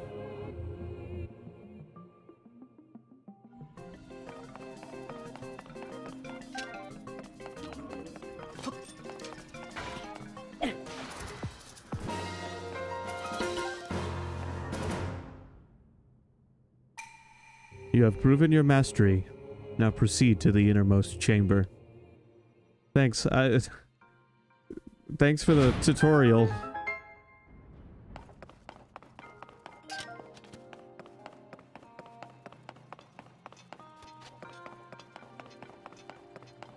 That is mostly there for people who did not play the last game.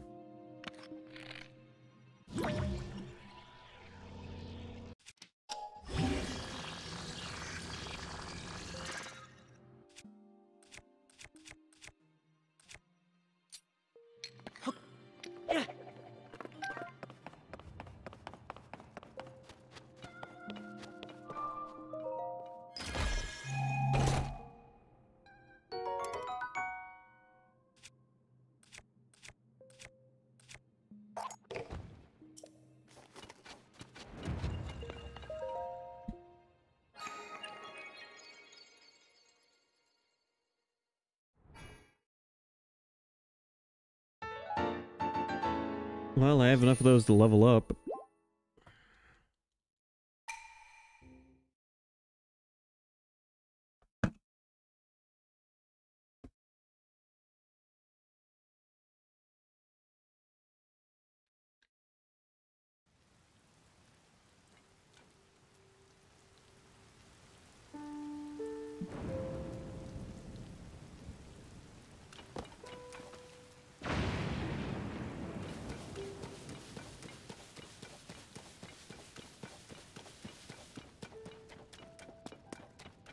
You know, that's a shrine I walked right past yesterday because I got distracted over here.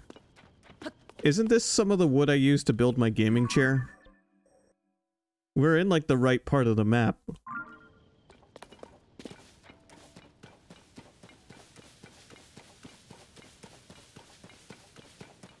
Yeah, I just skipped right over the tutorial shrine because I got distracted and never looked back.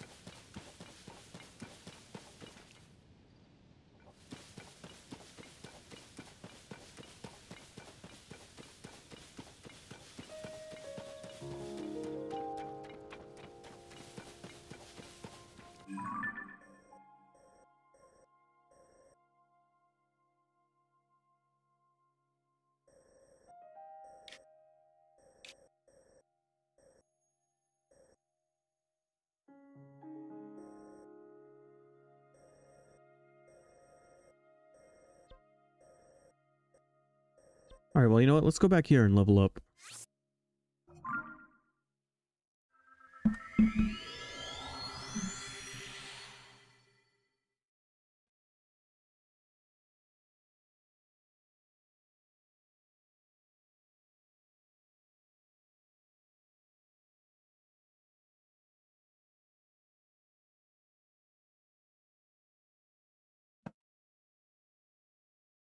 I like that the loading screen includes the map.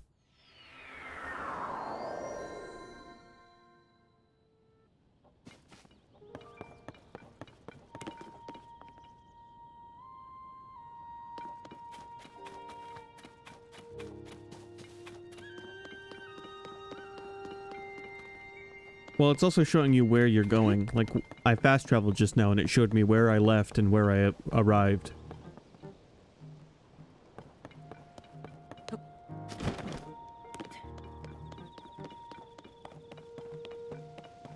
Alright, there has to be a goddess statue around here somewhere. Maybe down here.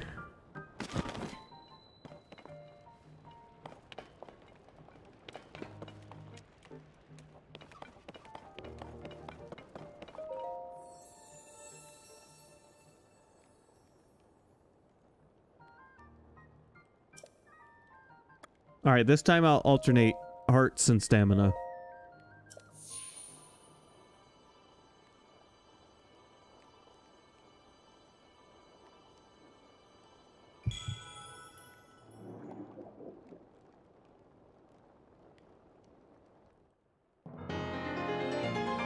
Well, I don't know this time if I'm going to need a specific number of hearts at any point.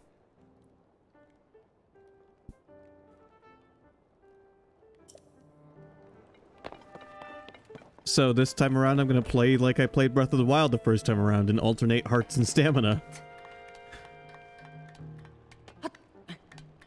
I may regret it, I may not. We'll find out. I have no way to know.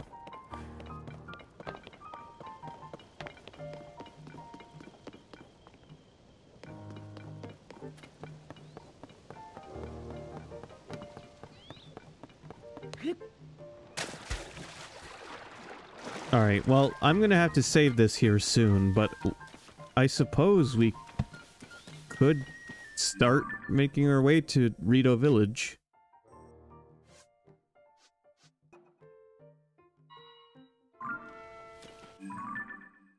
Who knows what distractions we may encounter along the way.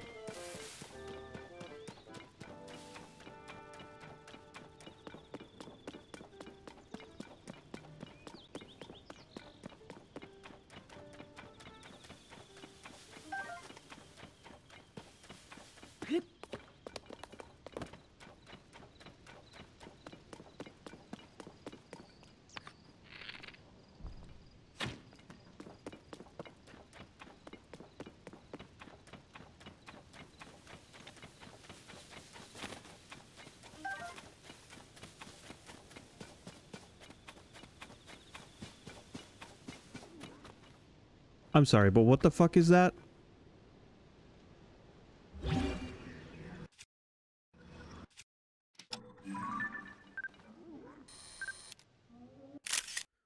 Horriblin.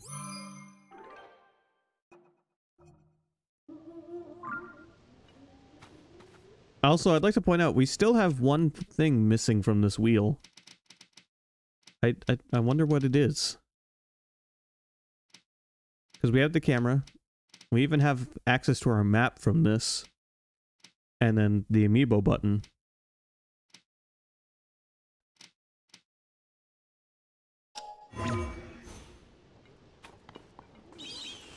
Whoa, whoa, whoa.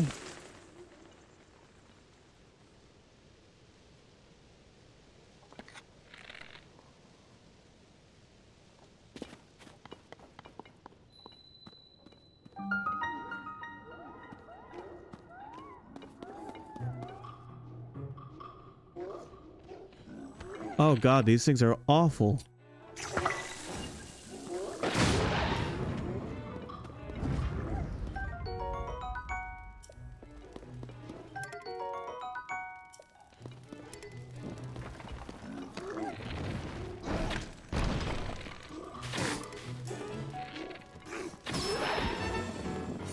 Okay, these particular ones weren't too strong. I just didn't like their designs. They're gross looking. And their horns are shaped like hammers. You know what that means.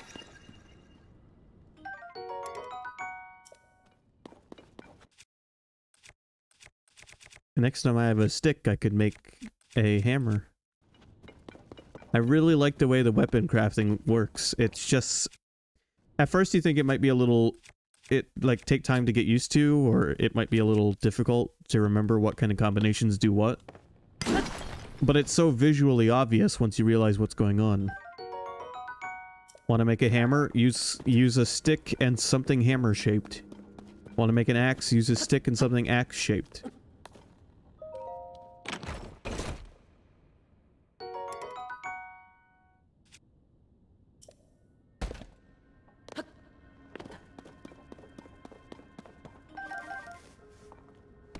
It's like cooking in Breath of the Wild 1. You might think it's complicated because of the vast number of ingredients available to you. But at the end of the day, it's harder to make mistakes than it is to successfully cook things. You just cook like ingredients and you'll be fine.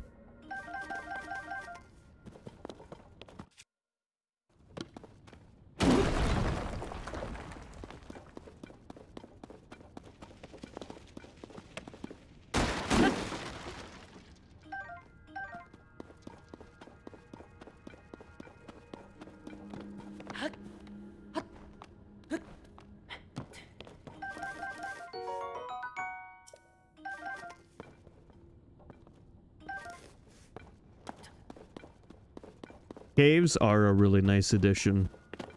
And they work well with one of the abilities you've been given.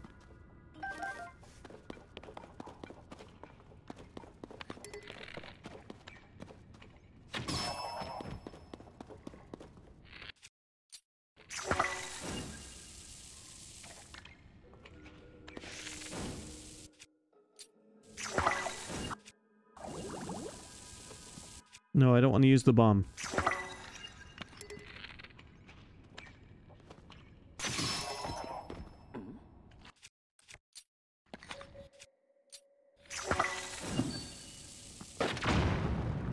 I didn't get it in time. That bloopy that comes out of him disappears real fast. Also, there's so many different kinds of collectibles now, which is great because I love that. I love collecting shit and never using it.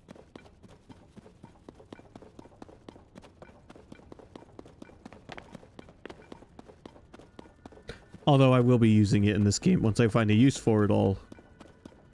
I'm just saying the act of collecting for me is a little enjoyable.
And I'm also wondering some things, because I assume this game has a lot of design choices that are assuming you have played the last game. So I know where the Korok Forest is, because I played the last game. So, do you think they'd have some sort of surprise in store if I tried to just run over there? Also, hello Neo, how's it going?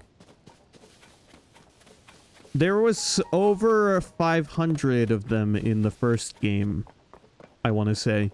I have no idea how many are in Tears of the Kingdom. How have you been, Neo?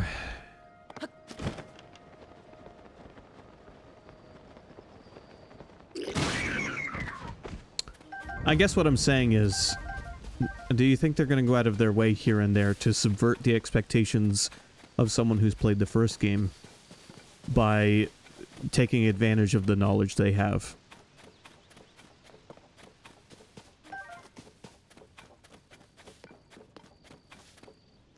Like, you have to navigate the Lost Woods. You have to navigate the Lost Woods, in the first one. And that's something they may change in this one. The way you navigate the Lost Woods may be changed. Like, subtle things like that. Where it's like your old knowledge isn't as reliable as you initially think it might be.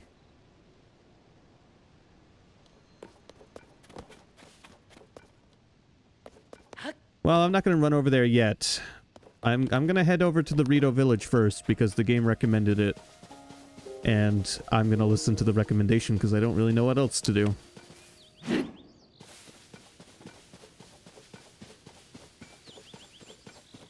I feel like playing along with the game for a little bit is a good way to discover things the game wants to introduce.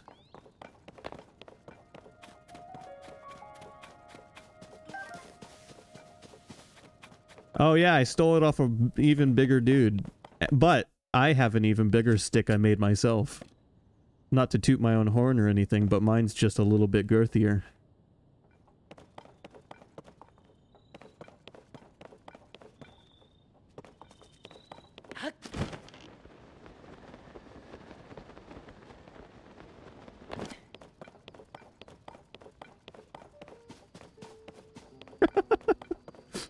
Oh, I've heard the same thing. Your Schwartz is longer than my Schwartz.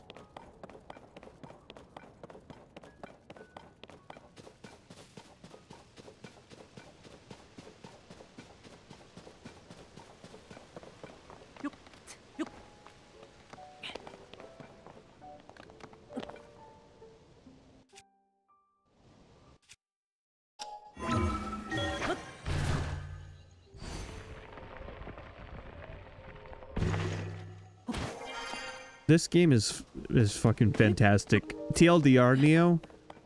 I recommend this wholeheartedly to anyone who has a Switch.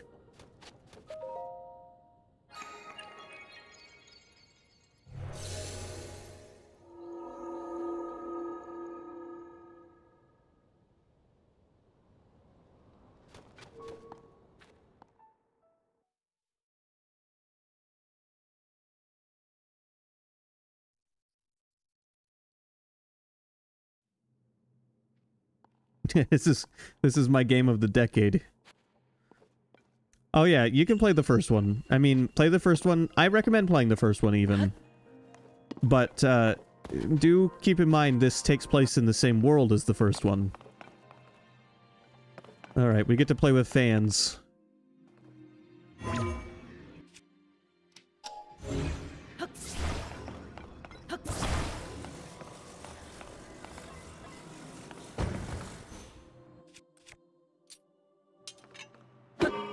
You can make your own weapons and build your own vehicles in this one.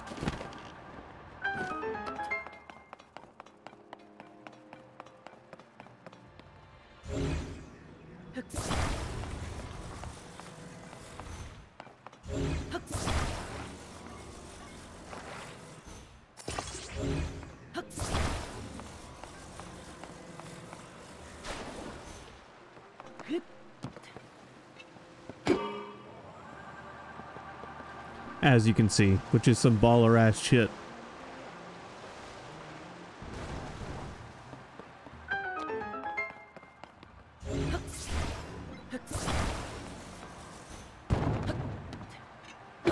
Oh, by the way, the fans in the dungeon aren't using up my battery, which means these fans can run for as long as they need to. Or as long as I want them to.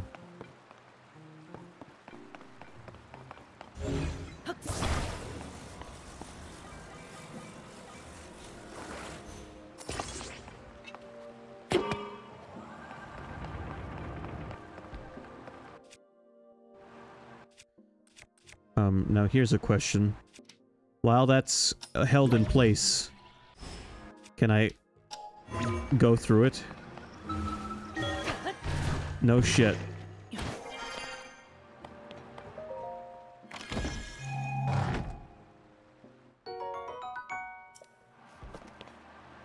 This game just works.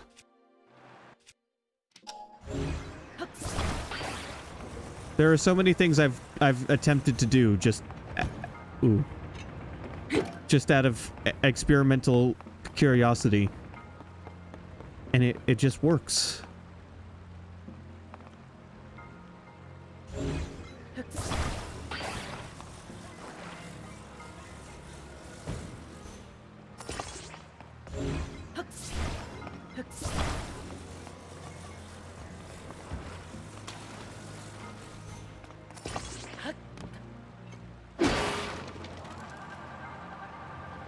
Well, I accidentally broke the platform. That was a really... I gotta remember that the weapon I use matters.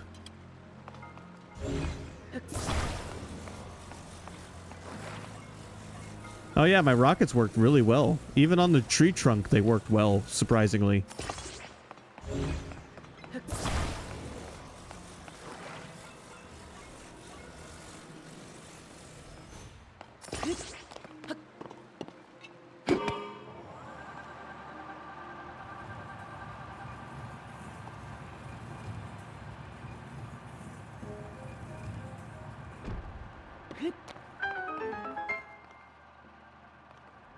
Oh yeah, I forgot. My shield is a shield.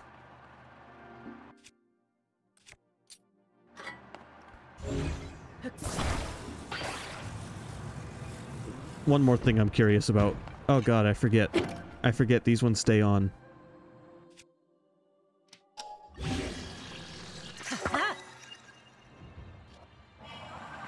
Now I can blow on command.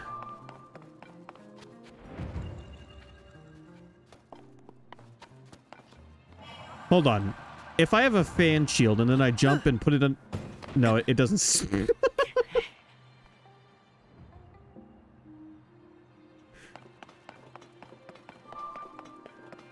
It didn't stay on. I almost thought I invented a hoverboard.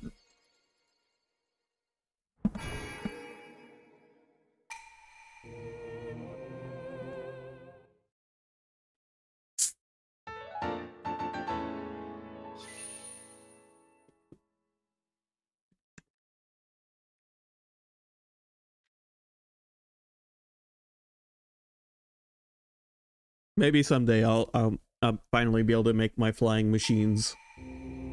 It's just too early, but every time the game gives me a chance, I try. I'm steadfast.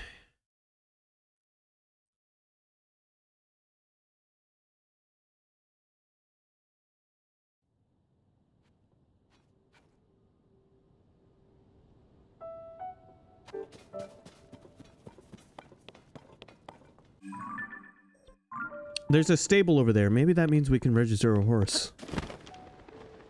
Maybe the game wanted us to discover our first stable first before they just handed us one at the home base.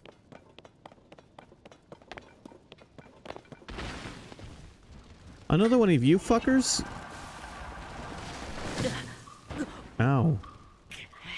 Yeah, I don't think the fan's doing a whole lot to him.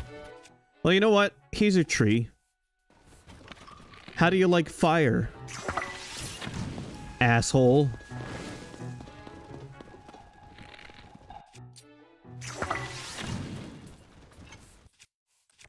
Alright, you want to play rough? Let's play rough.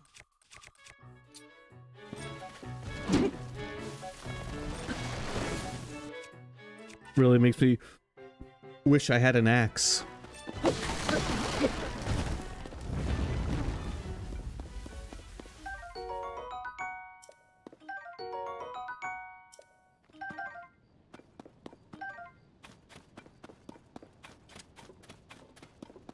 Alright, I'm so glad this game has added treants and made them evil.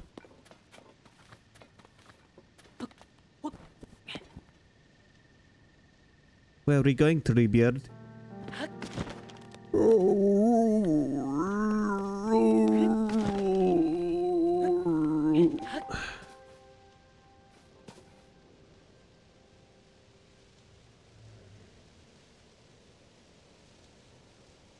That's a Hinox.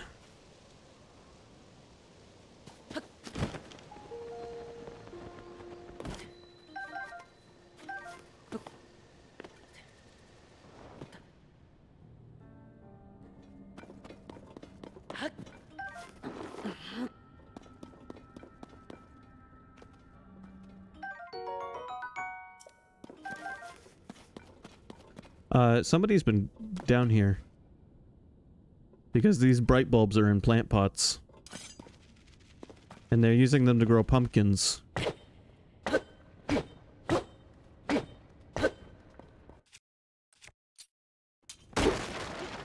I have an axe to grind.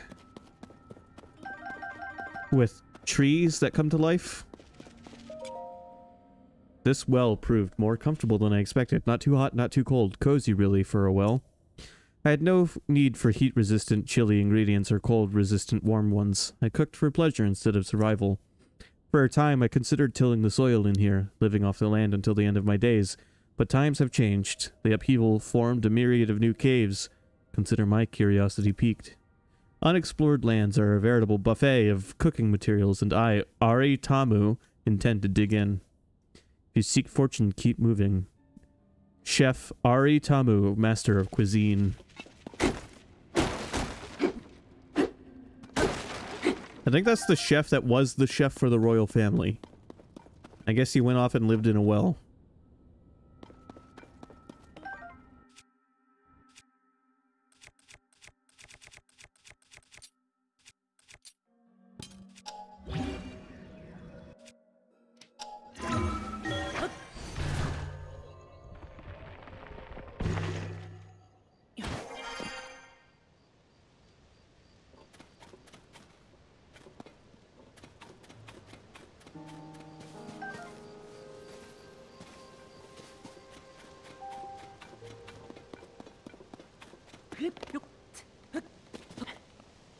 Alright, well, let's wake the sleeping giant.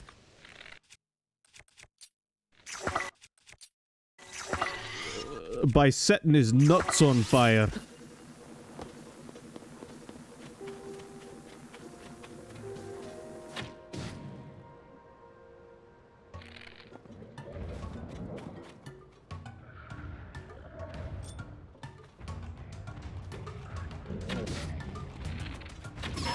You know, I guess that did sound like Rex a little bit.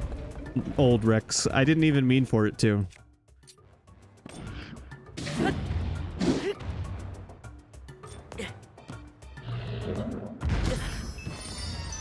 Ow. This dude sat down on the ground, and that was enough to kill me.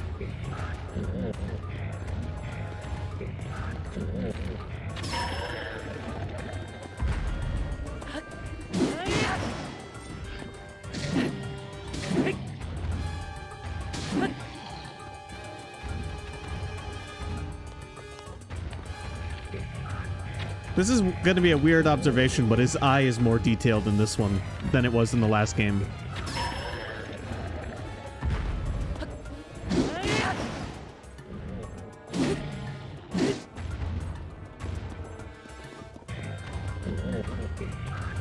More colors and more texture work.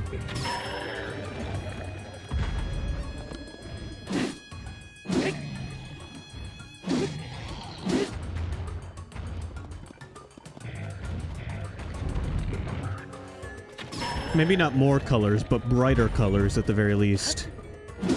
But definitely more texture work.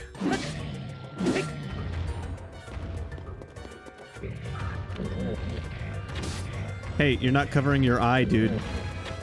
Did they not do that anymore?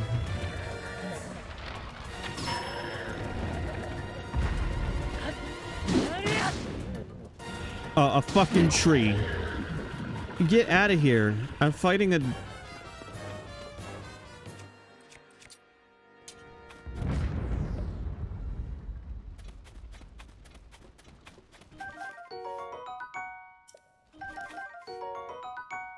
You know what? Yeah, go crawl back to your home.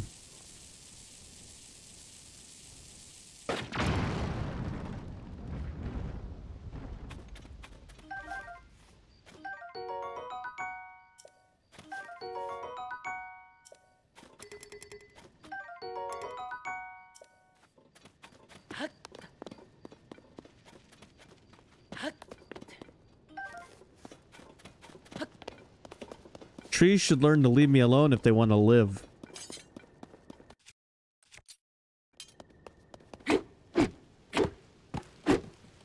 Unless they have delicious apples growing on them.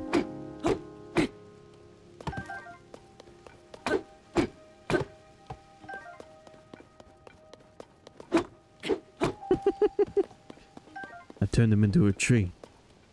I knew I could do it.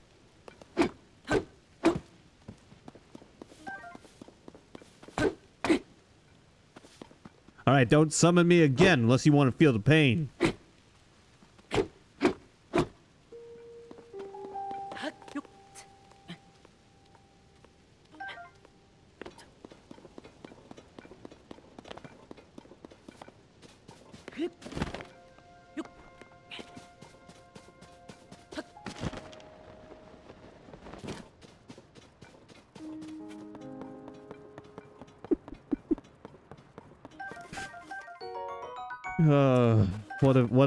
What a beautiful video. What a historic video.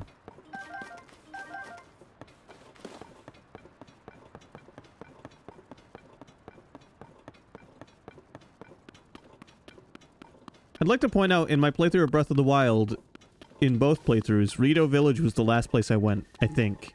Actually, no, Rito Village might have been third in my original playthrough, but last playthrough it was last. Now we're going there first. Here's the thing, I never had, like, feel-good kid memories of Captain Planet, because I never watched Captain Planet as a kid, if I could help it.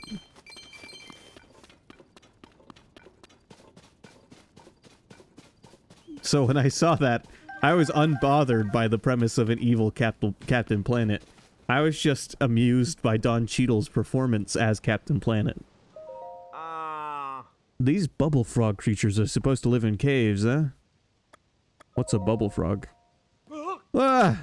Don't scare me like that. My poor heart can't take it. Man, everyone in this kingdom is so jumpy. You'd almost think something horrible's going on. Are you by chance looking for bubble frogs too? That's right. Aha, I knew it. They must have asked you too. Supposedly, there are creatures called bubble frogs that live in caves. They're bluish and whitish and stick to walls. Odd stuff. And those two folks at Woodland Stable in northeast Eldon, curious pair. Very strange, maybe a little off. They're looking for something the bubble frogs drop. They asked me to do the collecting. So, did they ask you too? They offered treasure in exchange, good treasure. It was a sweet deal, at least it would have been.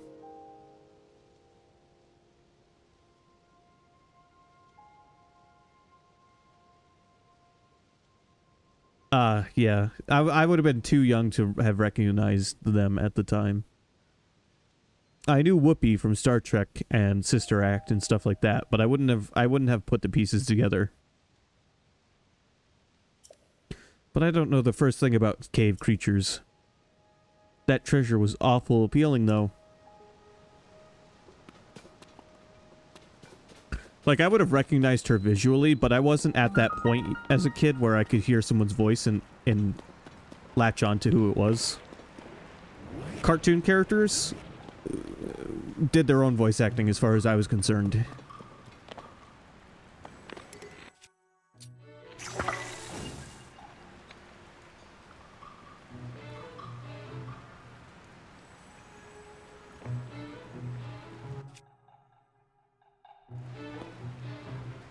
Here. Got a flower for you.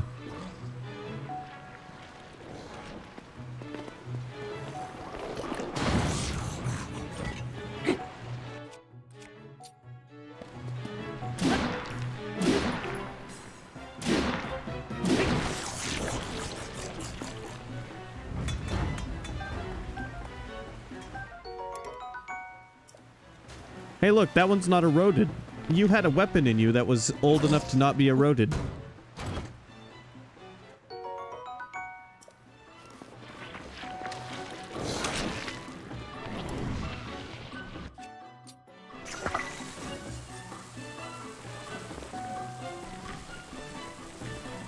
Open wide. Come on.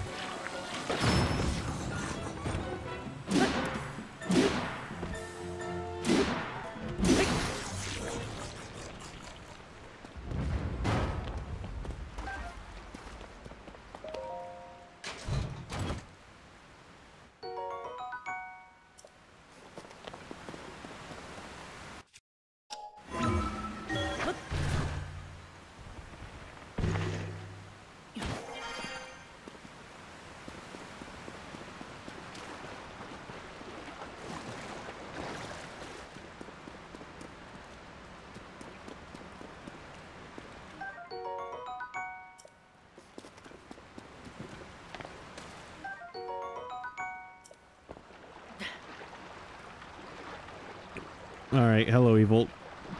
Thanks for the continued subscription. I appreciate it. I hope you're having fun with the game.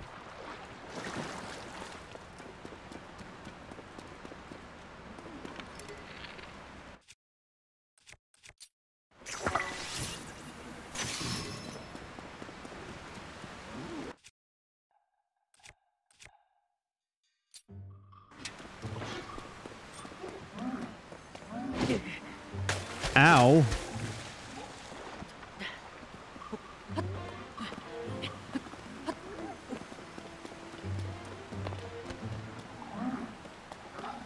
He went on this... You fucker.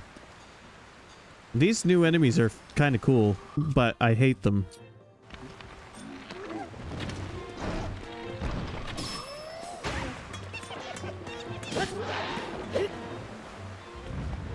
Remind me of the monkey boss from Twilight Princess, which is not contextually a bad guy, but he is for a little while.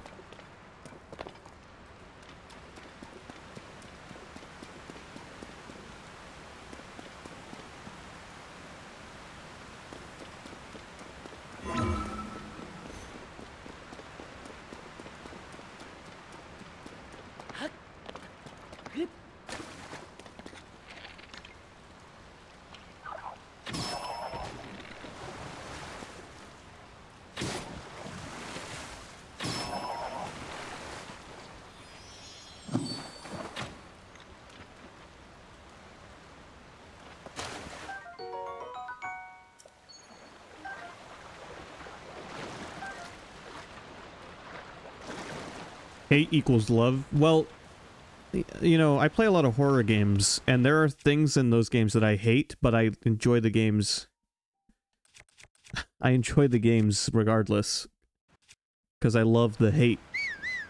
Did it just magic itself into a bunch of babies? No, it explodes and drops a weird thing you can pick up. And also sometimes a rabbit will come out of it.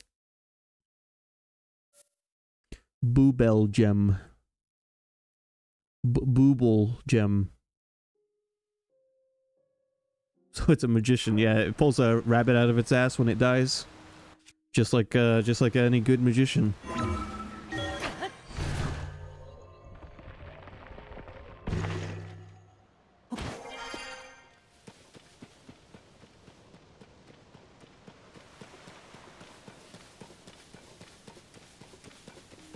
I'm sorry, I was gonna go over to that stable, but something caught my eye. What is this, like, crop circle in the grass here?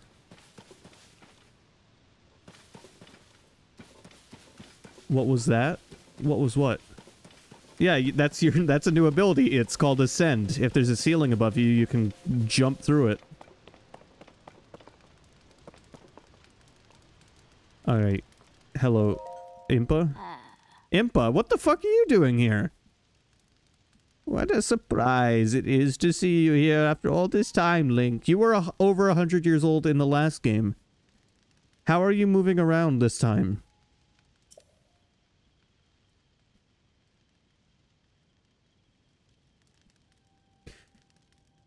her eyes give away the age. Did you see that fucking 1,000-yard stare? I heard you had gone missing. It is certainly a relief to see you back. And in one piece, more or less.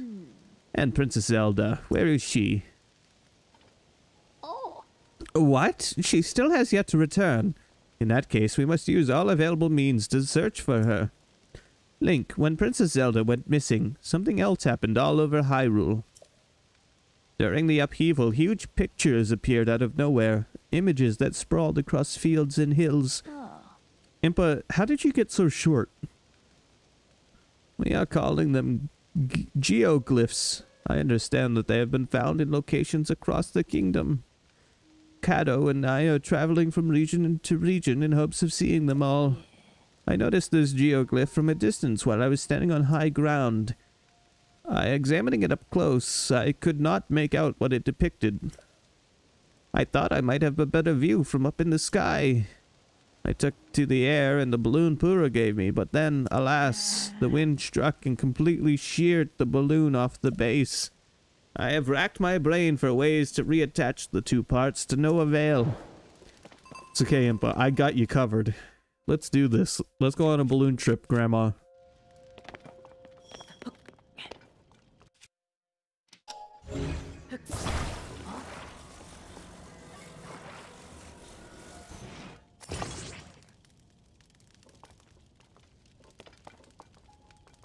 Alright, you can relax.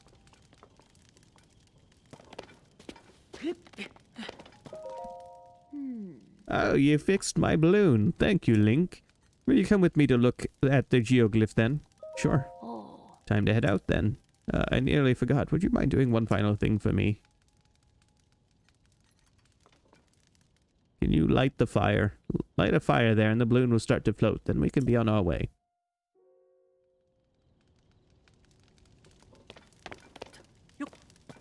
Alright.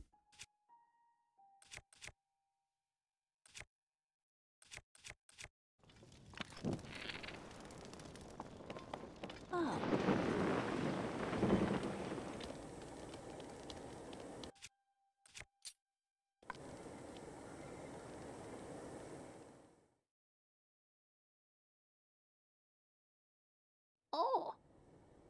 Too high up. I feel faint. But finally we can see it, the geoglyph. Well done, Link. You know, I read something in a village's old literature. A passage about what the ancients called dragon's tears. You know, we do hot balloon rides around here during the summer. Where the tears rest upon the earth, we mark down the images to which they gave birth. I believe this geoglyph is one such image. But even from this vantage, its meaning is no clearer to me. Nor can I figure out what dragon's tears might be. But you know, if the literature is correct, one of them should be quite close, near the geoglyph, or even within its borders. Would you look around? This could be the clue we need to discover Princess Zelda's whereabouts. If you would like to examine the geoglyph from ground level, you can float down with a paraglider. No need to worry about me. I can manage a simple landing. Yeah, you'll manage alright when I get down there and shoot the balloon out of the sky.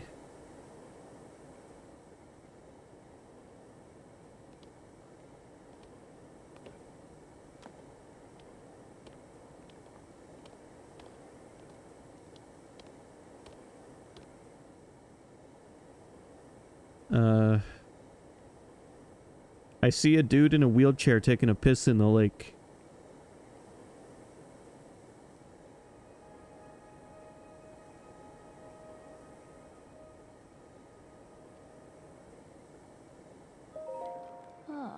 I believe this geoglyph is one such image, but even from this vantage, its meaning is no clear to me. Nor can I figure out what dragon's tears might be.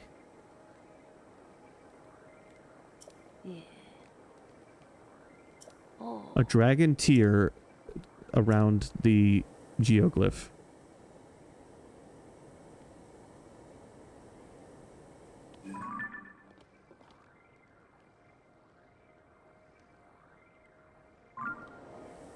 Impa, I don't know.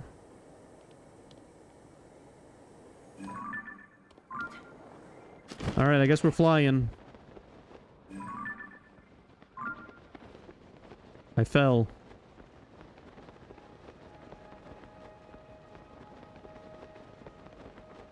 What are you trying to tell me, asshole?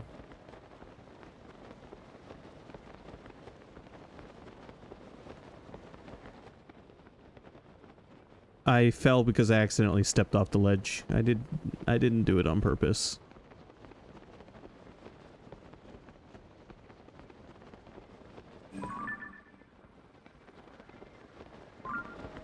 Wait, who'd I fall for? Nobody. Yet. I thought you were asking what I went and fell for. Like, why'd you do that?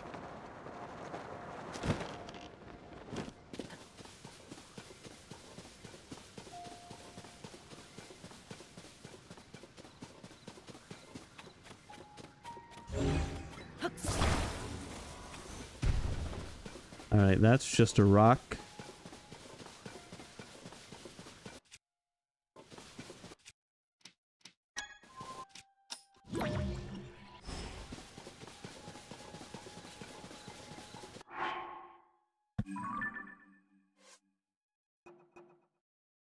You used to ride on the balloon and saw the whole geoglyph in the air. According to Impa, hidden somewhere in the geoglyph is something called a dragon's tear. Search the most likely spot to find it. Alright, well I thought his face, because he was fucking crying. So let's look. Are you... Oh. I was actually onto something.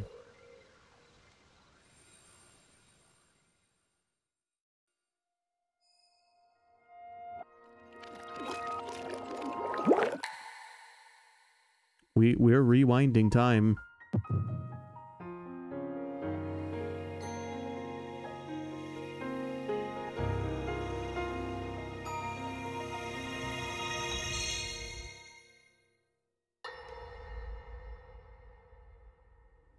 A memory.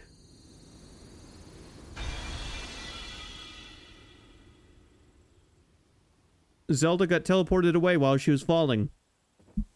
Confirmed.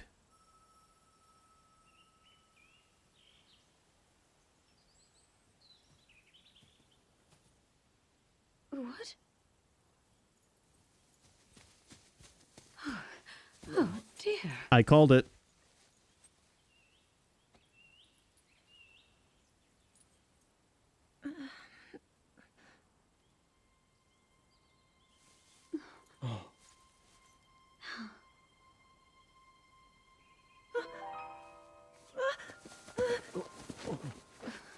Where am I? We didn't mean to startle you. I'm sorry. It's okay. My name is Sonia.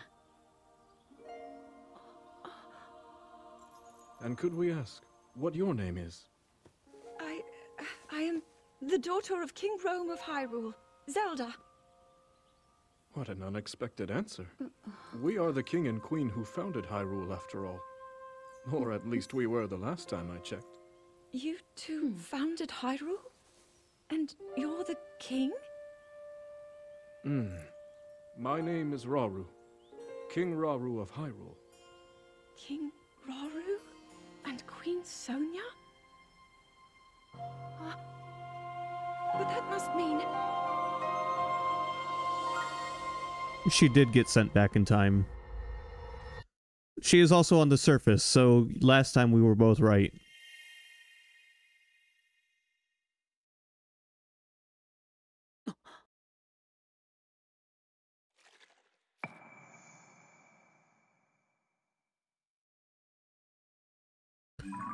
So she met Rauru when he was still the king of Hyrule.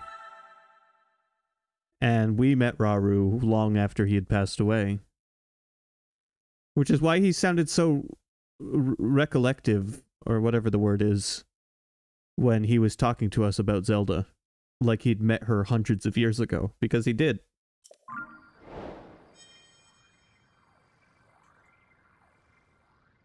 Oh? Link, you look distracted. What's wrong? Nostalgic, yeah.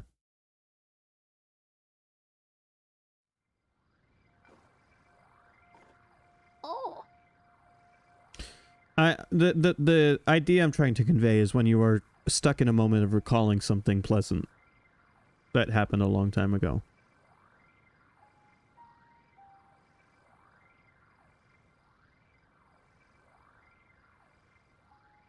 Goodness, you say you had a vision, saw mysterious figures, and then Princess Zelda.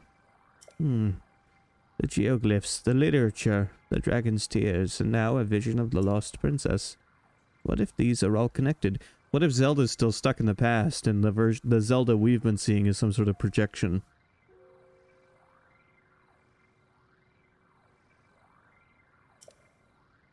Let us continue to examine the geoglyphs. They may contain further clues that lead to Princess Zelda. You know, according to the literature, there is something to do with geoglyphs in the Forgotten Temple. It's funny, this is the first Zelda game, well, I guess it's not the first Zelda game, but it's the first Zelda game in a while to deal with time as a major part of its plot. The last one to do that was Ocarina, off the top of my head.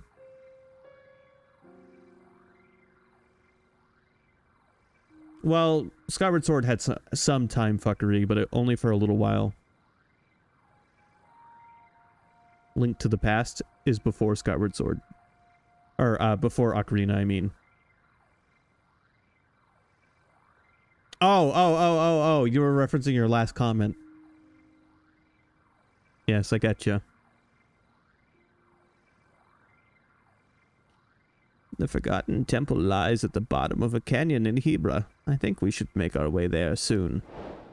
But yeah, so Zelda has played with time travel a few times throughout the series, for sure. But definitely not every game.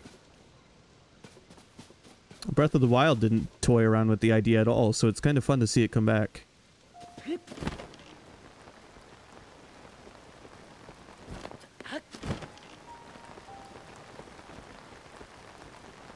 Alright, so not our memories we're looking for, but it looks like we can find these tiers and see what Zelda's been up to.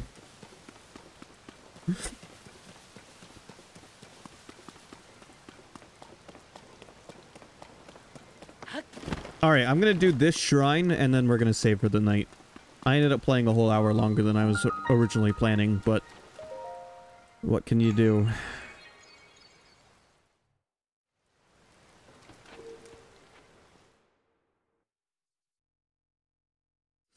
But that answers a question from yesterday, how Rauru could meet Zelda and then die. It's not like he met her and then died a few days later. Now we know he met her a very long time ago, from his perspective.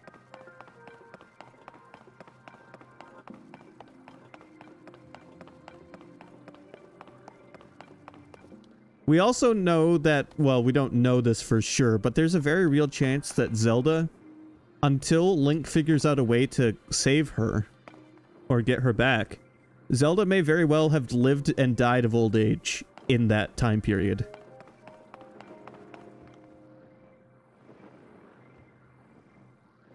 Until we find a way to bring her back, and then alter the timeline. This is when time travel talk gets confusing, because if we bring Zelda back and stop, don't worry about it. It's like Austin Powers, just don't think about it too much.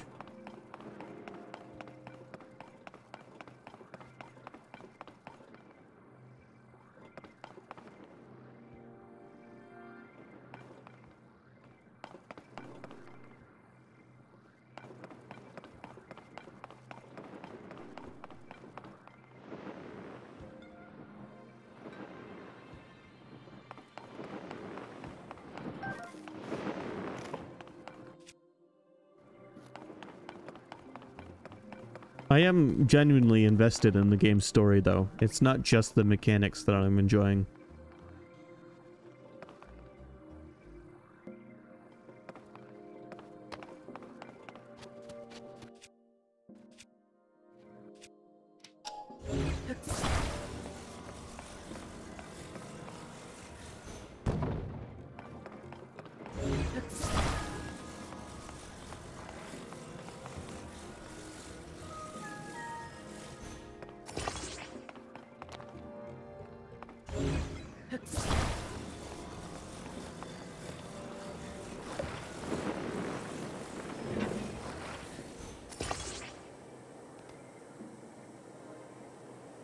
You can hand me my Nobel Peace Prize now.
Oh, this is such a fun... It's so fun to learn what you can do and get away with.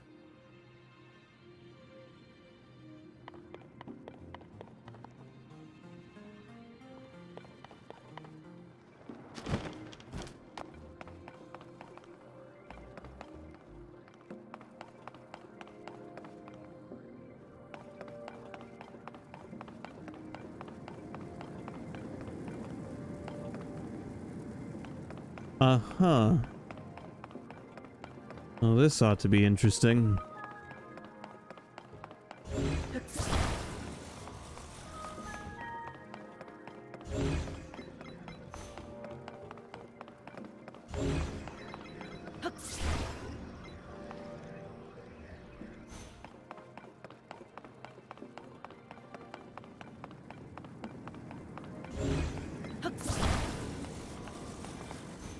Where am I gonna get a object? Maybe.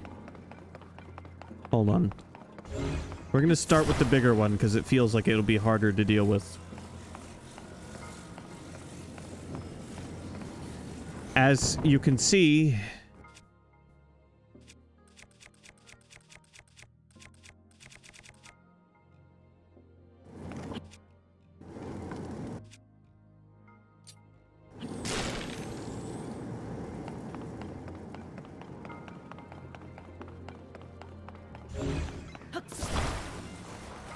alright, let's try that again, but let's be a little more careful.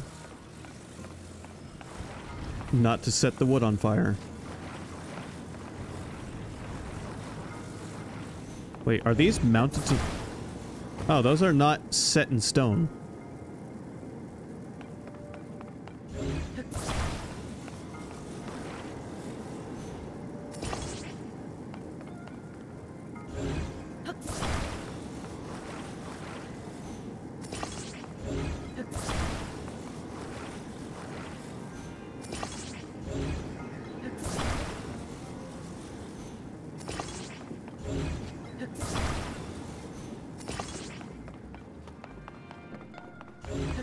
Alright, this can only go horribly.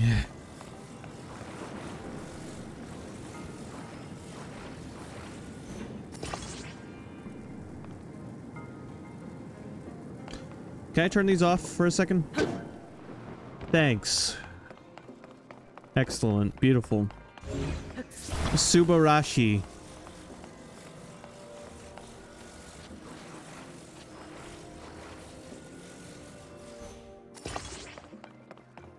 This thing's gonna fly like an eagle.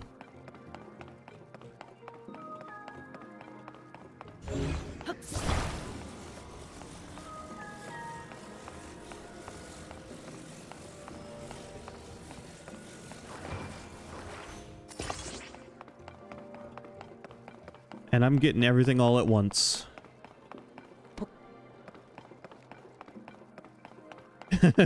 So Neo, you should read the title of the stream real quick. You might get a chuckle out of it.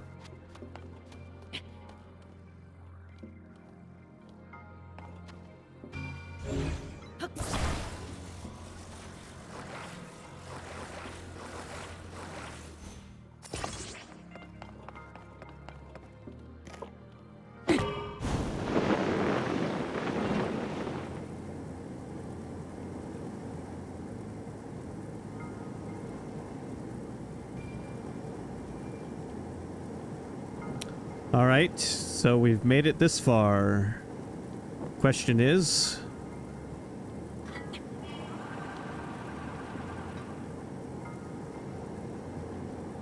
how do we move? Well, that was not a good idea.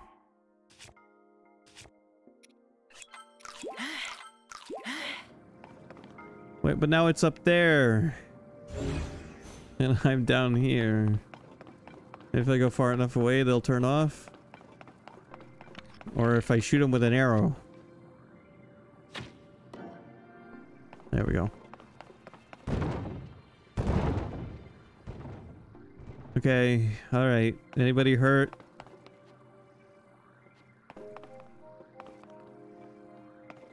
I realize I can move the whole contraption. I don't need to launch it where it was setting. Weird overthoughts. Or, yeah.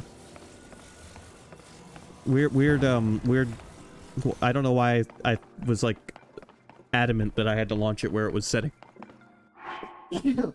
Oh, sneeze. Sorry.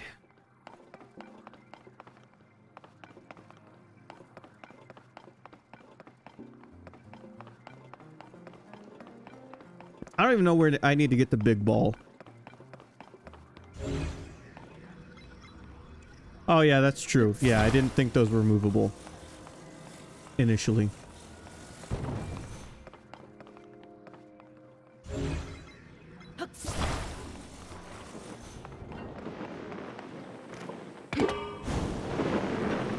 Let me on.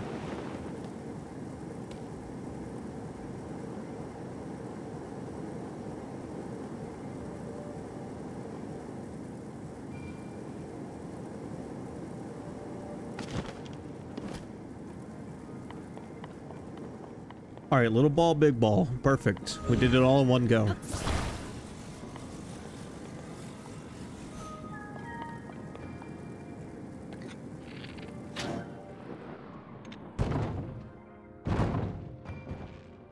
And we stick the landing. All right, cool.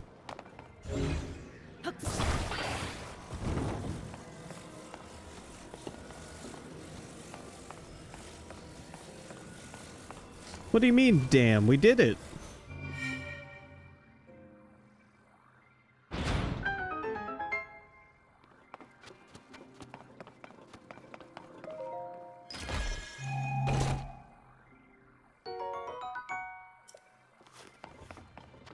And now, before we complete the puzzle... No, we got to the platform we needed it to. Those are just the rafters.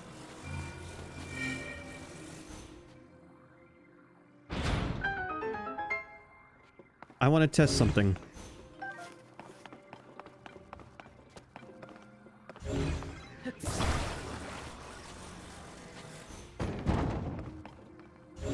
Which is probably something you're going to hear me say a lot.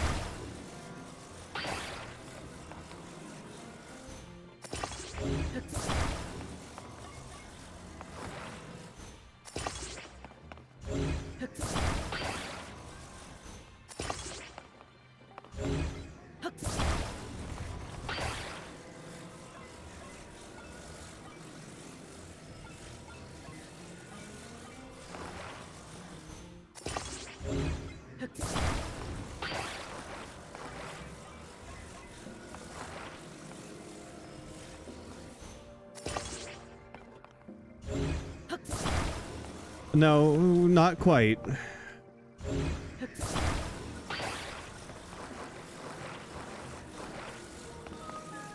Alright, the last one we'll just put on the front for fun.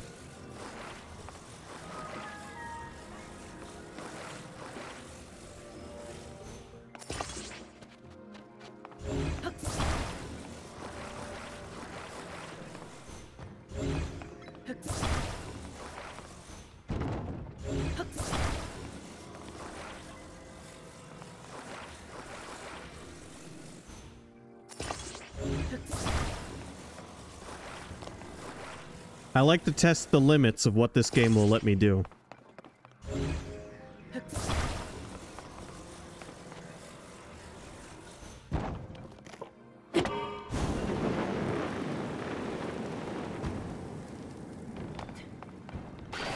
It usually ends like that.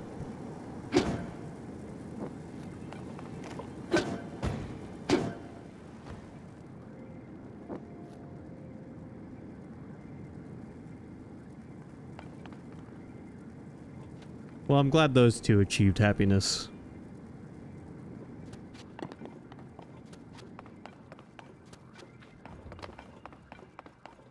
You know, that almost worked. But I forgot for a moment there I was working with wood and fire.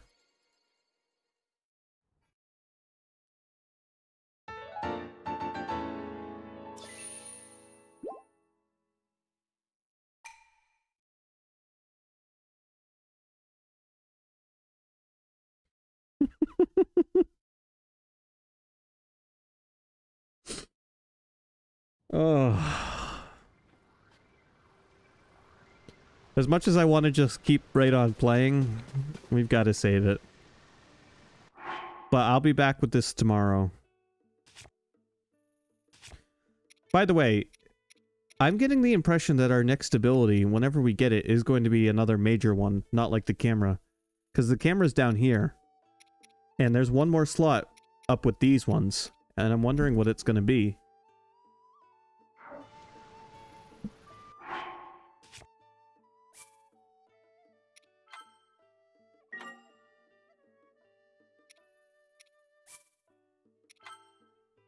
Alright. Thanks for watching. I hope you enjoyed. I'm having a blast with this. Until tomorrow. Have a good night.